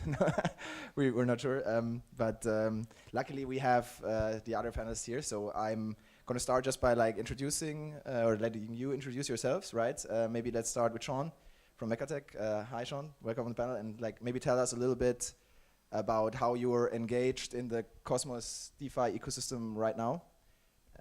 Sure. Yeah, my name is Sean Braithwaite, and I'm the CEO of Mechatech, where we work on interchain block space markets. So we're trying to like redo how mempools work and how cross-chain interactions will happen. Awesome, thanks. And yeah, Julian? Yeah, so my name is Julian Boutolou. I'm involved in a few different projects. I've founded a few different projects like Stake DAO. It's also we accumulate governance tokens, and it's a kind of wealth management mechanism for asset that you have in your portfolio, so maximize your yield. Reg News, it's the deep dark side of the ecosystem where we analyze and study whatever happened in the DeFi space. Blackpool, the hedge fund for NFT. We are one of the biggest leader in the space. We invest, and we also have an esport vertical. We make those assets at work. Stake Capital is the family office, and we have a quant side. So we also do like validation, staking, liquidations, market making, arbitrage, and name them.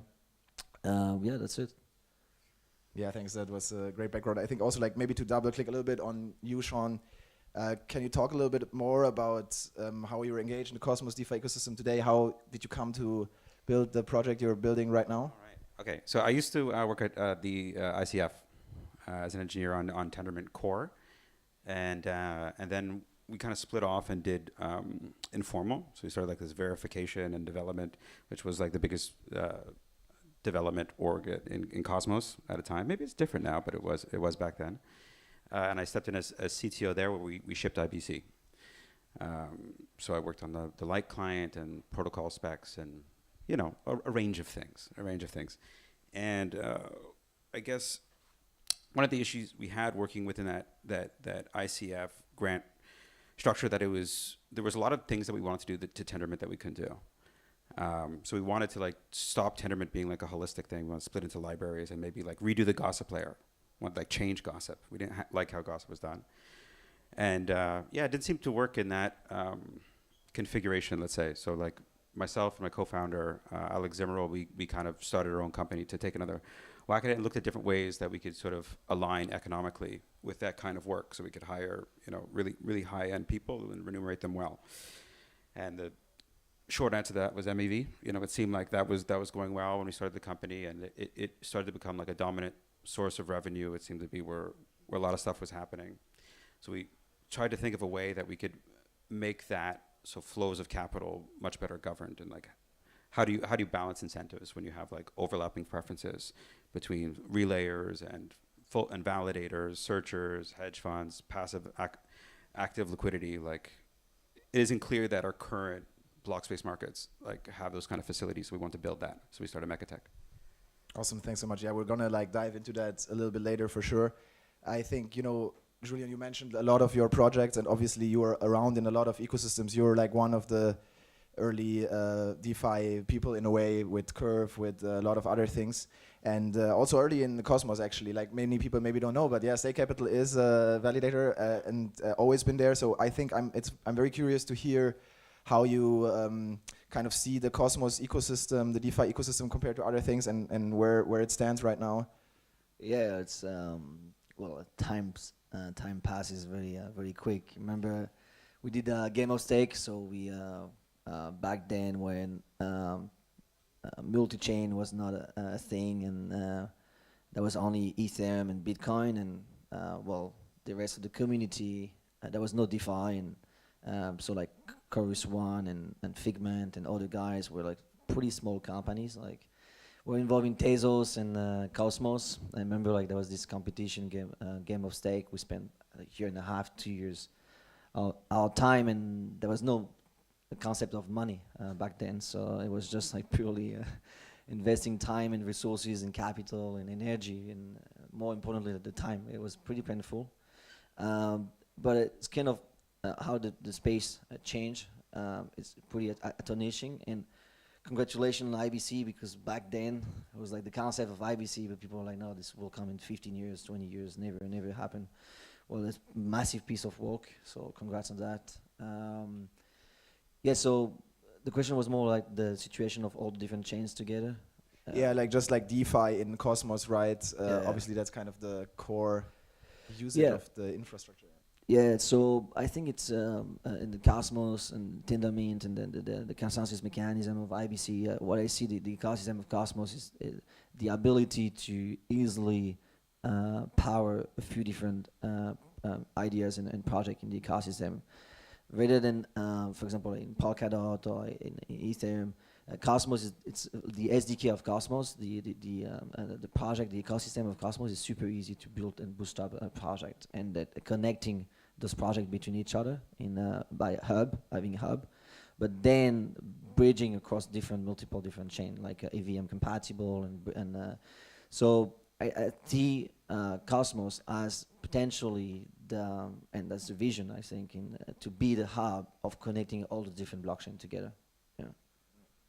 Yeah, super cool. Thanks. And I guess if you think about this big role of Cosmos, like obviously we have to somehow get there, and do you need like projects actually building on it? And maybe one way to look at it would be to kind of question what is actually lacking in the Cosmos ecosystem to kind of make this a reality.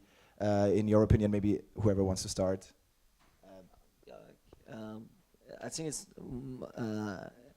I'm not sure if it's something I should say, but I think it's still like the cryptonomics behind the atom concept. Because if Cosmos, the vision is to really like empower projects, at the end, the token economics of the project is more important than the rest of the economy, such as So the like atom. So the tokenomic economics of the atom is bad, right? I think so, yeah. But did that stop Cosmos from expanding? Well, expanding, that's the point. Like, how do you gauge expansion compared to Ethereum, for example? Like in billions of US dollars are being traded a year. If Cosmos is fast and cheap, why not more projects? For example, like Curve, like Aave, like. That's my point. It's like there's a paradox between saying the chain is already alive and people can go there and have access to free transaction and super fast transactions, but not having volume. That I totally agree with you. Like people should pay for shit. People should pay for relayers. The validator revenue is terrible on most chains. Like zero transaction fees, like funded by inflation, is a bad economic model for sustained growth. And I think like this market cycle really revealed that. But I think the point that I was making is that like. One of the key theses, I would say the key thesis of Cosmos is about sovereignty. It's about things like not being dependent, about like limiting coordination, even between economic systems. So like Terra got up to like $1 billion a day in volume without any coordination from Cosmos, from atoms, right? That's my point. Yeah. There was no intrinsic value of the project creating value back to the token atom. That's completely disconnected. There's no correlation, direct correlation. You can have the most successful project in Cosmos and actually not use Atom. And that's the thing. It's like at the end, a project that is so successful can actually be and become the token economics of the chain. I personally, I think that's a great thing. I think that you're not tied to the monetary regime of atoms as you develop in Cosmos. I think that's very important. But Vasily just just talked about Neutron, which is going to be secured by atoms. So I think that's going to be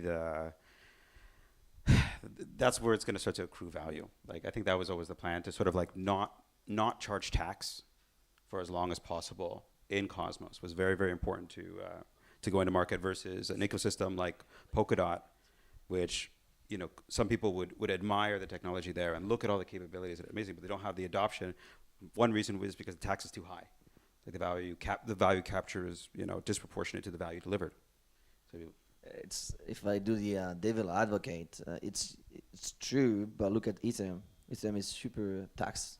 You have one of the highest tax in the ecosystem and the most usability and the usage. So there's two things. There's value capture and value delivered. So like going on Ethereum, like Aave or whatever, gets like free composability with every other protocol on Ethereum. That's amazing, right? You have like, Uniswap and SushiSwap, and then 1inch on top that builds a whole protocol based on that liquidity without permission. That's awesome, right? Versus on Cosmos or whatever, you have to kind of like build that from scratch. So, or you don't have to build it from scratch, but there's the composability story isn't as effective. So like the Ethereum composability story delivers a tremendous amount of value. And I think that's why why people were willing to pay high gas fees for so long. Yeah. Also remember, like, because we know each other for quite some time, and back then I was criticizing a few different projects that, for me, in the Cosmos world, we're spending more time to maintain and build their blockchain rather than actually building the product. And I think that's a big issue in the Cosmos ecosystem, is that you have projects and ideas about changing the world and like climate change or any type like this without mentioning the project, but then at the end they just build a team of DevOps, a team of guys that build a blockchain, but they don't build a product. And this was a big, I still see that as a big issue in the That's very interesting. But so you're saying that is kind of a problem because the infrastructure in Cosmos wasn't ready, right? Like, so this unnamed team. But it's actually now a big opportunity for consulting company to be the consulting aspect, the technical aspect for those projects. Yeah, like kind of, it's getting easier. I think we see that, right? Like building a Cosmos chain gets easier. You have more modules, you have more things there from the toolkit. You don't have to like code so much. Now we have also Cosmosm. I guess we're kind of getting there, but yeah, I do see your point. I think maybe what's also interesting is, I guess, the other direction of this trend, where it's more, we are seeing, right, like application-specific blockchains, DYDX moving to its own chain from the, high-tech Ethereum environment in a way. Is that gonna be like a trend? And I guess for me, if I look at it, I think like Cosmos like kind of front-ran that idea and it stands for that, right? So is that the end state, or how do you think about are like successful applications gonna move to their own chain to be able to have the value accrual to their token instead of like paying the tax to the king? It's really a trade-off, right? Because when you like the app chain thesis is playing out, like a lot of people are launching chains. DYDX is one, but if you look at the number of airdrops, right, obviously people are launching chains, and the marginal cost of doing that is going to go way down with stuff like Celestia, right? So right now, there's a lot of things that suck about launching your own chain, right? Forming a validator set, like going through test nets, like going through that cycle, bringing up building that economic security such it makes sense takes a while. But as we're seeing with interchain security, that cost went down. When Celestia comes out, again, when you don't even have to build any, you're just a roll up, it's going to go down again. So those stories that story is improving. One story that still needs to improve is definitely that of composability. Like on Ethereum, you get incredible composability and it's synchronous, right? It's awesome, it's atomic. On Cosmos, it's asynchronous. And sort of at the intersection of those two security models is MEV, and we got to figure out how that works. Yeah, that's super interesting. I guess that's also like a area I wanted to dive into. So, right, basically, right, I mean, I don't know, like I hope people know what MEV is. So basically we are talking about kind of value that is able to be extracted from the on-chain states of the different protocols by its users or by like validators essentially in the end. And Sean, I guess you're building a project here. Julian is also active in this space in terms of like making the market more efficient, like extracting MEV in the end. And definitely one of the core differences, I guess, is you don't have that synchronous thing like composability. Now, when you say we're figuring that out, like what is a way to do that? Is it just like IBC? Are we always going to stay in this realm that you will just have like a different kind of composability, or is it possible to get to that stage where you can do like a flash loan in the Cosmos ecosystem across chains, maybe even? Yeah, like when you think about atomicity, what we're really talking about is execution, right? So what is like the risk that something you think is going to happen happens in exactly the way that you expect it, right? So like if you're taking an ARB on even an L2, right, and trying to go across a bridge and you're waiting 7 days, like the opportunity's gone by the time you get there, right? So this is execution risk. And right now there's a lot of execution risk in IBC, but I claim that probably in like, I don't know, 2-3 years, there will be atomic blocks in Cosmos, as in you will have like interchain blocks.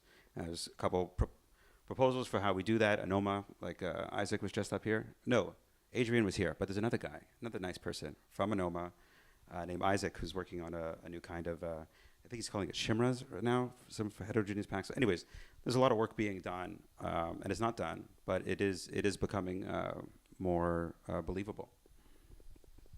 And you think that is like kind of, it's a core piece to make DeFi or successful to have this? Is it that important for the ecosystem? Yeah, it's good because it'll, like, if you could have like liquidity on one chain that applies to an operation on another chain, doesn't mean you have to move it. And it doesn't mean like, so all this multi-chain world, right, where the same protocol deploys on multiple L2s or whatever, or there's multiple competing sort of thesis of, oh, this is a better DEX, whatever. It's just fragmenting very limited liquidity. Like the whole blockchain space is just not that big, you know. And as we sort of partition, you know, the limited resources we have, just so we could like execute in parallel, it hurts UX because it means like execution between those two chains is just very expensive. So I think that's what's going to drive, like, the interchain blocks might happen either like at the protocol layer, or there might be like this sort of builder layer in between blockchains that sort of like figures out how like the optimal execution for these interchain operations, and then gives the user a fixed price and they say yes or no. Like, I will take that. And then the user doesn't care whether it's done on Optimism, whether it's done on Osmosis. Like, I don't, like, right now, I think because of inflation, there's like a lot of brand loyalty to DEXs, right? People made a lot of money, like being early in Osmosis. But we think about like the next million users, I think users just want a really good experience. Like, just give me the trade at a good price, you know, with no trust assumptions, don't lose my money. I don't care who fulfills it, right? Whether it's like an LP here or a lending protocol there, like, doesn't matter. Yeah, this is what I call layer 3. It's basically, as a user, you want to use a product. You don't really care about the underlying technology. You don't really care about how the system works behind the hood. So you go there, you go to Curve, you want to get some token, you swap, and then the system will swap potentially across multiple different chains. You want to get the best lending rate on Aave, then you will just borrow across multiple different liquidity on those different chains.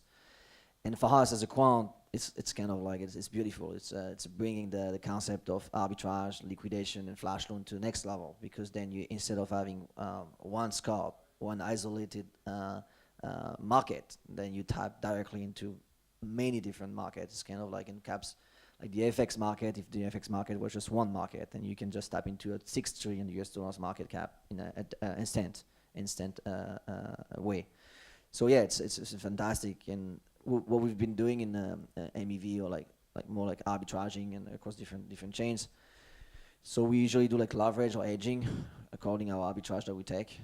So we, at the moment in the multi-chain world of quantitative algorithmic trading that we operate, we do that more as if it was a centralized finance. So for example, centralized finance, you take arbitrage and then you will hedge yourself another centralized finance. That's what we're trying to do with the blockchain, the multi-chain, because of rewards and early stage the project. So you might use them instead, even if the price is not the best, you will do that because you'll airdrop or plan in the future to receive like governance tokens. Yeah, that's super interesting. I see like there's also like kind of problems with this, right? Like, we're fragmenting the liquidity, you're like incentivizing more venues for exchange, and then someone else has to make it efficient again. like, isn't this kind of a perpetual game that, like, where does this end, and can we consolidate this, or like, what's the?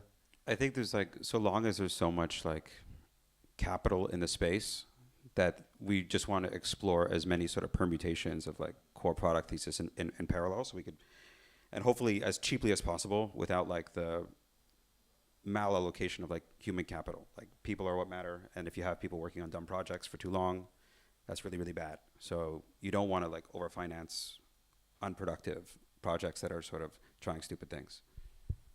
Okay, yeah. Maybe also like taking it back again a little bit, I guess it's kind of meta-philosophical here for a second. But I guess the question also more like technically in Cosmos, now we kind of talked about this asynchronous communication thing and how Cosmos has to work that out, but is there something unique in Cosmos that like kind of the Cosmos stack allows, or that you see that maybe hasn't been seen in Ethereum or other ecosystems in the DeFi space, or is it? I mean, it has like the best trust assumptions of any bridge. Like there are other bridges, and they all have different trust. I don't think any of them are as good as IBC. It is this trade-off of like a long time ago there was this decision to choose like safety over aliveness, and this was like a huge research contentious debate, and like Ethereum spent what 7 years coming to the same conclusion, it seems like, but like coordinating you had a lot of ETS research. That CH website. Come on, man. The content was there. No, they do amazing research. It was just like, it's a very complicated issue, and like with finality, you could have these good trust assumptions. So that has worked out for Cosmos. Other things haven't. That has worked out. Anything you see, Julian, again, like being in the Ethereum ecosystem more? Does anything excite you in the Cosmos that you think will position it better than something? Or like, as we say, also maybe you said like we want to make IBC the standard for all the ecosystems. Like, how do you get actually people to adopt that, right? Like this standard. I mean, we're seeing like, I guess like one example, like Avalanche, where it would be amazing, right, if they would use IBC instead, but they're building like their own subnet protocol. I guess Polkadot has the same. I guess, what are your thoughts on this? Is this like? No. I mean, like the as Shan mentioned, in early of the panel, I said the IBC thing is the killer of for Cosmos. The bridge functionality and being able to bridge asset across different projects. This is a killer. I see the thing I have in the Cosmos environment is see like those projects being able to use the technology, but not necessarily bringing value to the ecosystem. For example, you might be able to use the technology of Cosmos, which is incredibly powerful, but be maybe a layer 2 of Ethereum. So a functionality that will be a layer 2 for Ethereum using the technology of Cosmos. Yes, but the tech and the ecosystem is beautiful. In order for people to jump and start using, is again the value. I think we passed the phase of incentivization, like incentivizing users to come just for the fact of paying them to come because there's no value. It's kind of like the same thing of pay to play to earn, or get paid to play a shit game. We passed this phase because now in the ecosystem. You have so much utility and value that people will prefer just going for the value and the utility and still making money rather than getting paid to not have value. So what we need in the Cosmos ecosystem is the same. Like if it's maybe this Cosmos could be used for one type niche market, for example, high frequency trading, maybe, or derivatives, options. But finding a niche, and then people like us as a quant will jump into it, and then we'll try to arbitrage like Osmosis and all different products. But it's just different, and that's maybe that's the common question. But then you have a clear. The question is like, are the chain going to be able to survive when the merge of Ethereum happens? Because of being, if the vision of having free transaction and fast transaction happens, then those different blockchain will need to find a niche market to survive. But I think there's a lot of reason why people want their own chains. Like if you're like a big product, talks with a lot of gaming companies that are looking to integrate, and it's like, so why would like a business take on exposure to the congestion of someone else's network? Would be one question. That's the point. If the vision is to have no congestion, then you're So bringing like infinite capacity. So like not infinite capacity, but multiple layers. You bootstrap like a layer to and then you become the game. But without the point. I mean, don't get me wrong. I'm pretty big in the Cosmos ecosystem. I was there in the early days. Team is fantastic. I've got a lot of friends from the ecosystem. The only issue I have is like the fact that users or people that are building a product, they also need to maintain the infrastructure. Well, the vision of blockchain and the vision of this decentralization, as I see it, is normally you are agnostic from the infrastructure. The infrastructure is serving all of us, and we just plug on top of it. Well, here you still need to operate. It's just this paradox for me, but I still love it. But it's complicated to justify that a team, inside a team, you need to have expertise in DevOps for making a product that will sell ice cream, you know? Well, I guess like, what do you think of like what the Ethereum Foundation is doing to reward the client teams? As in, they're like giving them some initial stake, and then those client teams will run validators, and then that revenue will kind of secure them for a little while. Like, what if validators just became like developers were validators? What if those two groups were like one thing and they were economically incentivized? Well, that's the vision. The vision is to have anyone running a mobile phone to be a 32 ETH staking validator and or liquid staking or whatever. At the end of the day, the infrastructure should be run by all of us and not isolated to a project. So, but maybe there's still, for example, as I mentioned, high frequency trading and the point is like, I think for product that financial product, it's very important to run your own infrastructure. For example, for us, if we want to do arbitrage in Cosmos, we will need to run infrastructure because this is the business, and we need to have access to all the transactions before anyone else. And this is what we're doing in Avalanche. This is what we're doing in Solana.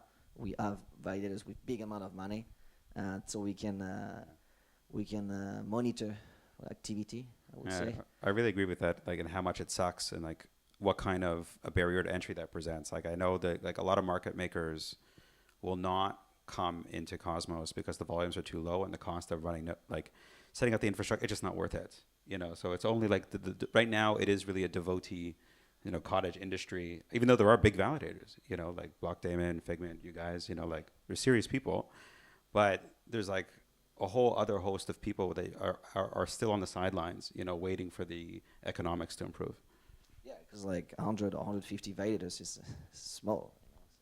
Do you think that is actually hindrance? I mean, I guess maybe a different discussion, but I guess just to wrap it up, I think we don't have that much time left. I wanted to talk a little bit about like a project in Cosmos that had, or like built on Cosmos that had like a lot of traction and evaporated overnight a little bit. So like Terra, right? I guess there was this use case, a very financial use case, and using the Cosmos technology stack. Of course, I mean, well, we can argue again about the value accrual, but maybe more just your perception of this event. How did you perceive it?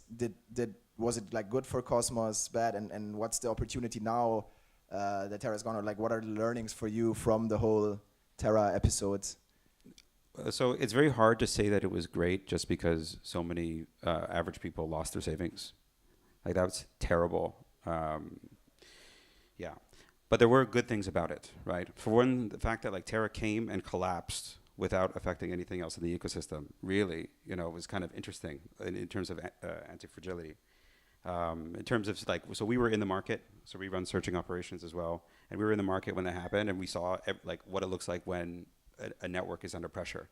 And you know, what is it, both from an infrastructure perspective and from a mechanism design perspective, we learned so much during that period, which now we could deploy to benefit the entirety of the rest of the ecosystem. So I think, yeah, there's a lot we learned from the Terra collapse on that side. Well, I wrote articles. We wrote some piece of articles on Rect. Also was very strong, raising the voice like before the event, like 6 months before, like saying the talking about the Terra and the mechanism, and saying this was a very dangerous game. And what I think is what we learn that's what usually we say is like you always learn from the mistake and not never from the success. So what happened is actually fantastic for the ecosystem. And come back to Sean, a lot of people lost money, but it basically taught us that those things can happen, and we have to be very careful. We have to be, and also we need to stop shaming people when they try to have a pragmatic approach and reasoning on a public sphere, like such as Twitter. When someone is saying, okay, this mechanism is not backed by mathematics and it's not, it will collapse at some point because it's built and designed, looks like it's bouncy. You know, the only way that it's working is because people are joining and they're making money, so you sell your back to the next person.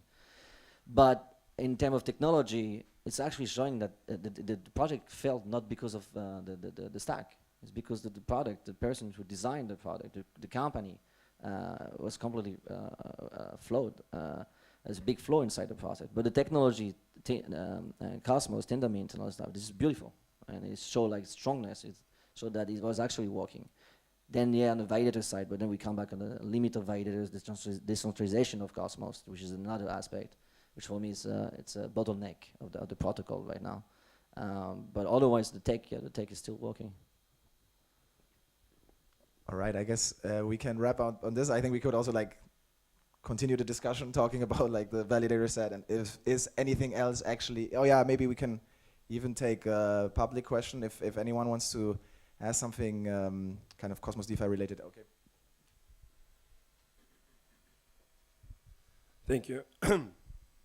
So I guess you made a great point about the product, about Atom, because I guess there was a trade-off when they decided to go for sovereign blockchains, which has its own utility. So basically, it's built on the same technology, but it doesn't bring value to Atom. However, we have Interchain security coming up with where the Atom token will be valued a little bit more because they will be able to validate on other blockchains. And then we had IBC, which was implemented last year, if I remember correctly. And so my question is, from a technical standpoint, is it possible for other blockchains, such as Ethereum, Avalanche, or any others, to implement IBC so we don't have to go through bridges where we can have tokens directly on the blockchain? From a technical standpoint, is it possible? I mean, yes.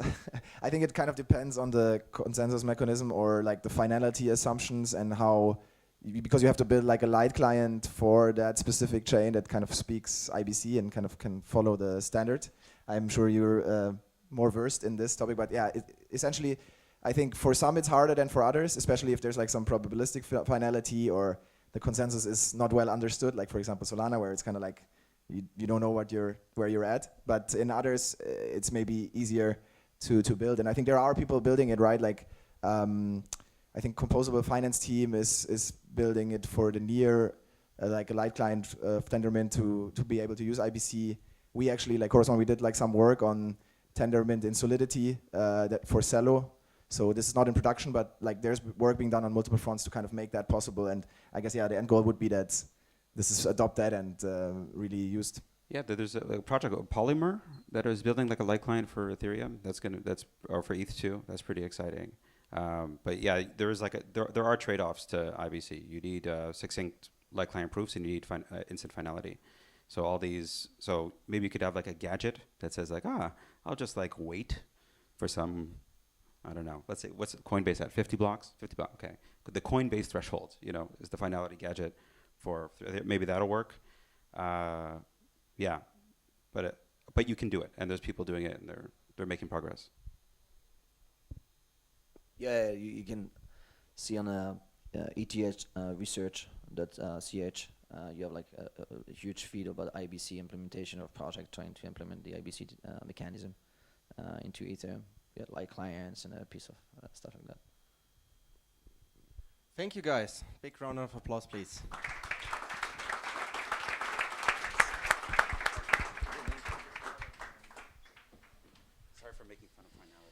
So, and I just see it, the next speakers in the room. Gregory, this time without a hat. Interesting. Yeah, nice. That's cool. Was it too crazy, too complex? I don't know if the audience is like following it. Oh, was it? No, at some point I was like, oh, should we take it back and try to explain MEV for a second or something? Oh, I didn't. I guess like the audience is smart enough, hopefully, to. I just focus on having fun. I think if we have fun on the panel, then the audience has fun. That is it, really. Yeah. Are you next? Oh, okay. I'll stick around. We have many reasons for going slow on product. Exactly. We didn't want to ship on that dumpster fire you call it there. Oh, it's not. We've got like some spicy situation here. Dude, I was just came hot in from. Well, I didn't upload a PDF, so I could go to. I made the. I sent a link to it. So there's a. I don't have access to T'inquiète, j'ai déjà récupéré. Yeah. How can I text you something that you could put into that? I'm not in. I'm just in Giga. It's not the end of the world. You just it's want not to the end check. of the world. All I had was a logo. I'm not doing a slideshow. So all I was going to do is do a logo. Can we also leave Vegas? Yeah, you could do that. It's fine. It's not a big deal. Yeah. Perfect. It's no big deal. Okay, here we go. Hey, everybody. Is there any way that somebody could bring me a little water? That would be amazing. And also, can you tell me how long I have? It's 15 minutes? Perfect, thank you. All right, hi everyone. I'm Gregory Landaway. I'm one of the founders of Regen Network.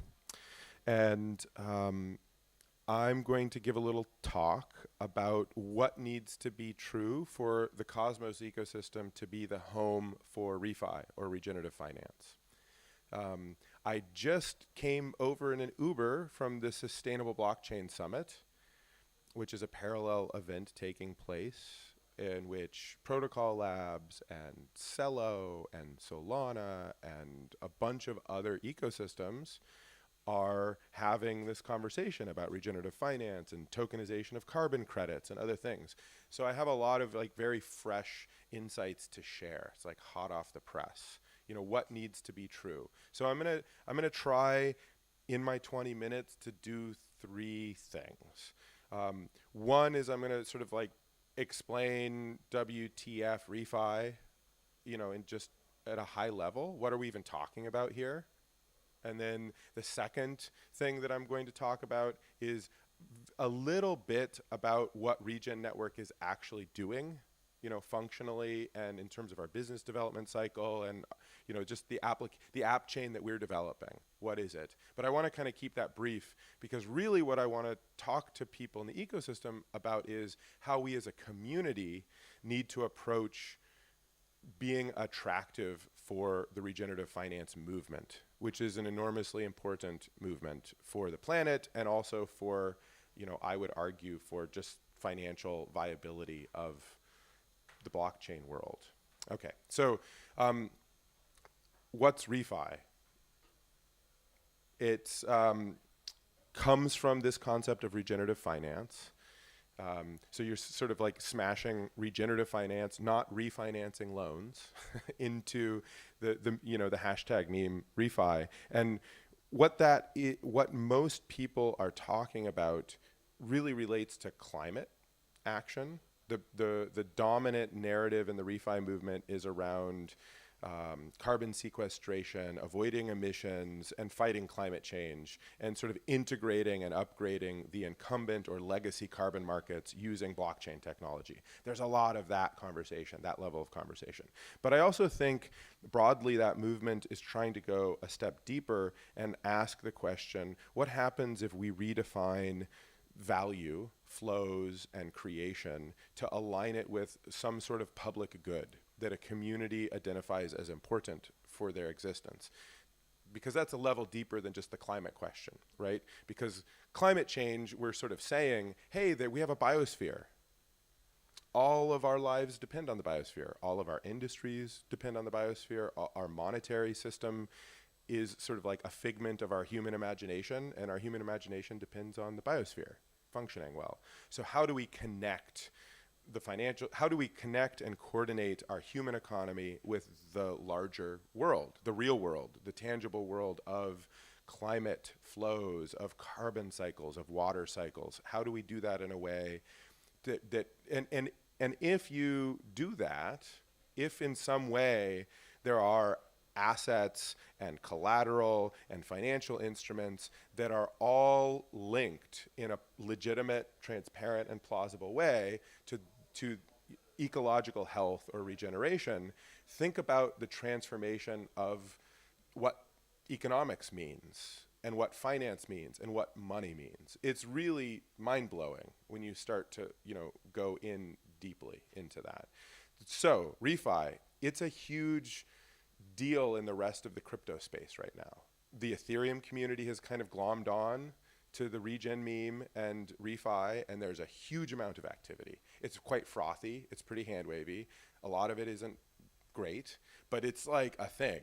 People are really pouring lots of money and time and energy into it. The same is true, like every ecosystem now is like jostling to try to get in on the thing, because it somehow has to do with, I think, the kind of utopian roots of the blockchain movement. Almost all of us probably are here because we genuinely think some sort of open, distributed, permissionless, democratic system is going to be better, right? So all of us have some, impulse to try to serve and transform society, and that is pretty deeply resonant with this, the one layer deeper, which is, hey, let's tangibly connect those aspirations to real world regenerative outcomes. Okay, so Regen Network, our attempt is to create an open, thank you so much. Our attempt is to create an open system for communities to define and mint ecological assets. And we're starting with carbon markets because there's an existing market and people already exchange these ecological assets in the form of carbon reductions or avoided emissions. So and that market is $350 billion per annum or so, and it's growing at about 30% a year, and most people are forecasting that specific market to be something like $2 trillion per year of economic exchange. So that's real money. That's a real market. That's a market that is going to surpass, far surpass the current crypto market and our market cap as a community. But fundamentally, that go-to-market strategy is really in service to a set of tools that are meant to allow communities to kind of define how they're going to incorporate ecological health into their value system. I'll get back to why that distinction, like why I'm not just sort of like, why we're not all in on just like the carbon market thing, where we're like, yeah, we need to serve this emerging carbon market, right? We need to improve it. We need to make it become more legitimate and more efficient, more transparent, but also it's not everything. There's something deeper that we need to pay attention to. There's a more holistic kind of regeneration that's really at the deeper root. So Regen Network currently has a structure in which the community can delegate the ability for someone to create a new credit class. And that credit class has to have a set of metadata, it has to sort of define the minting standards, whereby you're using science to say there's an outcome somewhere, like a carbon unit or a biodiversity unit or a water outcome. And we have more than 40 different projects all around the world doing some of the most inspiring things with eco-credits. Soil carbon sequestration, coral reef restoration, marine protection areas, blue carbon, kelp regeneration, seagrass, dugong conservation, salmon watershed regeneration. It is amazing. It's like astounding, the creative and powerful things. And these are, you know, scientists from Yale or MIT and their indigenous communities from the Amazon, the spectrum of people who are trying to collaborate to innovate quickly. And one of the interesting things is that's because in the legacy system for carbon markets, it is incredibly claustrophobic. It is incredibly bureaucratic. It is incredibly just like constricted. And what we're trying to do is open up a creative space and say, put the community of actors in charge of defining their own minting standards. What is, you know, and let the market decide the value. Markets are good at that. That's what they're for, you know? So that's what we're building at Regen Network. There's a couple of other pieces which are important. We're trying to do some backwards compatibility with legacy institutions and markets. So that's why we've been super slow recently to get you all the Nature Carbon Ton. Apologies about that. We're building a bridge, and that's proven to be a little bit harder than we anticipated. So coming shortly, Regen Network is going to have a full-featured user experience that allows you to buy and sell and retire eco credits, to bridge existing carbon credits over from Polygon or Cello onto Regen and therefore into the Cosmos ecosystem, where they can then be used to yield farm on osmosis, or potentially, who knows, there might be other sort of fun financial applications that are coming. And there's also a user experience for people to go through the origination process. So to define a standard and to provide the data that backs that standard and to mint a new eco credit into the directly into the marketplace, right, in a disintermediated way. The last thing I'll say about Regen is each of these credit classes, each credit is essentially a self-governing DAO, right? So that's the concept, right? I think I'll refrain from going a layer deeper in sort of like what's happening with Regen Network, because the real meat of the talk that I want to give and the real conversation I want to have with everybody here is about what we need to do as an ecosystem to be attractive to this movement. You know, and Regen has a big role in that. Like, what we need to do is build fantastic tools for project developers and farmers and scientists to make it easy for them to bring their land, their stewardship, and their scientific expertise together to create a representation of regenerative impact or conservation impact. Like, that's our role, right? That's what we need to do well.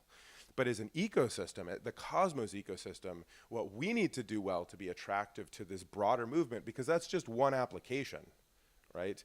But refi, that's like at the root of regenerative finance. It's the deepest layer, origination. Without good origination, you get what happened with KlimaDAO. Anybody familiar with that? Anybody Klima holders?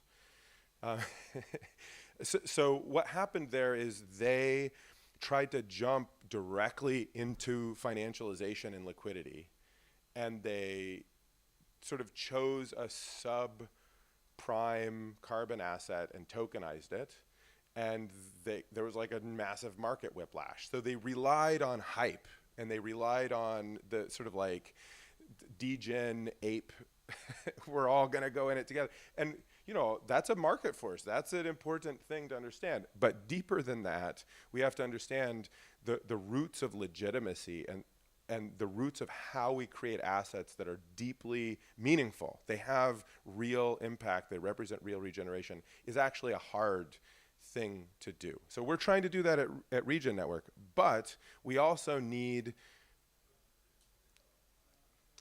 a bunch of other things. So I'm going to outline the things I think we need as a community. Number one, we need to mature our capital formation as a community. Capital formation in the Cosmos ecosystem sucks. Let's be frank. We're trying to work on that with the Cerulean Ventures. So we recently raised some money. We're raising some more. Cerulean Ventures, not R&D Inc. or Regen Foundation. We said, hey, let's get a Let's have a VC fund that focuses specifically on the Cosmos story for regenerative finance. So we raised 7.5 million and some region, and they're actively raising. I can put you in touch with them. But it needs to be bigger and better than that. That's one organization. We need to be serious about capital formation in our community. We need to be able to deploy startup capital and follow-on rounds and make it attractive. We need to have capital formation attention around regenerative assets, right? In like Cello, their treasury, and MakerDAO now, those treasuries for backing stablecoins are super aggressive in trying to buy carbon credits and other regenerative assets, right? They're trying to market make. We need to make sure that Inter and any of our other stablecoin projects are understanding the key role of these types of assets on their balance sheets. And I could go on a whole dissertation about why that's financially responsible and an important thing to do. But just to say, in capital formation, there's sort of the market making of the asset itself, and there's the investment in startups and projects and infrastructure and development that actually makes it all work. So capital formation. The second thing we need to do better as an ecosystem is around the defense and articulation of the value proposition of app chains and why it is important to have your own sovereign state machine for many of these applications. Because it is. Legitimacy is sourced. Vitalik wrote one of the most cogent defenses of the app chain thesis that's ever been written. And it was the blog that he wrote about legitimacy. And in that blog, he said, legitimacy doesn't come from the immutability of the blockchain. It comes from the community of actors choosing to imbue legitimacy. And here in the Cosmos ecosystem, we understand that we can link the consensus of a state machine to the community's generation together of legitimacy. And we can tie that to specific features that we would call SDK modules, where there's executable logic of some sort that the community thinks is important and legitimate, right? And so for these markets for public goods, regenerative outcomes, impact, that sovereign state machine, that inclusion of the entire community in generating consensus about what's going on is, if you really dig into it from a game theoretical perspective, is far superior than running on a giant rent-seeking arbitrary smart contracting platform, right? Where people have different incentives.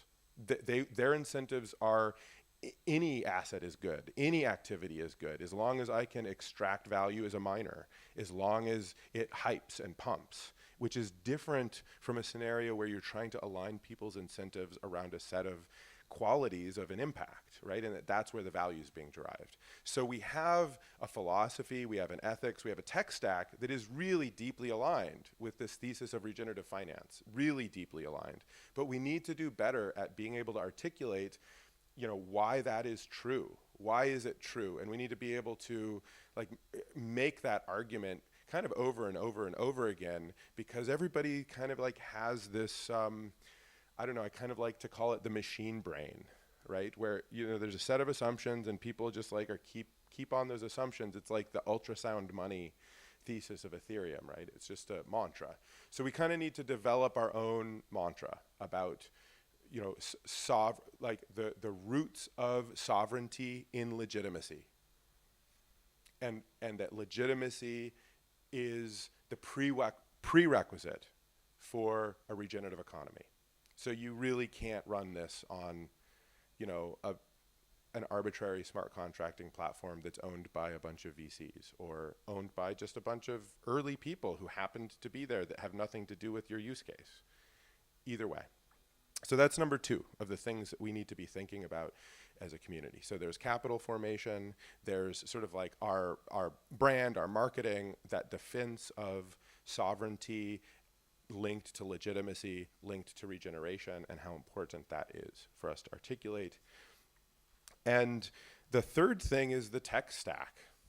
We just have to continue to do better at composability and lowering the cost of deployment. There's been huge leaps in this recently. right? And I know the SDK team is cranking away on app wiring and other things that are going to transform the developer experience. And with interchain security, this is going to transform. The modular blockchain stuff that Celestia is doing is going to transform this. This is all kind of like about to happen, right? It's all about to happen. But we do need to understand as an ecosystem that those are barriers to getting adoption from passionate, talented humans who want to deploy their time and their energy and their capital to try to make change happen in the world.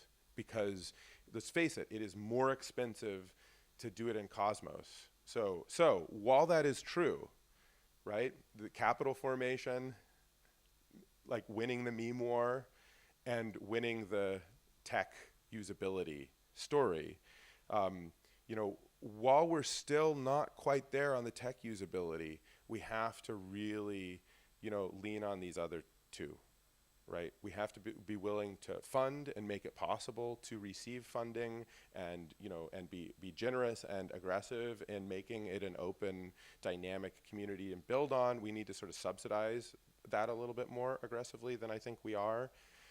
And we need to just keep reminding everyone why doing it a little bit, like taking the time to, it costs more money and it costs more time to deploy an app chain than it does a smart contract. Period, full stop. Why is that important? Why is it important, right? And I tried to make my case for that. I would just encourage everyone, I guess the purpose of my talk is to just say, let's have that dialogue over and over again, and let's sort of distill our community story around why that is so important, why sovereignty connects with legitimacy, and why legitimacy is the foundation for a regenerative economy. And if we can do that to ourselves, if we can articulate it and believe it, I certainly believe it, right?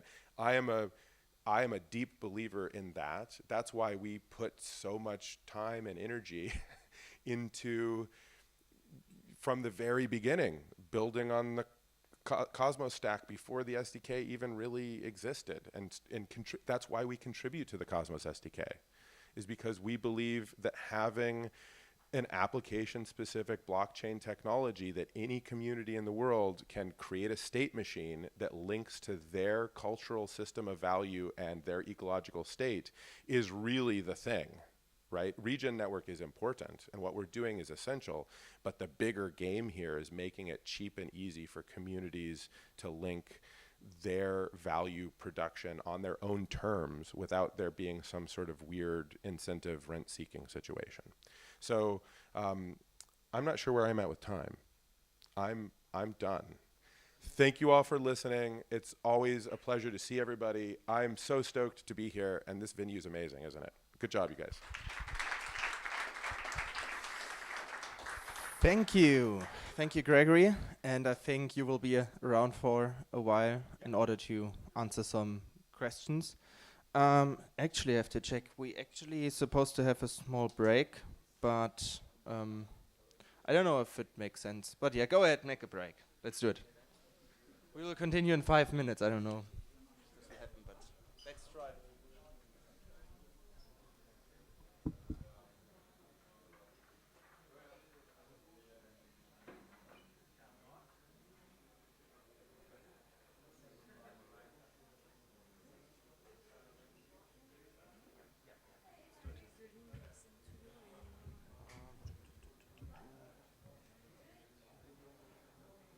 Because it works better on a link if it's possible to type it down. Oh, okay. Yeah, that's it like this.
All right, we now continue with the last keynotes of the day, and we will start with Aaron from Celestia introducing us to the concept of modular blockchains. The stage is yours.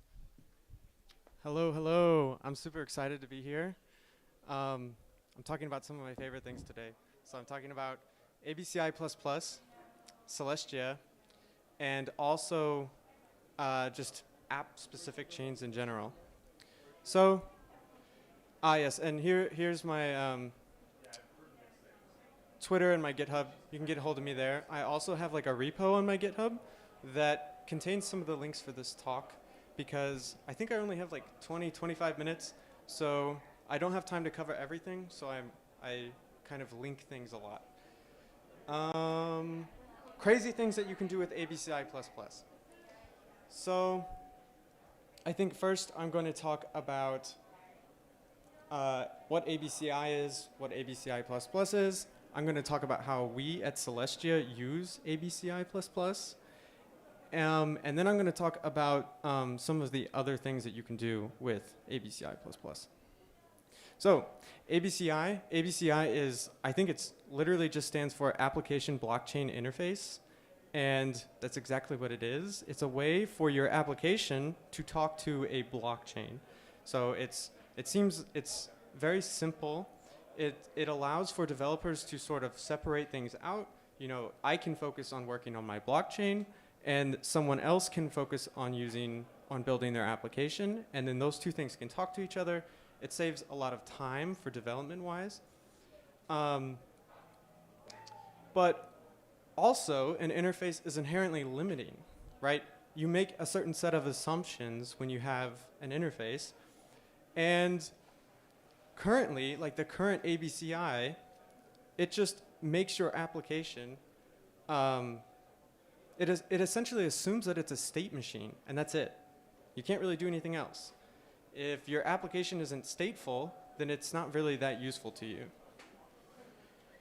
So I even go to the point of saying that ABCI++ is one of the most important advancements in tooling for app-specific chains yet.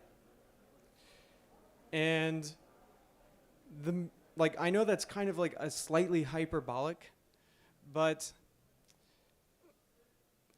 considering like how limiting the current ABCI is, I feel pretty comfortable saying this. So the ABCI, like I was kind of hinting at, is like the ABCI only does stateful mechanisms, and then ABCI++ also does stateless mechanisms.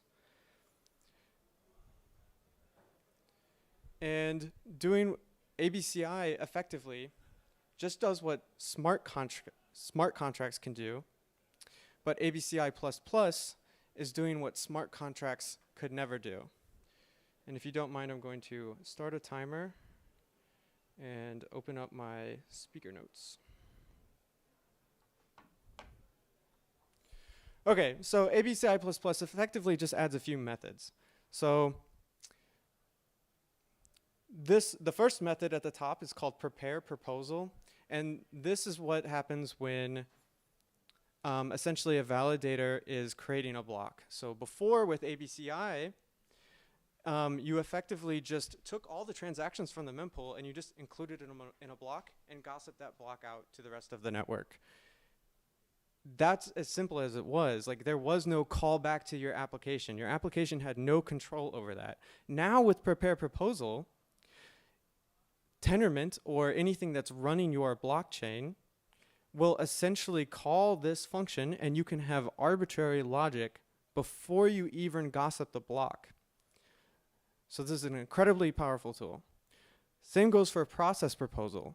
Process proposal is when the block is gossiped to you, you effectively can run some arbitrary logic on that proposal block, which again is a super, super powerful tool. You can effectively add block validity rules, arbitrary block validity rules into process proposal. And now we go to extend vote. So this is all sort of going in order in like a typical round of consensus. Or yeah. So then now we go to extend vote. So extend vote is when during consensus, you've already agreed upon what will go in the block for that proposal block. And now you decide to vote on something else. So this is when you can, whatever's running your blockchain will call your application and pass it some, and then like essentially tell it, it's like, hey, it's time to vote on this new thing. And again, this can be arbitrary logic. Same goes for verify vote extension. It's like sort of like the sibling method to extend a vote. So now you can verify the vote extension in any way that you want. And then finalize block and commit basically does like almost the rest of what the old ABCI used to do. So Celestia, we have a testnet running right now that uses portions of ABCI++. And we can utilize ABCI++ in such a way that effectively we can take off-the-shelf tooling and create like game-changing technology, which is kind of crazy. It's like this was just an interface change.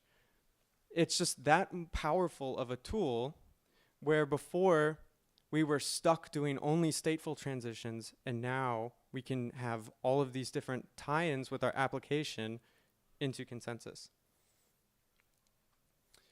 So Celestia is scalable, trust minimized, and modular. So it's scalable in that it has really good, it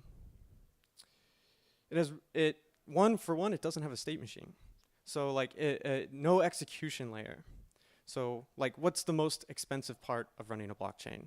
It's running the state database. Well, we have a very, very, very tiny one. So essentially all the money that we would normally spend on a blockchain on running the state machine, we don't. We instead spend that money on bandwidth. Now it's very trust minimized because light clients sample data and then they effectively convince themselves that the data is available. So they're not even really trusting the validator set that the data is available. And then they also do something called just like listening for fraud proofs. And when they listen for fraud proofs and sample for data, essentially they have the full security of a full node, which is kind of crazy. Like this is the game-changing aspect of Celestia. We're able to do this in a trust minimized way, and we're able to make it so that the amount of data that a light client has to download is significantly smaller than whatever the actual block is, however big the actual block is. And it's also fully modular. Like the first title said, it's the first modular blockchain. So it doesn't handle execution. It sort of just lets your blockchain handle it. But since it's so scalable and so trust minimized and so agnostic in how it's built, Celestia sort of just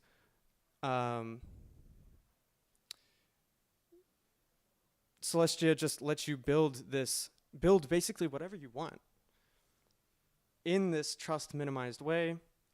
And we can do these game-changing things because we just use ABCI++ and off-the-shelf tooling, and like effectively, like our engineering team like really isn't that big considering. So yes, scalability without compromising on sovereignty. So this is something that I don't want to spend too much time talking about because we already have a blog post that covers this very, very well.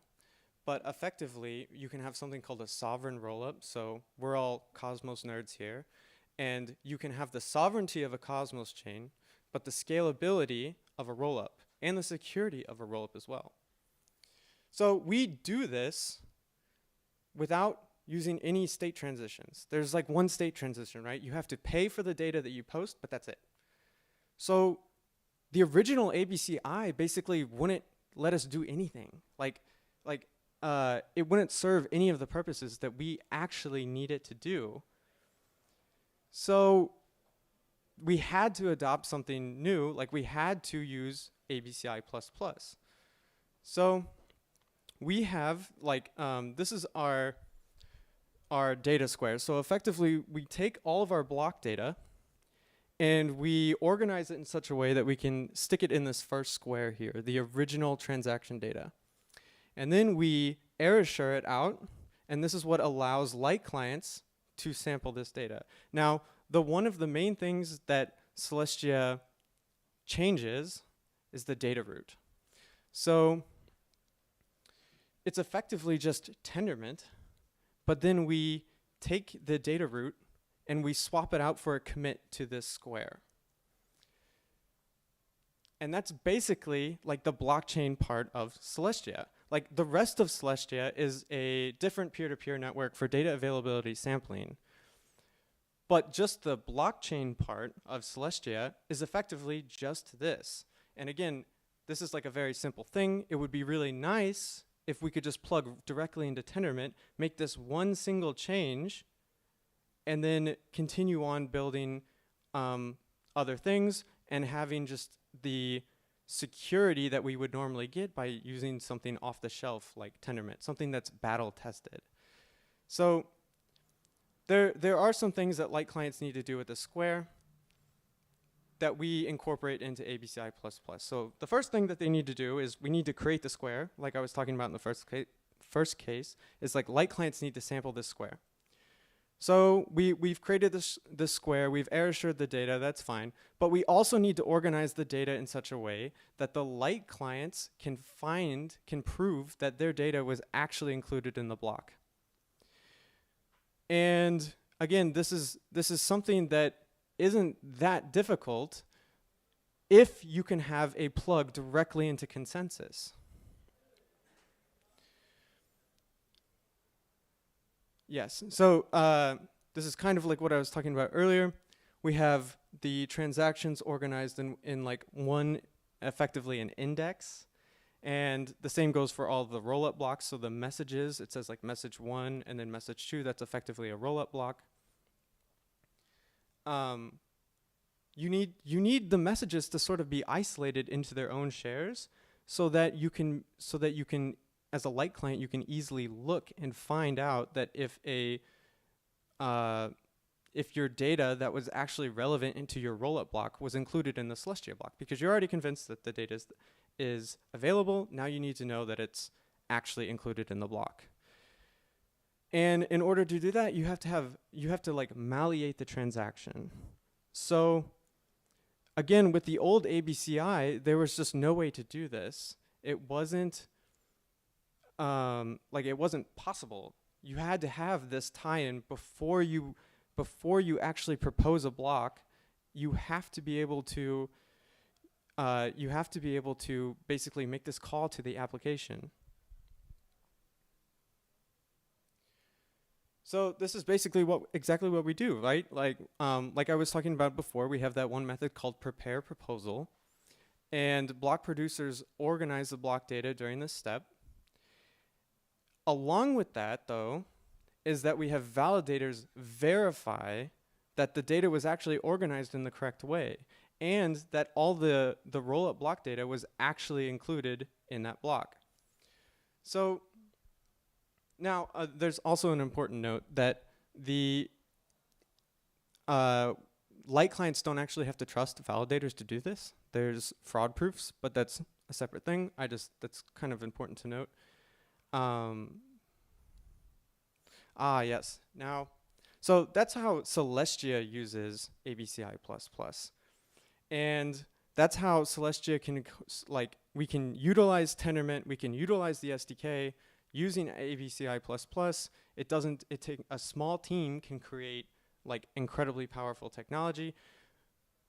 But like I said, we're like the first team to really use this in a testnet. There's still like a ton more that you can do that other teams have already started working on. So one of the things that is going to get like really crazy with the advent of ABC or the introduction of ABCI++ is effectively MEV. It's going to be incredibly easy, right, for validators to add their own code before they propose a block. That's literally one of the methods. It's called prepare proposal. It's before you prepare a proposal block, or before you actually propose a block, I'm going to call a method. That's like literally giving the validators here's where you add your MEV code. That's literally what it is. So it's going to get really crazy. Now Now, this gets a little more interesting in a delegated proof of stake situation, but more like another interesting thing that you can do is custom mempools. So currently now with the Cosmos SDK and with Tendermint, like the mempool is in Tendermint. This design decision is just so that like application developers don't really have to touch the peer-to-peer part of the code. But if they wanted to, and if they had some very custom needs for the mempool, like I think DYDX mentioned this, is you can take the mempool and you can just stick it in that first method. So every time a validator is going to call prepare proposal, they can just have their own mempool, their own custom mempool, take the transactions from that mempool and stick it in the proposal block, which gets gossiped. And then, let's see, you can also have, like I was getting, I think I briefly mentioned with process proposal, is you can add block validity rules. So you can add extra rules, arbitrary rules on the block, meaning like if you want the transactions to be ordered in a specific way, you can do that. If you want the transactions to be ordered by the amount burned, you can do that. If you want to execute certain types of transactions before other ones, you can do that. And if the block producer doesn't actually do this, then the block's invalid. Full nodes just look at the block. It obviously doesn't follow the rules. We're going to ignore it. It's like, this is like a super, super, super powerful tool. Okay, so immediate execution, one of the things that's kind of troublesome with Tendermint is that it has deferred execution. We don't have to go into that too much now, but effectively, how am I doing on time? Really quick, I didn't keep track of 10 minutes? Okay, awesome. Okay, so Tendermint uses deferred execution. Deferred execution is a little bit problematic, not only for us to think about, because we normally expect that if a transaction was included in a block, it was executed in that block. That's not the case with Tendermint. It's actually executed in the block afterwards. But it's also important for certain block validity rules.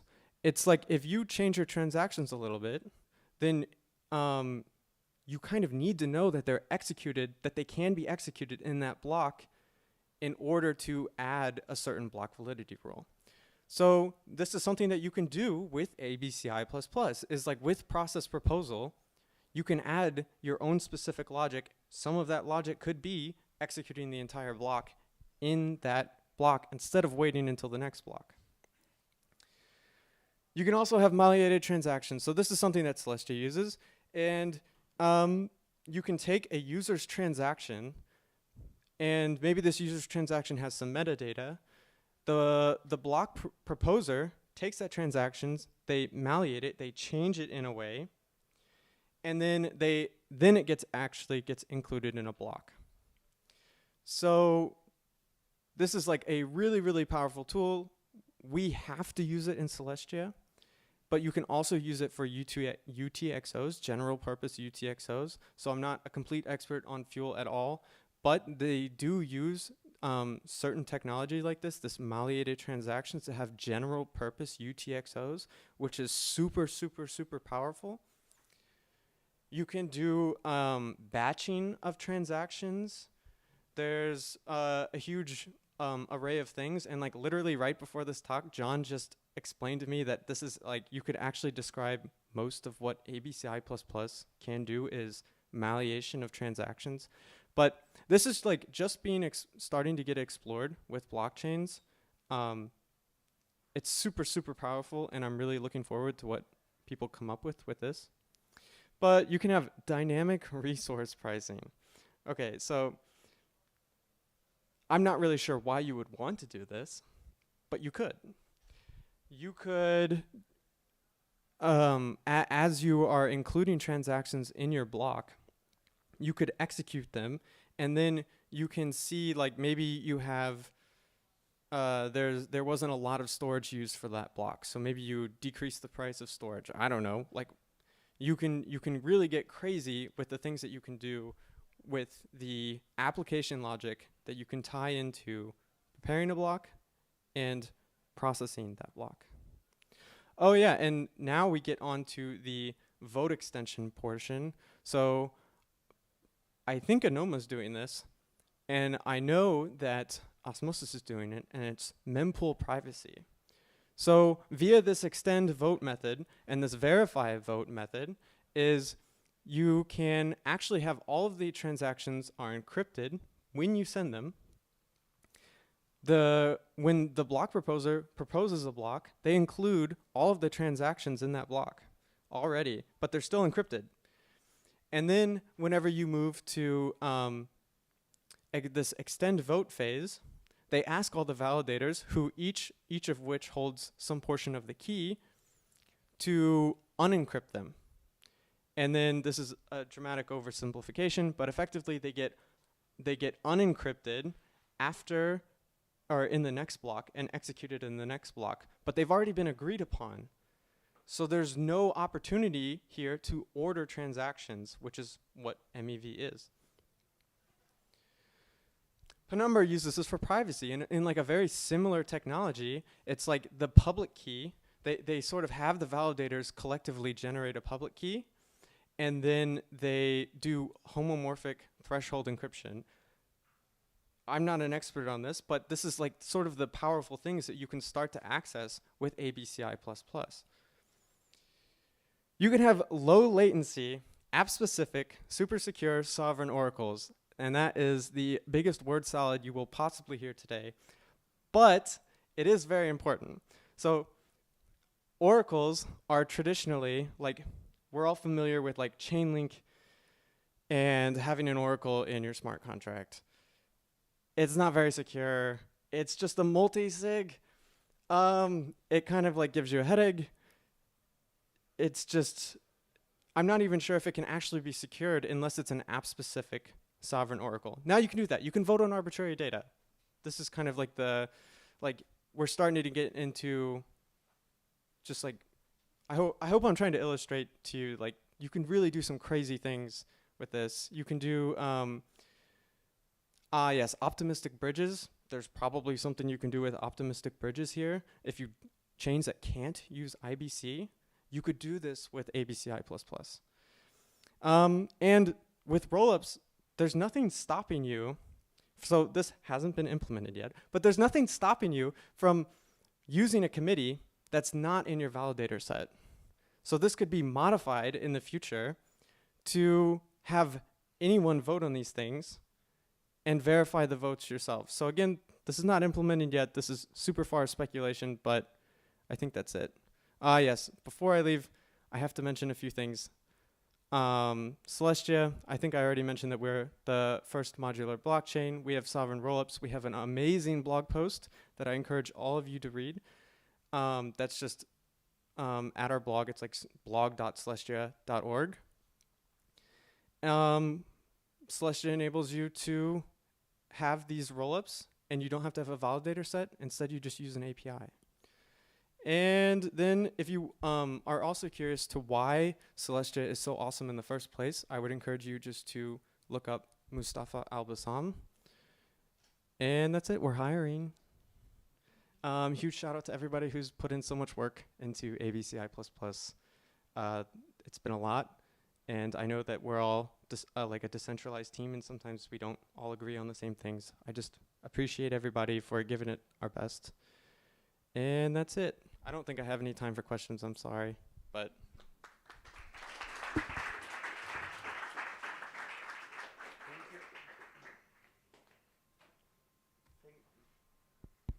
Now, thank you, Evan. Indeed, we're a little bit behind the schedule, but I'm sure you will stay around here for a couple of minutes, right? Yeah, so.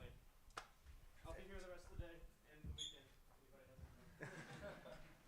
Nice. And now I welcome the next speaker to the stage, Sarah from Lum Network.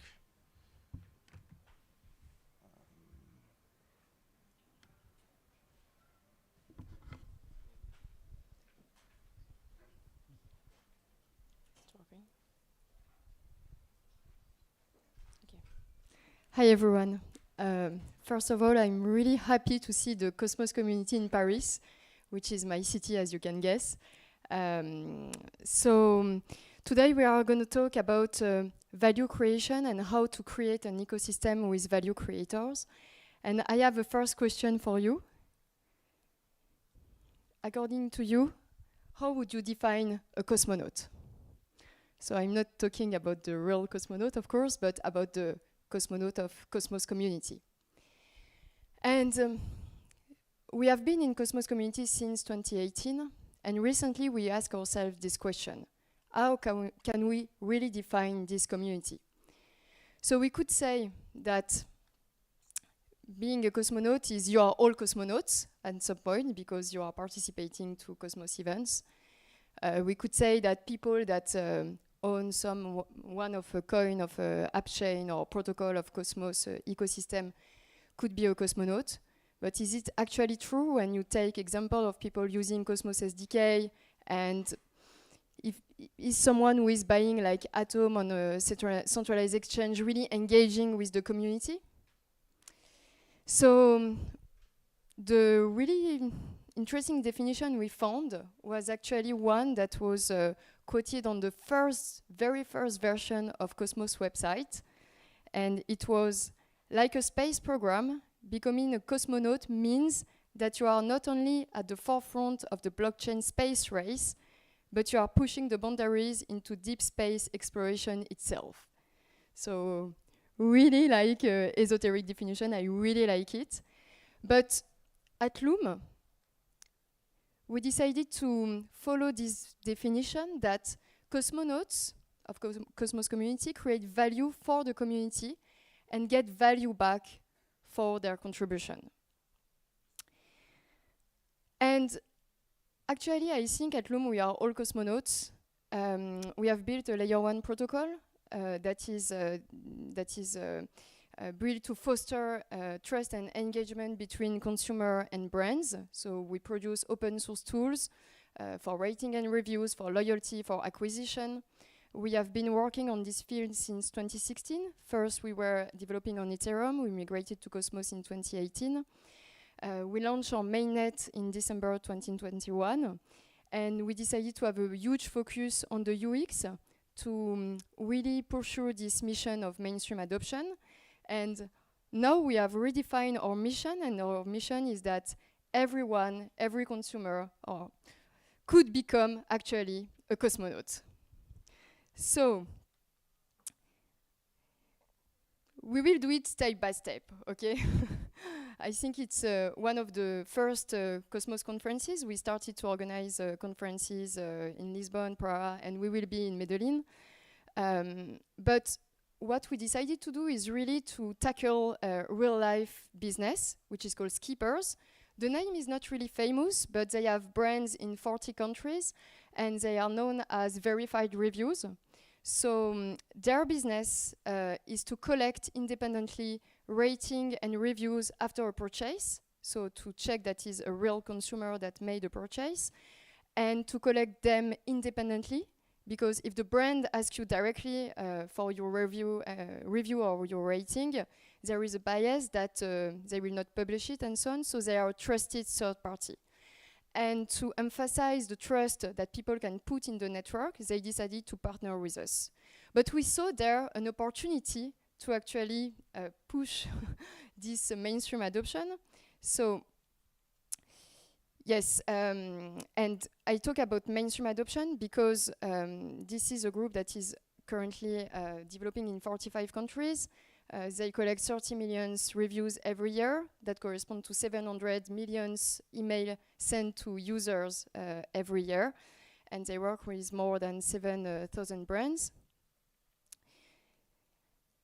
And what they needed to do is to emphasize the trust, because currently people can say, okay, they collect a review, but maybe they will delete it at the end. So we have a whole process on the Explorer to show that no review is deleted. We want to increase the return rate, because if you think when was the last time you put a review online, most of the time we notice that people, they put a review and they are really satisfied or really dissatisfied, but in the middle you don't have any nuance, so sometimes you don't have the quality. And talking about the quality, most of the reviews are really short, like yes, the product was good, or yes, bad, and you don't have any insight. So what we did is that we decided to create a program based on the Loom token to increase the quality of the review by incentivizing them in a really transparent way. Currently, you can check on the Loom Explorer that for every review, you can see the exact number of Loom that is attributed to the review. And even if the review is 1 star or 5 star, this rating doesn't count in the review attribution, only the quality matters. Why we do that and why the brands want to get all this content, it's to build community. So you will see the loop at some point. It's to build a community because when you gather insights of your community, of your consumer who are evolving all the time, you can adapt your communication strategy, your marketing, and co-create the values of your brands. So we have been working on this field for more than 6 years now, building this experience of gathering insights and developing communities.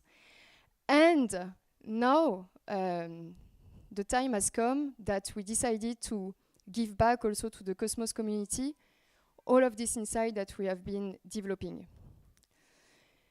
We would like to pursue this mainstream adoption, not only giving Loom token, but giving access to all the tokens that make sense in the Cosmos ecosystem. And when I say make sense, is that all the project protocol people that are building values, that are contributing to this Interchain community. And what we want to do is to bring non-crypto people, mainstream users like the average consumer, but also to develop all those definition of values to also develop Cosmos community around other crypto communities. I will not develop that because I think you are all convinced about that, but Cosmos is one of the best crypto community in terms of tech, in terms of people, in terms of vision. And we are currently backed by the Interchain Foundation. We discussed the program and the tools, because we are building tools for the community, for mainstream user and crypto people. So I already said that because I was too excited to talk about the community. When we started in 2018, it was funny actually because the Cosmos community didn't really exist, I can say. It started really, really small, and there was no IBC, no osmosis at this time. And I believe that this community has been developed in a great way because of the philosophy and this notion of Internet of Blockchain and interoperability, which is, to my opinion and to all the Loom team, the core philosophy of blockchain itself. So what I would like is to not having one team working with the Interchain Foundation, but really pursue this mission with all the protocols, all people that want to have an impact on the Cosmos value definition and contribute to this development of tools that we will make accessible for the public. So there is a link to a really, really short type form. We are starting this work currently, and we will announce everything we have built together with all Cosmos protocols in Medellin. So happy to start the discussion with you from there. And I try to remain really short because I know we have a tight schedule.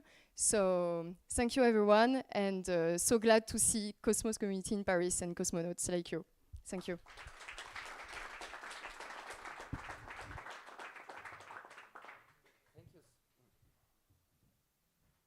No. Yeah, thank you, Sarah. We are actually very well in time. So are there any questions for Sarah? Thank you very much for this presentation. We are validator of Loom. We validate Loom network, and we also think that this is a beautiful and nice idea. And how we can, what is the main steps that you think is better to do now? Like we want to contribute with something important that will help to develop the network and the community. If you can tell which steps are the most important for now on this stage of development, we will glad to contribute with the most important. Yeah, really good question. Actually, this is everything we are building right now. So we are creating a group of people to discuss those subjects because we really want to build those tools as community tools. So if you wanna fulfill the type form, and then from them we are creating Notion, group of working groups and so on to start discussing that. We are quite advanced in the definition, and now what we really want to do is to define the values and all the players that will be involved also. Another question? Thank you, Sarah. Thank you.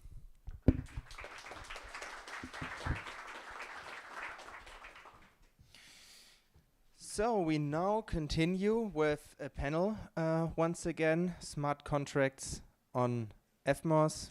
Here's our moderator, my partner from Friends, Validator and Cosmoverse, Fabian. Where are your fellow panelists? Still have to wait a couple of minutes. Okay. Hey guys. Yeah, in the meantime, maybe we can talk a little bit about the upcoming Cosmos conference, actually, as long as we are waiting. So what I find so fascinating right now is that we had just one Cosmos conference last year, and this year we will have 4 Cosmos conferences across 3 different continents. So what is the next continent we are going to approach? Yeah, the next Cosmos conference will be Cosmoverse in Medellin, Colombia, which is pretty cool because the Latin American market it's a very untapped market for the crypto industry. So yeah, pretty excited to bring Cosmos to this new continent, basically. 100%. We are pumped, and it will be much larger this year, actually. So, and here are our fellow panelists. Federico from Evmos. No. Do you know where Andreas is? Is he actually here in Paris? What? So we have we're still waiting for Dimi and Manfred.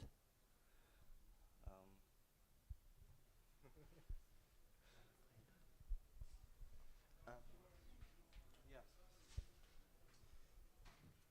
How was ECC? ECC was good.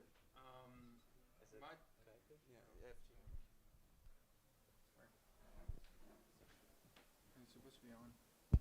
No. Okay. Hey, cool. Yeah, ECC was good. A lot of projects building, and I mean, I'm excited about like Ethereum in general, and I'm excited about like what we can build with interoperability baked into the EVM. Yeah, I'm really bullish. This sounds promising. When do you think will actually the shared security model of Evmos is actually a timeline? Yeah, so like the shared security model, it's being built by the ICF, like the module and the core component. But what we want to do is like as they work on this functionality, we want to work on in parallel on some functionality that would allow these new consumer chains to use IVC without any loss of composability. That means like EVM compatible, EVM specific chains will be able to send smart contract calls to smart contracts that live on Evmos. So then you won't be able to like lose any time getting all the basic integrations from day one. Does anyone know if Andreas here in Paris? Okay. Yeah. Okay.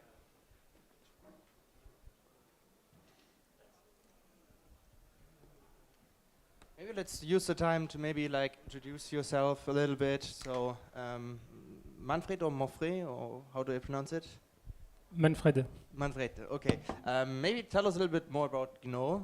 So we have some. So yes, GNO is an ongoing in-progress blockchain. We're building it with Jay, the creator of Tendermint. Actually, we're building it as something new. We don't want any secondary chain using the code right now to just have zero dependence, and be able to make absolutely what we want. And the goal is, when it will be production ready, to extract from GNO what will be Tendermint 2, what will probably be IBC2, with a focus on making the next level of interoperability between the smart contracts. And sorry, it's a chain focused on smart contracts with a new language and new features. And one question on that note, so also Ignite splitted recently, and also GNO is now part of that and also took one split, so maybe can you talk a little bit about this? I don't have all the details, but at the end there will still have Ignite existing for probably services integration and a lot of things. And another company, which will probably be named New Tendermint Inc., will maintain Tendermint, probably some part of the Cosmos ecosystem, and will be the owner of the GNO and Tendermint 2, etc. So we will join the global initiative. What is Tendermint 2? Tendermint 2 is a will from Jayquan to make Tendermint more simple, more pure, with less modularity, less choices. So basically, we will enforce having only one language, one way to do peer-to-peer, one way to do everything. We want to make things very simple, finished at a moment. So Tendermint 1 will continue to exist and be more focused on being modular, maybe have better performances than Tendermint 2. This is not like some software where you need to migrate. There will be two versions. It's more like Python 2 and Python 3. Two languages exist. One is considered more pure, but you still can use the previous one. And I think there will be a lot of Tendermint 1 chains for a very long time, and it's completely okay. But yes, it's more simple, more focused, less modular. Just one way to do things. His goal right now is to make something we run in few years and that will stay for hundreds of years without maintenance. So we want something stupid, simple, just doing one thing great. Okay, looking forward to learning more about this new Tendermint. I guess it's everything I can say at this point, because I haven't looked into specification and specifics of the implementation. Most of the details are not yet defined and open to contribution. We have a lot of things we want to address. We have a lot of things for instance, a stupid example, we want to remove protobuf and replace with Amino, which was kind of deprecated on Tendermint 1, because we want one way to do it, one simple way, reduce the complexity, reduce the dependencies, etc. So that's one example of how multiple things are just going in one direction. And here is. Hi, sorry for being late. I was in another talk. Cool, okay. Okay. So now we're all there. You guys still awake? It's been a long day. Cool, okay. So I have here Manfred from Gnoland, Fede from Evmos, and Dimi from Juno sitting next to me. How are you guys? Good. Good. Good? Good. Perfect. So welcome to our panel about smart contracts in the Interchain. So let's start with an introduction of, because you guys run basically 3 different smart contract platforms. So could you all give us an introduction of what it's all about and how it differentiates from each other? So I actually don't run a production blockchain. It's not a mainnet, right? No, it's not a mainnet. So I will talk about what is the current state and what we plan, but I don't run production. And our blockchain is focused on smart contracting with a dedicated language. No kind of isolation. You can access any smart contract from any smart contract, and we have a vision of having interoperability between blockchains with IBC2 and being able to not only read the state of the other chains, but also make parallelized rates on any chain. So basically, we want simplicity with a new language and mass parallelism and interoperability. Cool. I'm Federico. I'm the co-founder of Evmos. I've been in the Cosmos ecosystem since 2017, where I was an intern at Tendermint 1. And now I'm the co-founder of Evmos. Been building the EVM and interoperability on the Cosmos ecosystem since 2020. Hi, I'm Dimi. I'm protocol specialist at Stakefish, and I'm also one of the Juno founding community members. Yeah, Juno is a smart contract platform that uses COSM WASM, and it's permissionless, and anybody can develop application on it. Yeah, the Cosmos ecosystem is pretty unique because we basically have our own communication standard called IBC. It's basically a language for blockchains to easily communicate with each other. So this basically is very unique in the crypto ecosystem. Yeah, my first question is, are there maybe new use cases that develop when it comes to launching smart contracts in this interoperable ecosystem? I can take that one.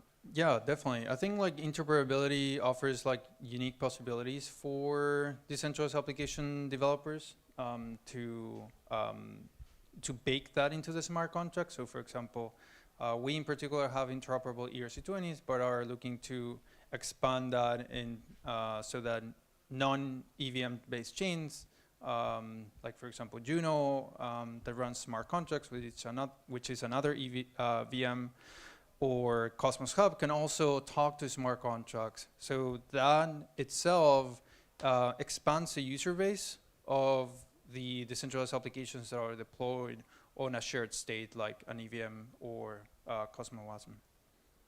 Yeah, absolutely. Having interoperable smart contracts, I think it's one of the killing features of all these smart contract platforms. And also from a developer perspective, it's very different to develop an application or a smart contract that interacts with multiple blockchain, especially in some kind of asynchronous way, because IBC, it's asynchronous, so you need to wait for transactions to be relayed. And so it is a new challenge for developers, and it's very interesting. And in our case, we are trying to not fix today's problem, but see how we can do maybe something degen for the future. And we try to make the IBC spirit on the smart contract and allow creating kind of big Merkle structure composed of many chains. So some examples could be like an ENS service where each blockchain does not only have its data set, but also its own implementation. And as a dApp developer, you can maybe just call, I want to verify that user, I don't know what the original database blockchain is. And so this is the Merkle tree making some kind of microservices in the traditional world into the blockchains, allowing independence of the chain, but the IBC way of making transaction for the contract. Yeah, Evmos, Juno, and Gnoland basically all use different smart contract program languages. Are there maybe any issues with UX when it comes to communicating to each other? I think the main thing that needs to be resolved is like how is the interface on IBC for communicating between the two the different languages. So like I think there needs to be a specification for how to communicate smart contracts that are on the EVM and smart contracts that are written in Rust on Cosmos WASM or any other language compatible with WASM-D. And so I think that's the common approach that needs to be built so that you can build like interoperable smart contracts no matter on which language they're processed. Yeah, as soon we will have some kind of standard in IBC for cross smart contracts communication. The standard can be adopted by any language, so not only Rust or Solidity, but I don't know, Golang. Yeah. Yeah, and so the main thing here is like composability. So smart contracts on one chain being able to call Oracle service providers on, for example, on the EVM, or you can call like Uniswap directly from a smart contract on Evmos and so on. So like you can create like unique use cases or use special toolings that are deployed on each specific smart contract platform. And then there's also like unique functionality, coming back to your question, that you can do with Cosmos in particular, that makes different, like building a smart contract platform on Cosmos than on any other, like for example, like forking the EVM. Now you can change the economics, you can change the gas metering, you can like do all sorts of things so that your smart contract platform has a unique functionality as well. Do you think that interchain accounts can help in this process? Yeah, I think interchain accounts can alleviate a lot of the pain points, especially around the user experience when running smart contracts. So interchain accounts on Juno or Evmos can control smart contracts on the other one. On the EVM itself, smart contracts are another type of account. You just have the code embedded. So you could even have a smart contract control another smart contract on the other counterparty chain. In this case, like Juno, where the smart contracts are like linked in a way through interchain accounts, or even like an IVC standard. Amazing. How do you think will interchain accounts basically change the crypto ecosystem, especially when it comes to DAOs? I think interchain accounts is really relevant for managing portfolios across the entire interchain ecosystem. So like one specific use case that we've been talking about is like smart wallets. So like you can control ERC20s. You can also control like the like smart contracts on, or you can talk to smart contracts directly on Juno, and the same applies to governance. So you can directly vote on different proposals with just one single account without having to switch like any particular like account. And so that is also relevant for DAO platforms that are basically on the interchain. So like the same DAO could be managing a portfolio across different smart contract platform. Yeah, I totally agree. Having interchain accounts and especially for DAOs is great. For example, you can have a DAO on DAO that it's an interface to run DAOs on Juno. And you can basically do anything you want with the assets that you have on that specific smart contracts. So for example, you have the smart contract on Juno that maybe stake on Cosmos Hub or other chains, or interact with another smart contract on Evmos for, I don't know, yield farming, whatever we will have. So it will empower DAOs to do anything and cross-chain. So we are used to see these kind of things, but they are limited to one single chain, usually on Ethereum. Having the possibility to do the same, but in a cross-chain world, open a whole bunch of possibilities, and we can literally compose DeFi on different protocols, and this is just amazing. Yeah, one particular use case that I'm really excited about, like interchain composability and like having smart contracts talk to each other, is what you mentioned, like cross-chain like farming, or as I call them, like interchain workflows. So you can set up a workflow in the same way that you farmed on Ethereum, like using different smart contracts. Here you can create like a sequence of IBC transfers. Like for example, I want to talk to osmosis, like, and then provide liquidity and have the token, and then the token you can transfer it to like a smart contract on Evmos, and then like, you get another token from that interaction, and then you can send it out to Juno, and then basically bake an entire like workflow for farming into a single interchain transaction, where you execute all of them sequentially, and you can create like new opportunities for farming on the interchain. And this is one particular use case that you can like create by having these interoperability standards across different smart contract compatible platforms. Yeah, I can't wait to see that. And one thing that maybe I'm a little bit concerned is that, you know, for every hop that you do in this composability route, interchain route, you are relying on the security of that specific chain, and if any of these piece broke, then everything will fall off, right? So we need to somehow educate the user to be aware of the risk of doing these kind of things. I mean, of course, all the Cosmos chain are very secure, but anything can go wrong anytime. And everything interchain is something we think a lot about. Interchain account, interchain unique gas token, interchain flow of running things, or parallelization and cancelable of transaction, etc. So we are considering everything, and most of the time we try to think about extremes. One extreme which will be, okay, this is an IBC feature, or this is a smart contract on a chain, but the bridge is very easy to use, so any chain can say, okay, we have interchain account, but technically it's that chain which manages everything. So we try to each time think about improving UX, having a possibility to have one tool for the whole ecosystem, one account, one gas token, etc.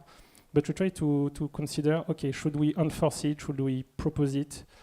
For instance, recently we decided to say that if we do some kind of staking, it won't be something core in the chain. It will always be something in the contract, because there is no need from the chain to know completely what is staking about.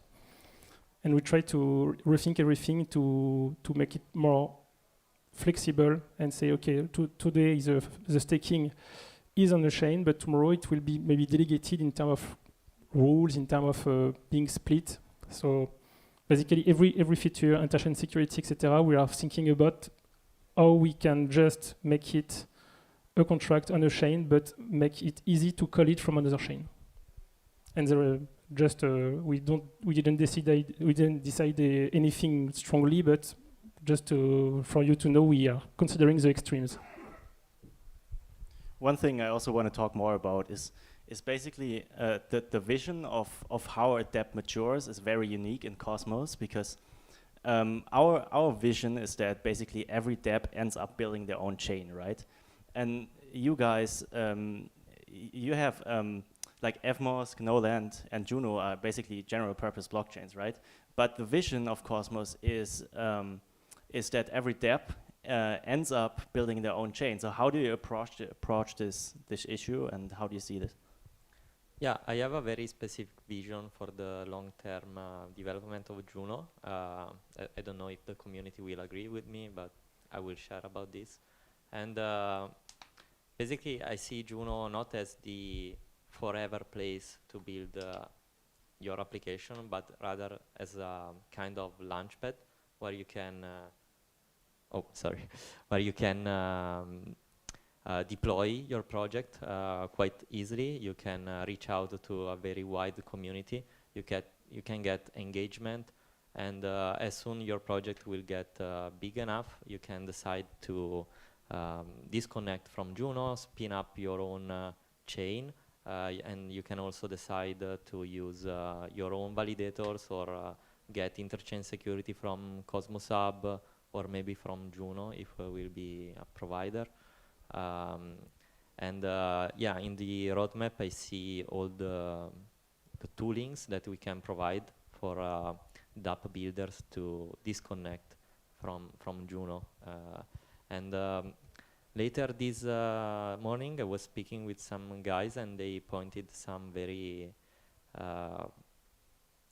concerning, I mean, difficult topic, that it's if you want to disconnect from the Juno chain but you are already live, you will probably have your own token that it's already logged in various chains around the Cosmos through IBC, And so how can you spin up a new chain without losing the tokens that are already locked in different protocols? So this is a challenge that I think we should focus on in the future.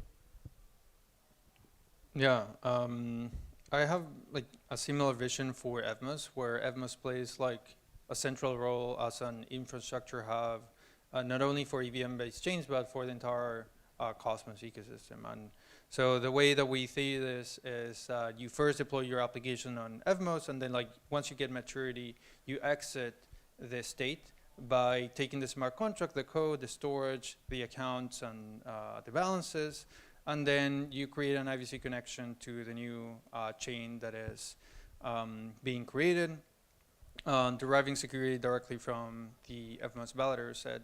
Or you can have your own chain directly be connected via IVC without renting security. But what we want is to like have long-term value creation for the entire ecosystem. And so we see this as a way to scale these applications and help them scale and mature into their own sovereign chain. And we plan to keep Gnoland as so the first chain, not the language or the VM system. We want to keep it the official playground place to allow anyone to create anything. We don't want to make it the best place to build the biggest project. We want to encourage people to create their chain if they think they will have special needs or special requirement in terms of performance or something. But with our plan to make interoperable smart contracts and being able to basically be based on another chain's data or structure, we have multiple migration flow in head, so you can start something somewhere, continue somewhere else by just saying the data source is the other chain. During a certain time, there will be a lot of transaction, and one day it will be automatically only on chain, on the new chain.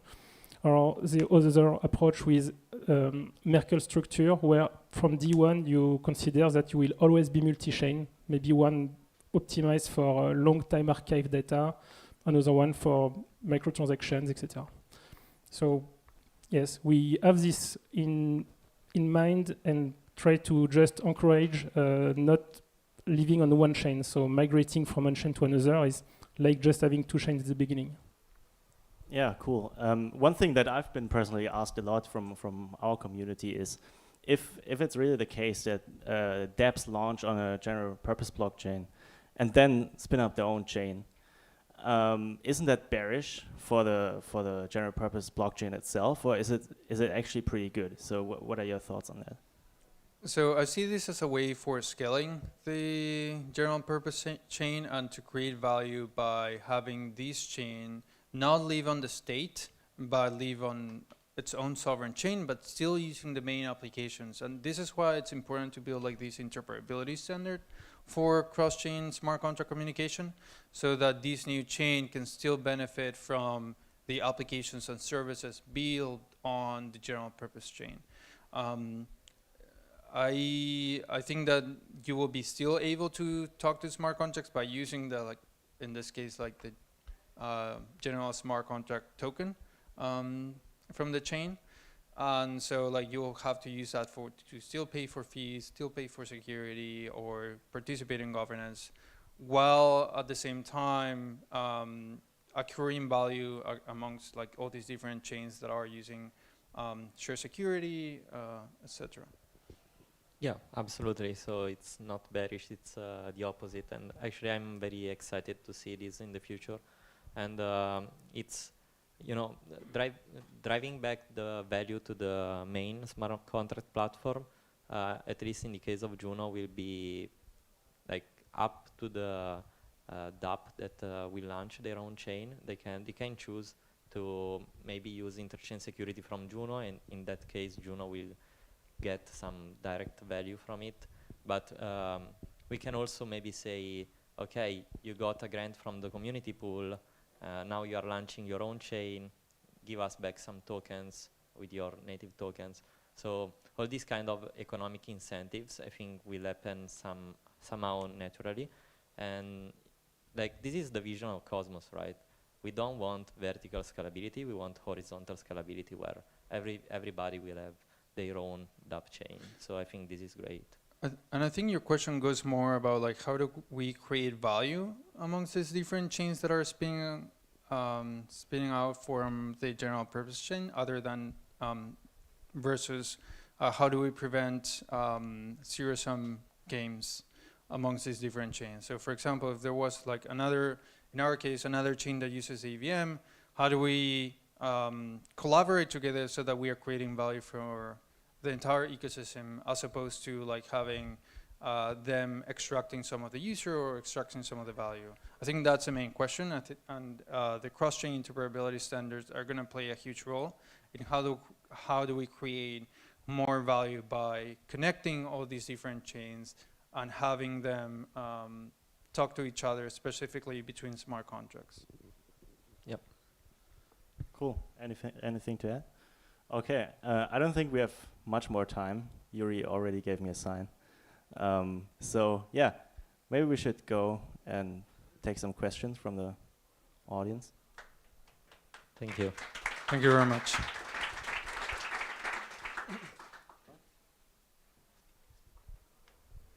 Any questions?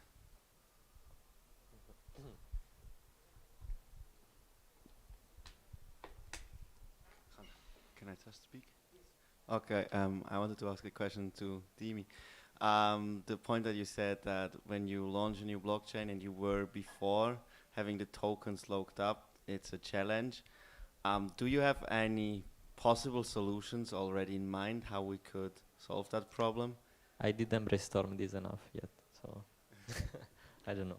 I Do think you know something? Yeah, I think what you can do is like basically you burn all the tokens on the general purpose chain, and then you mint an equal amount on the new chain.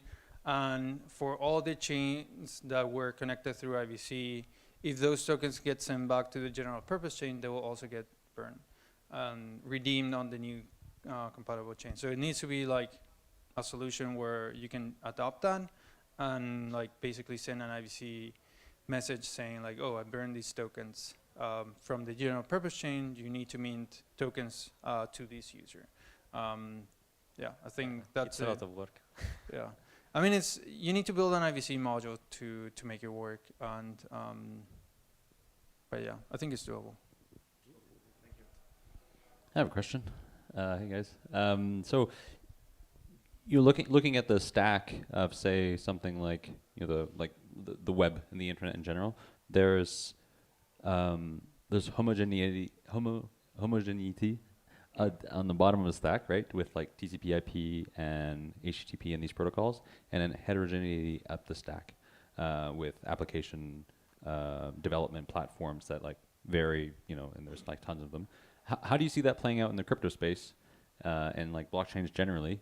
You guys all sort of represent a different way to build applications, but at the platform layer, how is that going to play out, and how are we going to be able to have like interoperability across all of these different heterogeneous, blockchains?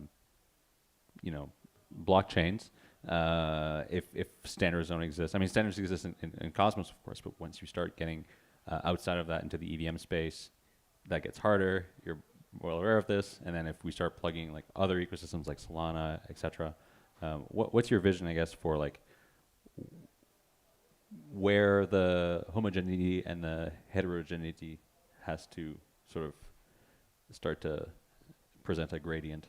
Yeah, so I think at the base, interoperability, native interoperability through IBC needs to be included. I think that's the main like interface for all these like general purpose smart contract chains that you can build applications on top.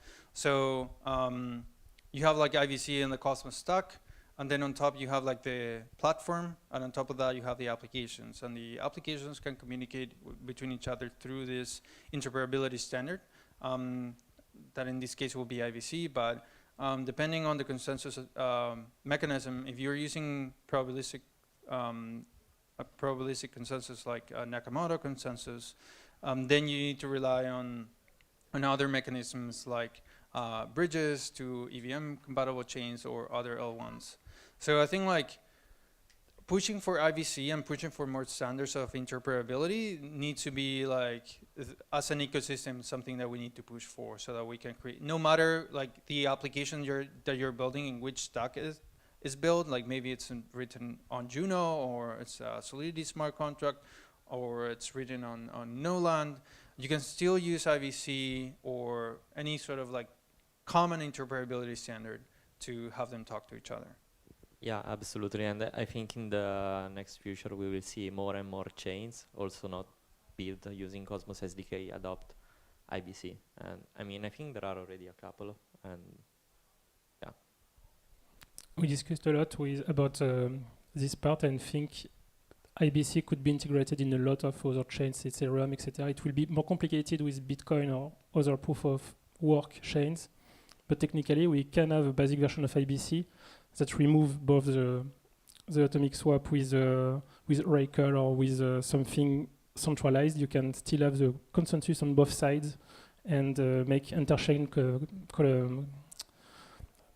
collaboration from different protocols. Yeah, you can even use solo machines. I mean, there's a standard for that. That I think there are only like a few chains that have used that so far. I think Crypto.com was the first one to use solo machines to issue DOT tokens on Crypto.com. And I think like as we push for those standards, we can use certainly that with other layer ones that maybe are not IVC compatible at the moment. Thank you, guys.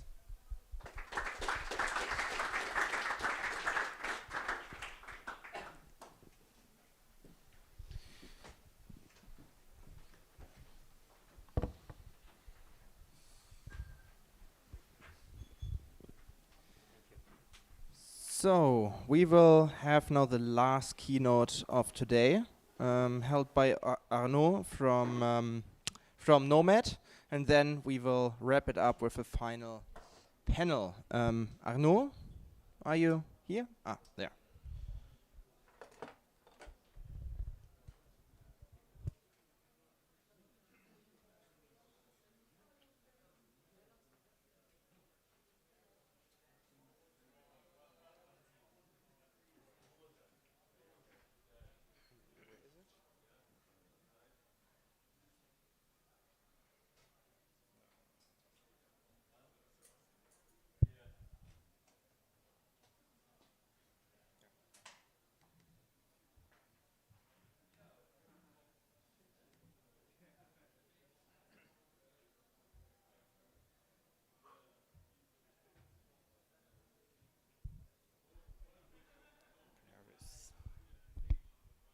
Hi everyone, thanks for joining. So today I'm gonna talk about like how to remain like safe in the cross-chain world from like a DevOps perspective. So my name is Arnaud Delabarre. I work as a necessary DevOps engineer for Nomad. My favorite things are like fixing broken things. It can be like software or like engines. I like to work on DIY projects. Pretty like a topic that I really like to talk about is like how to incentivize people from planting trees or farming oxygens. So I've been like in the industry for like only 6 months. I've been like working as a DevOps engineer for like 15 years. So what is Nomad? Nomad is actually like a protocol cross-chain messaging. And what we've built on top of it is token bridge, and we have also built like a cross-chain governance module. We also have an SDK that is here for like developers who can use it for like building custom application. And what differentiates us is basically like we are using an optimistic like verification to validate transactions. So on the agenda, so I'm gonna talk to you about like what really keeps me awake at night, and the different like components that like constitute or like or bridge, like the on-chain component and the off-chain component, and like how do we try to secure mostly like the off-chain component. And then we're gonna talk about the 3 different pillars of security and how we're applying it at Nomad. And the best way is to start like improving your security as operations. So what keeps me awake? My cat Moustique that play with my feet, but like once I'm awake, I'm actually like have like all those like random thoughts about like why rainbows are actually like curved. It's actually an interesting topic. And also like making sure that Nomad like protocols remain like secure. And the products that we have built on top of it are also like secure. So my anxiety around like security comes from like all this news that we have seen like for the past years or two around like the bridges being hacked. So we have reached like over $1 billion being stolen over like last year. So the different components here that we have for like our token bridge. So it's so we are pushing like smart contracts on like Evmos, for example, like which is the replica chain, and Ethereum. So the our contracts are of course like open source. So it's like we're like working like in a public facing environment. It brings like some good things and bad things. So working like in open source, so it's great because the community can like see what we're doing and they can contribute, but also like it exposes us to eventually like security vulnerabilities. So on the other side too is like we're deploying to public blockchain. So like the perimeter security. So anyone who basically have permissions might have like who still like private keys to run transactions can hack us. And also like those bridges have been prime targets in the industry overall because there is a lot of money involved as well. And so the blockchain also security like is really helpful for us also like for I mean by using like this cryptographic consensus and decentralization. Now like the off-chain components, it's really what we have seen being hacked over like the last year. And so the agents that we are building are here to orchestrate the actual like movements of the funds from like the blockchain A to blockchain B. And so it's also open source. It's written with Rust. It's running on more like standard like infrastructure. So it runs it runs on like on a cloud. So inside Docker containers and like with like orchestrator with Kubernetes. And so those agents interact directly with the smart contract that are on-chain.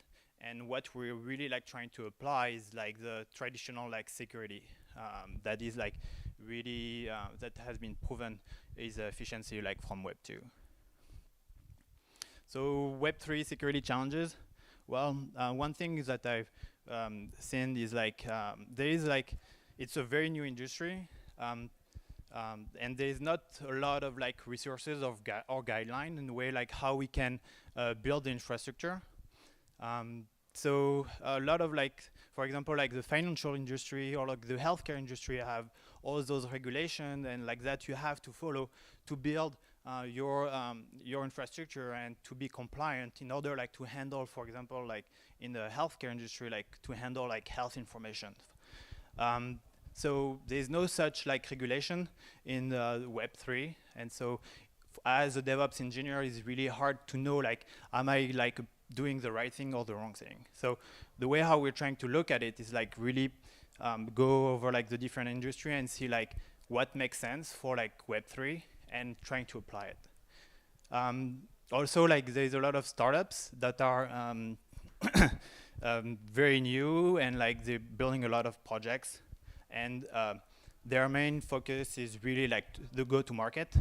And a lot of time, like, because we all try to go and be on market first, like, we put aside like the security component. And decentralization. So decentralization is actually interesting because we are like really like the way how we like thinking and like building systems. We are trying to build it in a way where like we assume that the actor or like the component that we're decentralizing is going to be corrupted at some point. And so the goal is like really the way how you build it is like to make sure that even if it gets compromised, then like the funds or like the whole system like remains secure. So the way how we like think about security at Nomad is to follow like those three pillars: the people, process, and technology.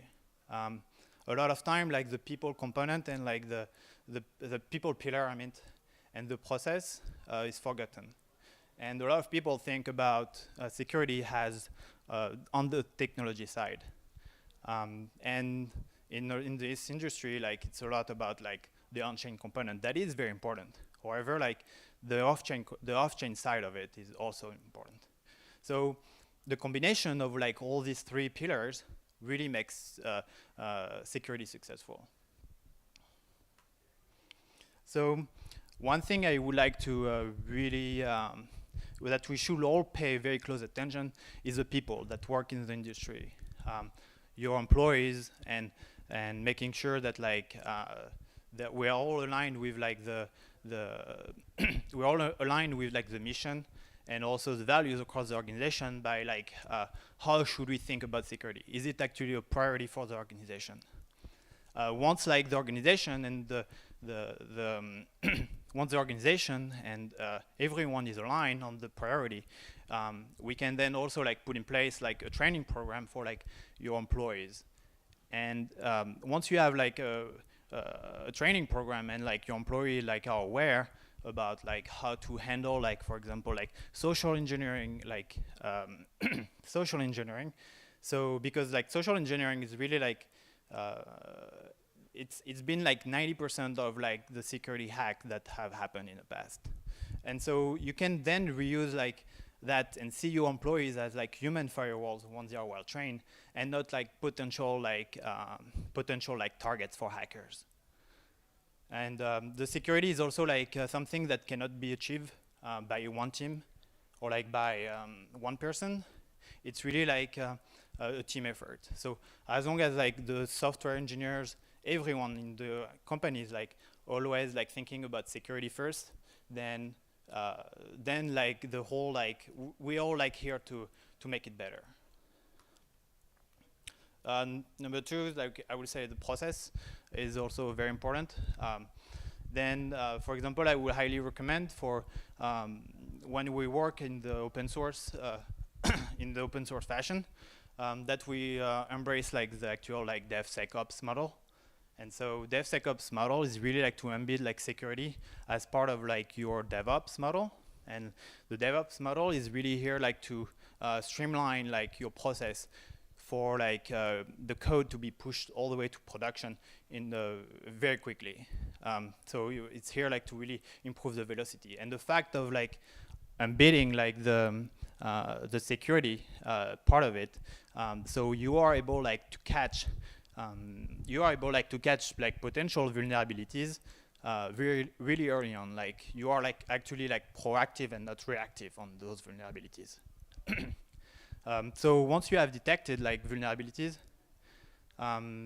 so what you can do is like you need to have a way how to triage those vulnerabilities. So it can like it can be detected like when you are like scanning your infrastructure or like as part of your CI and CD. So you need like then to think about like how do you assess the risk, if you accept the risk, and when you're planning to resolve it. Another like thing that we should all get better at as developers is like try not to submit like PRs with like 1,000 lines of code that changed. It's very mean for like the person who is going to review your code, and it's also like really bad for security. I haven't seen like anyone like really like paying close attention to those massive PRs, and it's really hard to like to review, and no one wants to do it anyway. So if you want like if you really want like somebody like to pay close attention on the logic and think about like security first, like trying to always like submit small PRs to your peers. And then on the process side too, I highly recommend to schedule like regular security audits. It can be done like internally, can be done like every quarters. It can be done like every quarters or every 6 months, every year. It's up to you. Can be done like, you can do like an internal audit, or you can also do external. I highly also doing both, because like it's always good to have like external eyes and like get external expertise for that. Technology. So when you're like managing a whole stack, what we do is usually like we're using like defense in depth. So the defense in depth is really like kind of like a Swiss cheese layer model, where like as you are adding layer, then the holes start like filling up. So it's the same for like the defense in depth as part of your stack. So here like you have the perimeter. So you can apply perimeter security. So meaning like you should not have physical access to your servers, or no one like should like be able like to touch, to have physical access to it. Then network security, so meaning like have like the right firewalls put in place, not have port range open, and also like that involves like the transport layer, so making sure like everything is encrypted. Then the host level security, making sure you are like hardening your infrastructure, meaning like everything needs to be updated all the time on a regular fashion. So put in place a process around it to make sure that like, or automate it. Ideally it will be automated. Making sure like you're always running the latest and greatest patches, or like on your servers. Then application security, more like embedded as part of the logic. Here's the data. I will like refer it as more like as a blockchain, and yeah. So number 2, protect your production environment. Don't like allow SSH to your engineers, I would say, or trying to think about if your engineer needs SSH, it probably means like because you don't have the right interface set up. And meaning like the interface, like if your developers need access to logs, like, well, need to use like a log management system, or like Matrix, or eventually like need to pull some data, trying to like build and prevent like your employees to really like go and having to SSHing your servers. The number 3 like sounds like kind of obvious, but from my experience, I've seen a lot of like places where you can see secrets in clear, such as like passwords or private keys. So it's always good to remind everyone to encrypt sensitive data. So people like who are able to get to a different layer, or like a hacker, won't get access to like private keys, for example. So really use like trying to leverage like secret management systems such as Vault, or like if you're using like, if you have a cloud provider, like there's like secret managers usually that are embedded. And then think about like how you are going to move your secrets, how you're moving your secrets from that secret manager, and how it's going to live on your inside your Docker container, for example. And then last but not least, setting up monitoring and alerting. So it's always good like knowing that we are being hacked. Always good, no, sorry. It's never good knowing that we're getting hacked. But once you know, then you can put in place like the right defense process that you should have set up prior to that. I know like, and follow like that process. When you're like being hacked, it's like you don't really have the overhead to think too much. So like putting in place those process prior really helps you like when there is like urgencies like that, do not to panic and follow the procedure.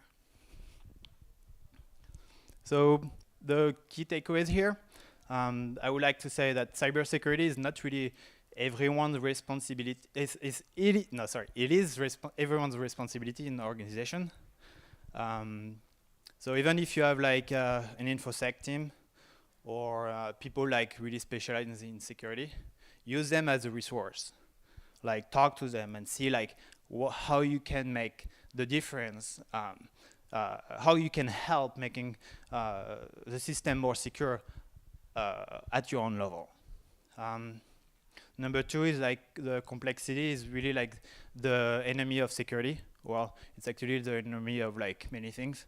It can be also like, if you think about processes, if like your process is actually too complex, like it's gonna be a hard time to be adopted by your employees. So sometimes like we don't, or like, and the code as well. Like, so take time and think about how can you refactor the process or anything that has been complex. Because like once a process is actually simple, then automation becomes simple. So then you can have your computer works for you, and you don't have to have people, which are like usually like the main bridge. The people are like usually the main bridge on like the security. And then the last one, I would say like to always like stay humble. Perfection is impossible, and like there's no such thing as like a bulletproof like process or system. Always like question your choices that you have made like 6 months ago. If it's different, means like you have learned, and it's great. And if it's still the same, means like here you go, you nail it. So where to learn more about security? Where I like to start usually is like there is like those series about awesome series on GitHub. So I always go, and when I don't know about something, I start from there. And so awesome DevSecOps there is, and awesome security. Those are like great place to start. So thank you. We also at Nomad have a $1 million bug bounty program. So get started. Thank you.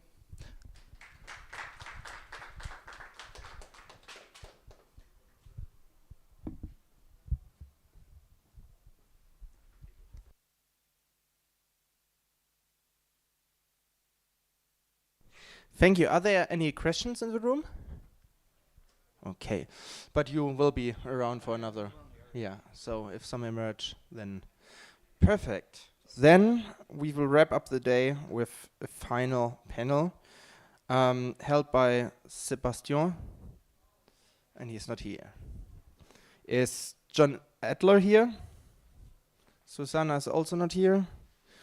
Gregory is also not here. Ariana? Marina? Nice. Okay. Give me 5 minutes.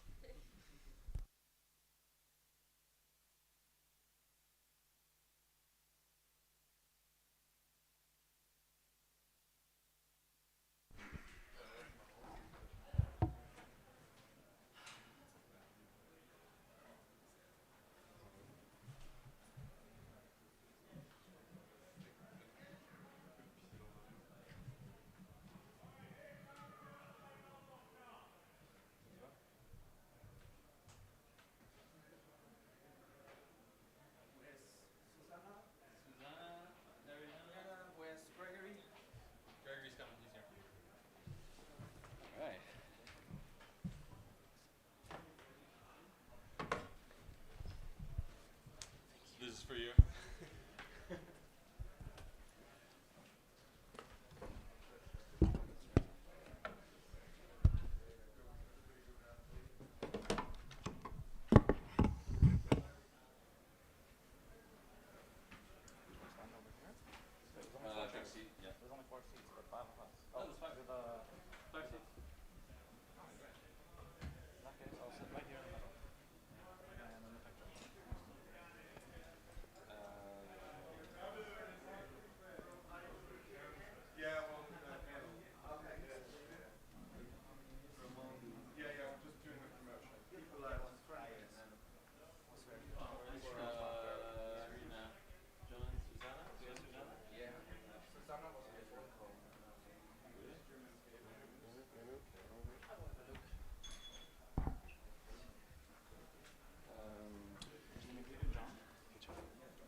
Chief Research Officer. Research. Which nowadays basically means. Because I was the CRO for a while, but it was the Chief Regeneration. Yeah. That's fancy. Make sure we're all. Hi, everybody. How's everybody doing? Are you ready for a really exciting conversation? All right, our Ariana's coming down. She's in the other stage.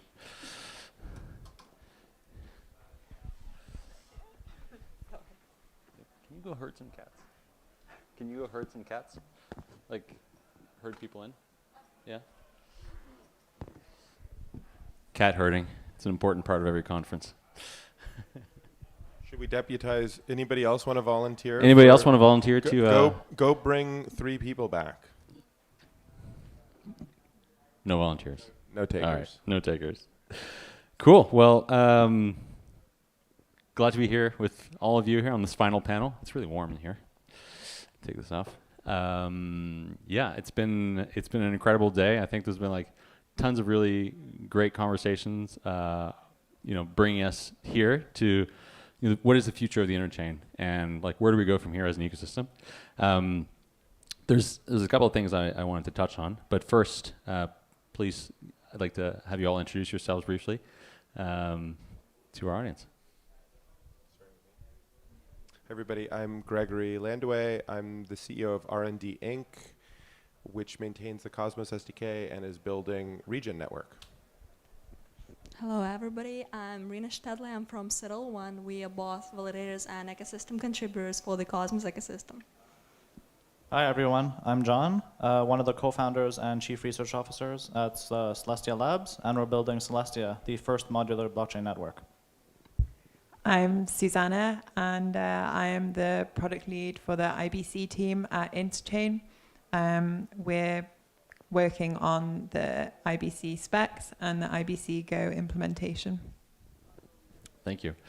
So as a first question here, I think maybe one of the things I like to do is first talk about like, the problems or the challenges that we face as an ecosystem that we're going to have to solve over the next few years.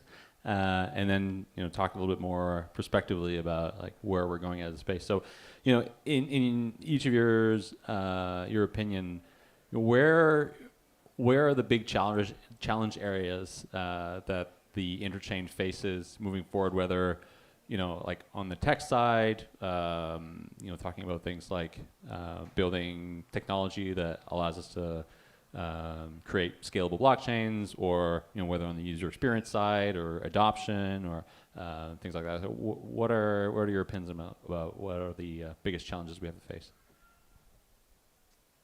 Should we go in a line again? Let's go from the other direction. Yeah, let's go the other. Well, I think on a general level, blockchain user experience is still pretty horrible, and that's like been an ongoing problem. Also, I mean, from my perspective, working on IBC, I'm sure any of you guys have ever done an IBC transaction, it's still pretty horrible to do, like looking up the channel that you have to use manually. I mean, there are some advances. For instance, Osmosis have their own front end to do IBC transactions. So seeing user experience improve in that direction, I think is going to be crucial for more extensive adoption. But then generally, like cross-chain compatibility, if we are going to have an interchain future, all of these chains need to seamlessly interact with one another. And I think hopefully in the future you get to a point where you don't actually really care what like blockchain you're actually using, just everything functions as one like thing for the user. Yeah, so to give a bit of my own experience using IBC, as someone who has spent a bit more of his time, unfortunately, in the Ethereum land, I will say that using IBC is orders of magnitude better UX than anything I've seen in any other ecosystem. So a lot of amazing work has been done to get IBC to where it is, and I'm sure a lot of amazing work will continue to be done to make it the best means of communication across domains. I think one of the big challenges that's still kind of open in making IBC as good as it can be is this notion of shared security. Currently, each Cosmos zone is an independent domain that has its own security mechanism. And having a way to have all of these zones share the same security and be as secure as each other simultaneously means that you'll be able to have communication across zones that can't be corrupted. You would have to corrupt both zones simultaneously instead of just the source zone. So I think this is going to be a pretty big narrative point in the coming months and years, how to get shared security across the Cosmos ecosystem. That's a very good point, actually. But I wanted to follow up on what Susanna actually said, because coming from a builder perspective and coming from a platform that tried to solve the UX solution, it's still very tough. And definitely, we solved the IBC problem, actually. We made it in the one toggle. But on a side note, in general, when it comes to interoperability, not only within the Cosmos, not only with IBC, when it comes to interoperability that is like cross-chain, meaning if we want to connect Ethereum near protocol Solana to Cosmos, it's still a harsh process because of the bridging thing. And that's something that's definitely gonna be addressed in the shortest period. Another thing I wanted to talk about is the staker education, actually, because today we had a wonderful Reda Commons meetup, and we touched upon how stakers don't really know what's Cosmos, how we should contribute to the education in general, so that we can actually empower validators that are more professional to vote and to determine the right governance.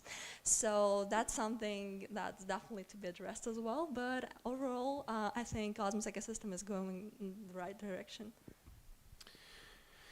Yeah, well, so I guess I want to frame the question is around what are the challenges.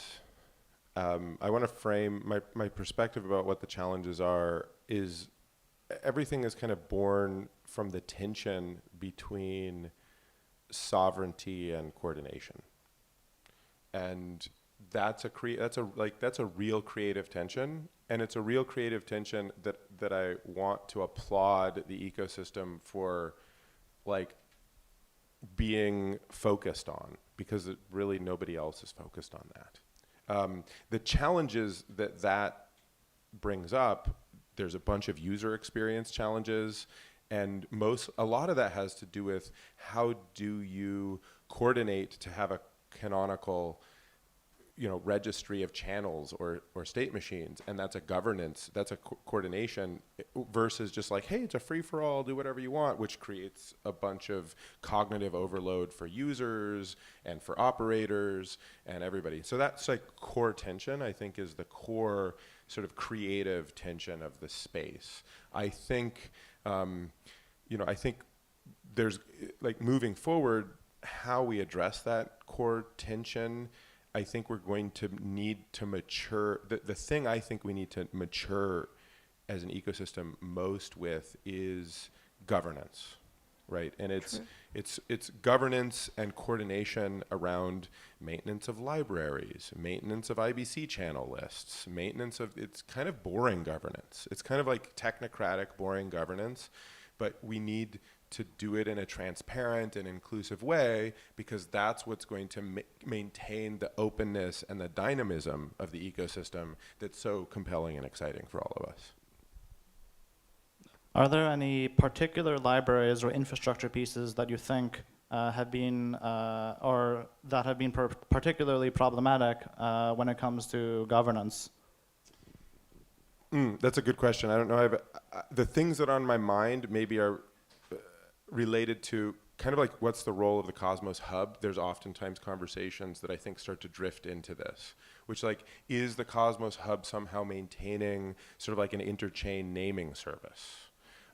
Is the Cosmos Hub maintaining a router for IBC in order to offload some of the coordination issues? How do we kind of create central coordination systems in a way that the ecosystem trusts and is sort of neutral enough and isn't extracting value? That's what's on my mind when I'm thinking about it. So IBC denom and naming is a big one of those, I think, which relates to user experience, and ultimately I would put that in a category of a governance problem. You could monetize it, you could solve that by being the first to market and being the one that everybody adopts, but not really kind of solving the root issue. or you can solve it in a more cumbersome bureaucratic way, or we could like choose to not solve it at all and see what happens. I also think around that question of governance, I mean, for instance, I think on lots of chains in the ecosystem, for instance, I was reading about there's always governance proposals to adjust like incentives on osmosis. And people aren't really engaging with those kind of proposals because like the average person doesn't really care about those things. So I think there's also kind of a failure in letting people vote on every single thing that nested like, governance kind of. Yeah. Who decides what? Yeah, and for instance, things like you can vote, it's a governance vote to update like an IBC-like client, and like most of the people who are going to vote on this proposal probably don't really like know exactly what they're voting on or don't really like care, for instance. So like maybe in the future there should be leveraging more like kind of technical experts or trusted kind of authorities who are going to make like technical decisions which like probably the average person doesn't necessarily know or really care about. But then obviously this is like trading off some decentralization for greater kind of efficiency. I think the problem you're addressing here is the problem of specialization, which is like bound to happen in the space. I see like two big challenges from, extracting from what you guys have said here. So there is the specialization problem, which means that as things get more technically complex and as more people enter the space, it's going to be harder for folks who are not super plugged into the ecosystem to be able to make decisions about what's right. And we start to see a little bit of that in Cosmos with like some of the contentious governance votes that have passed in the last couple of months.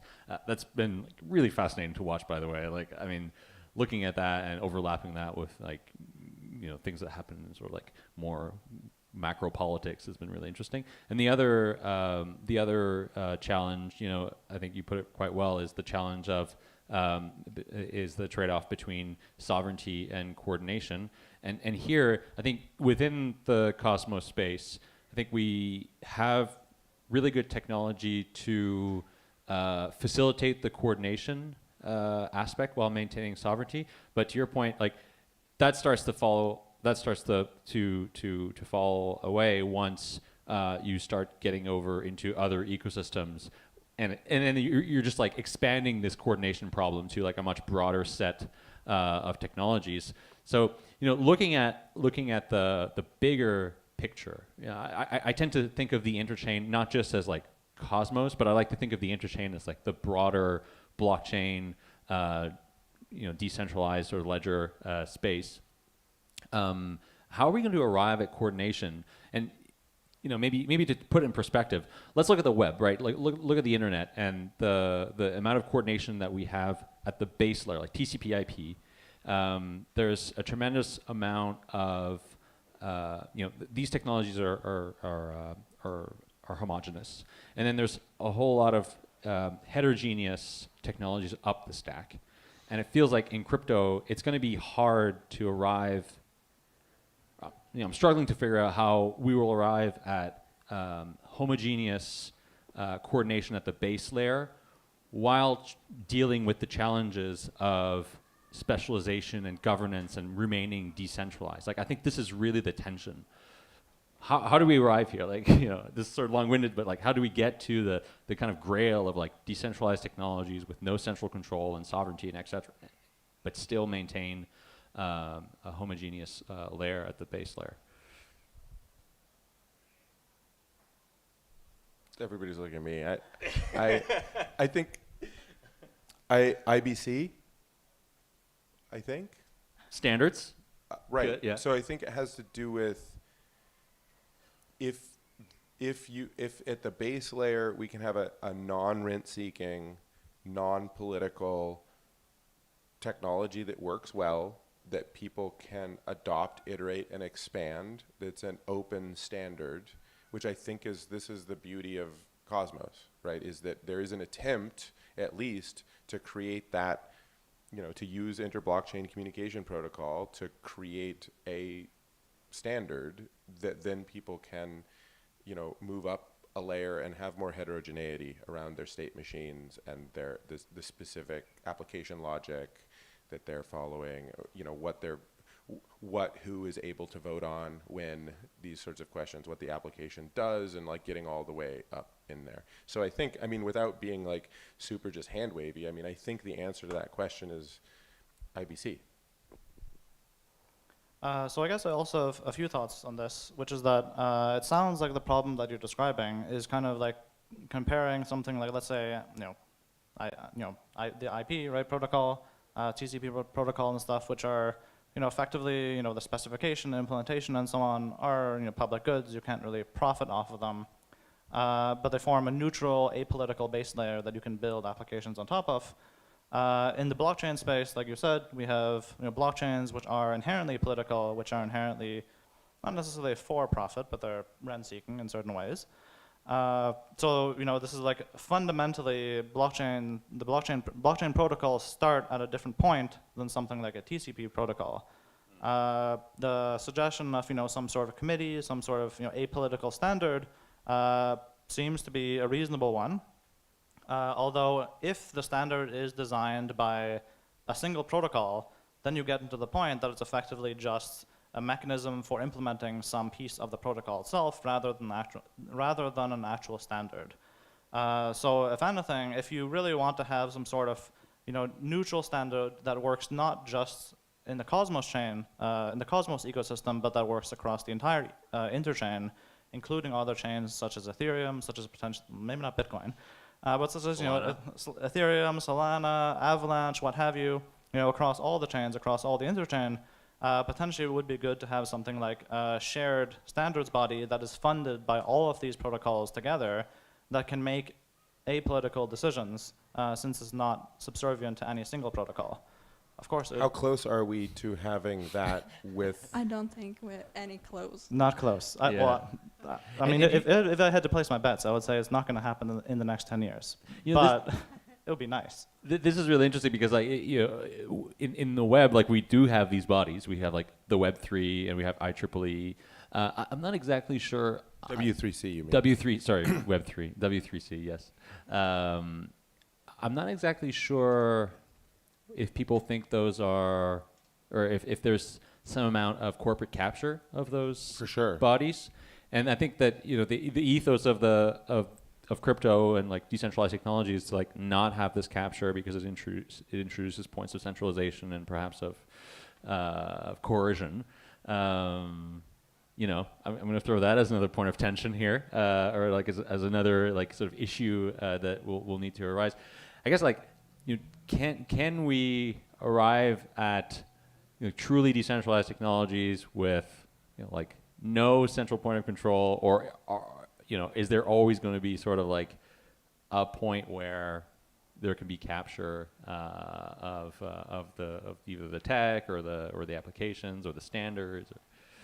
I think that's a philosophical question more than a technological one, and I guess my answer is. I love to talk about philosophical questions around crypto. So. Yeah, well, I think my answer to that is there'll always be a dynamic tension, and there'll always be sort of a evolutionary process that is moving back and forth between the incentives and the desire to capture something in order to extract value from it, and the incentives and the needs to create sort of space and freedom and push against that, and it's going to kind of go back and forth a lot. And I think that happens in different levels. I personally see IBC as a sort of like a tool. I would say that many of the blockchain networks currently end up sort of like in a position of some sort of like coercive economic sort of like forcing function to try, like pulling people. Everybody needs to be on this, and you kind of get a cultural thing, and a tribalism occurs around it. And in some ways, IBC is actually kind of like the antidote to that at this moment, from my perspective, because I think it's fairly light what it prescribes. You need fast finality, kind of like it's. But it's also that the ecosystem is young. So not so like, because from what we're seeing, kinda, I guess it's the general tendency of like big companies coming over to the places, what Gregory basically mentioned. So, and yeah, basically I believe that the, with the development of Cosmos, with the more applications and more like niches coming to the ecosystem in general, it will be more of the companies trying to get over. So, yeah. I think like, I mean, there's in the history of the world, there's like multiple ways that standards form. And like, for instance, you could have a committee that's kind of saying this will be the standard, or sometimes they can just emerge on their own based on like everyone is literally using this thing. So therefore this becomes like the standard that everyone's using.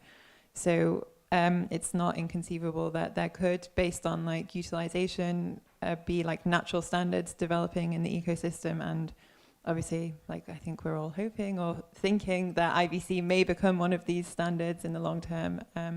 So I think it would be cool to have this like body of all the blockchains coordinating, but it may not be necessary as well. And long term things could just emerge in other ways.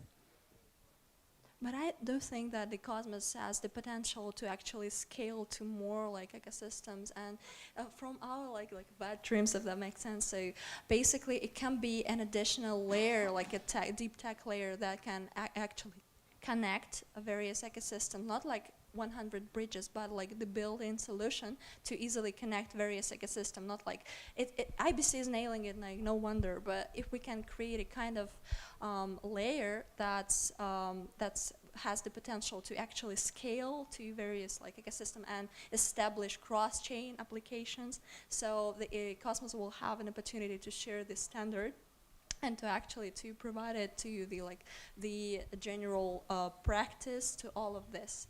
So if that's possible, but it's also kind of far away from now, I guess.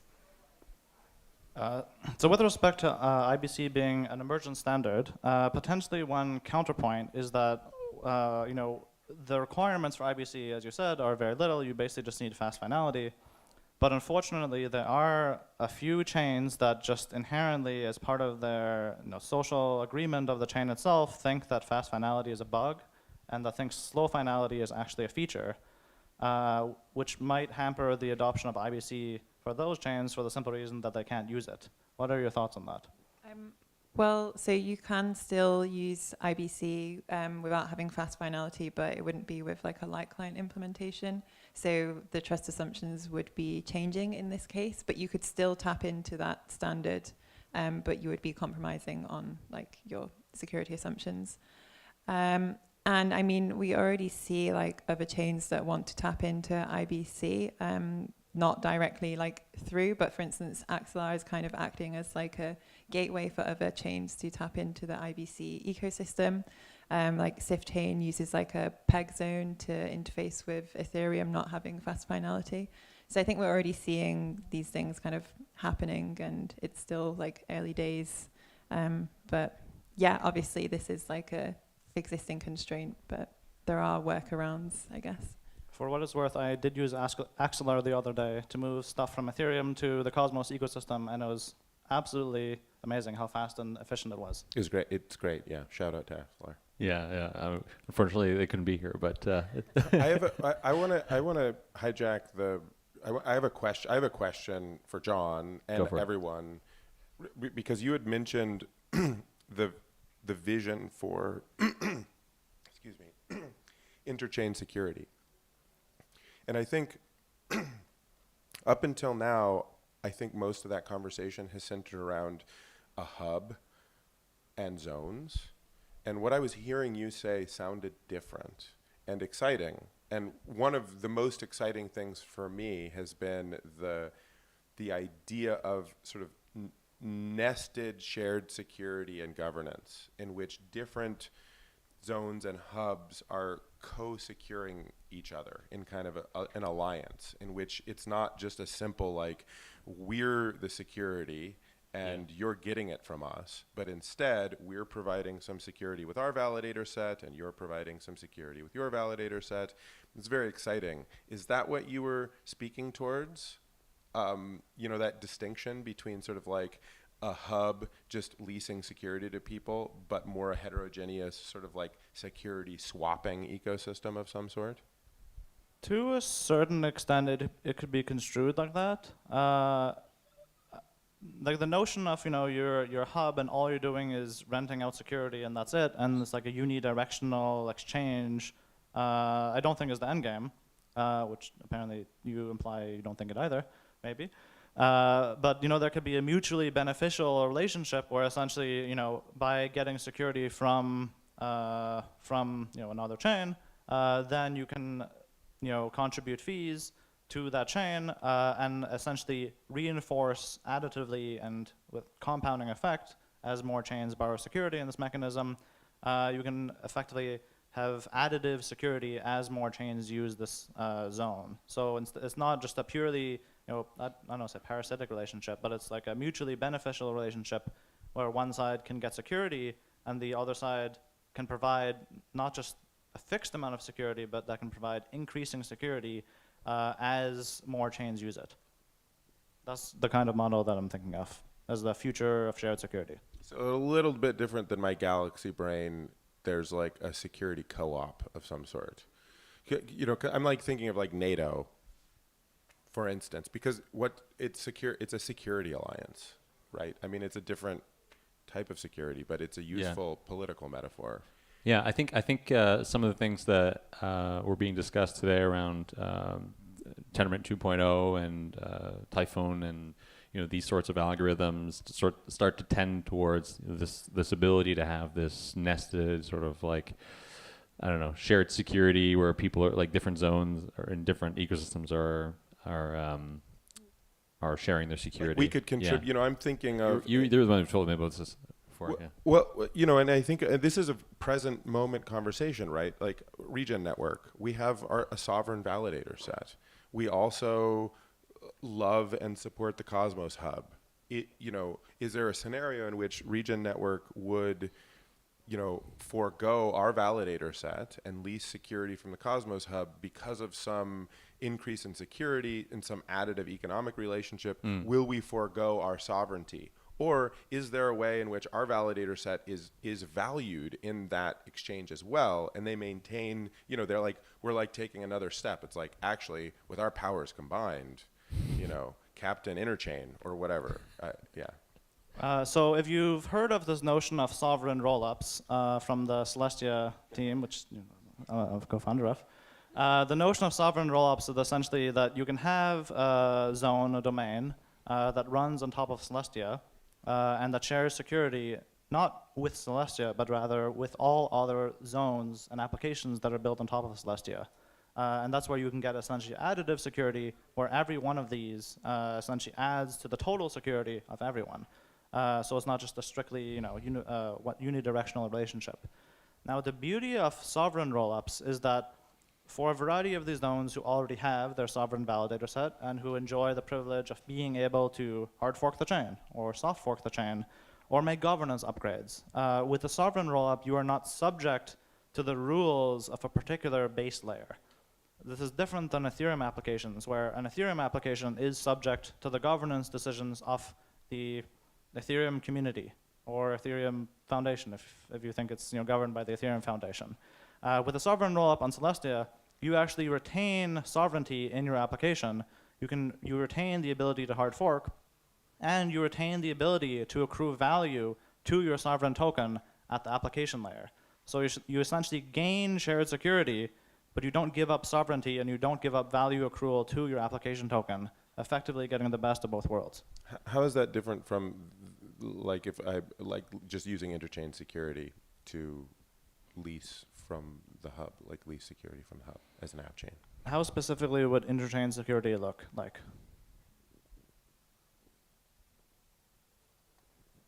I think there have been a few proposals for interchain security mechanisms. Like what mechanism specifically are you thinking of?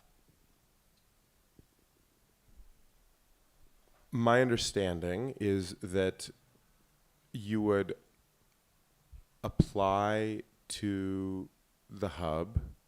So that's all. I'll stop you right there. If you want to be if you want to be a sovereign roll up in Celestia, you don't need permission from Celestia There's not whatsoever. a vote. There's right? no vote. Not There's no and governance that's decision. and maybe that's the core difference between sort of like the proposed hub interchain security system, in which hub votes to say yes, you're accepted and we'll sort of grant security, and the Celestia vision in which there's sort of a permissionless ability to access that security. Cool. I didn't realize that difference. We could go on here for a long time. I didn't even ask all my questions, but we're gonna have to wrap this up here because we're conscious of everyone's time, and there's a cocktail going on upstairs. I'd like to ask one last question: is like, what's the like when you think of the interchain in, you know, let's talk about reasonable timeframes here. Say like, 5 years. What does that look like? What's the topology of the interchain look like? This is something I think about a lot, is like the topology of the interchain network. In fact, the Interrupt, the podcast that I host, like the tagline is we study and we try to understand the topology of the interchain and the technologies that make it up. So yeah, what does that look like in your guys' view? In 5 years, you told? Well, whatever time frame you're thinking. Maybe you're thinking 100-year time frames, but like cross-chain applications, like on a built-in level, so that I can, I don't know, borrow on one blockchain, like item, and then go for repayment another, which is a kind of a cool use case for Cosmos. And when we first joined the ecosystem, that was our main vision. So, and the cross-chain applications that are enable for average users, so no need to to dig deeper. And from the UX perspective, it should be more of a couple of click solution. So this is what I'm thinking, but it's not like 5 years, not even, maybe around 10. So, but we're developing. I would expect within 5 years, which is a very reasonable amount of time. When you first said a reasonable amount of time, I thought you would say 1 year or something, and I was about to stop you and be like, no, that's not reasonable. But 5 years is pretty good. I would expect actually that we would see some emergent adoption of IBC across the interchain, not just within Cosmos, not just within Cosmos ecosystem, but rather I would expect that we would see independent implementations of IBC across many different chains, and we already see one happening. I think Near Protocol recently announced they had native integration. Actually two. That's the Beefy-like client for parachains, and also the Near-like client. There you go. So I would expect not just two now, which is news to me. I would expect many hundreds, potentially thousands of chains outside, developed outside the Cosmos ecosystem to adopt IBC as a interchain communication protocol. I'm sorry, and is Near like building a bridge, or how it will look like? So I think the work is a collaboration between Composable and the Near Foundation are also obviously collaborating with them. So they'd make like a light client implementation so that they can use the IBC transport layer with a Near light client, and then you'd use a Tendermint light client as well to go to Cosmos chains, or the Beefy light client to connect Near to parachains as well. Okay, thank you. Greg, any final thoughts? Well, I think you're going to see what we're calling blockchains being used for municipal elections and local mutual credit systems. And I think you're going to see it also being used for like global nested jurisdictional carbon accounting, where big agencies like the UN or nation states and public blockchains are all interoperating.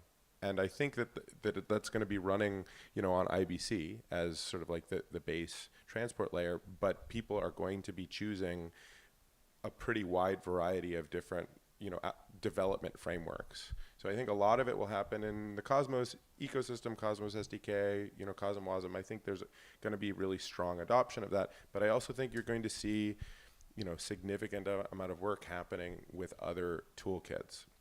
And I guess, the political dimension to that is, I think there's going to be pressure and need, and in 5 years, quite a bit of kind of like blockchain alliance stuff that is not happening with the traditional like, hey, let's just swap tokens before Genesis, but instead is going to be established existing blockchains figuring out how to do essentially like blockchain mergers and acquisitions, basically. And you're going to start to see that happen. Incentive alignment will take place, and it's going to be pretty weird and fun. Very cool. Looking forward to that weird fun stuff. Thank you. Thanks to all of you. And thanks to all of you for sticking around on this last panel. Let's get a selfie. Panel selfie.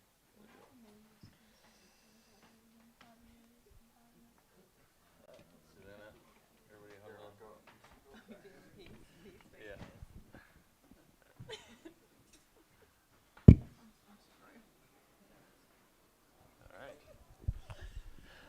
Great. Well, I'll keep the closing remarks.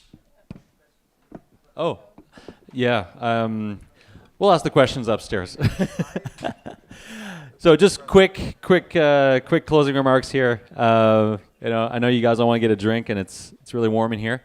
I mean, it's been a fantastic day. I'm so thrilled with how everything's went here today, and couldn't be more happy to be here with all of you. We've gotten lots of great feedback from everyone about the venue, about the food, about the vibe, and so I hope you guys all had a great time. I had the time of my life here today. Couple people to thank. Once again, I want to thank the team that made this possible. So Ibrahim Aboubakari, who is somewhere, probably he's not here. Who helped organize this event, found the venue, got us all the great food, made sure everybody was comfortable today. The volunteers. Oh, there he is. Give this guy a round of applause right here. This dude. The volunteers who you saw at the registration desk and all around today. Thanks so much to them for being here. Volunteers. And Preet, who I hope is watching the live stream, who came up with all the great branding and everything. And also La Caserne, Marianne, and the whole La Caserne team, the security, they've been great, and also the catering and everything. So, this is it. This is Never the Summit edition number 1. Next year, we'll do it even bigger, and hope to see you all again next year. Thank you.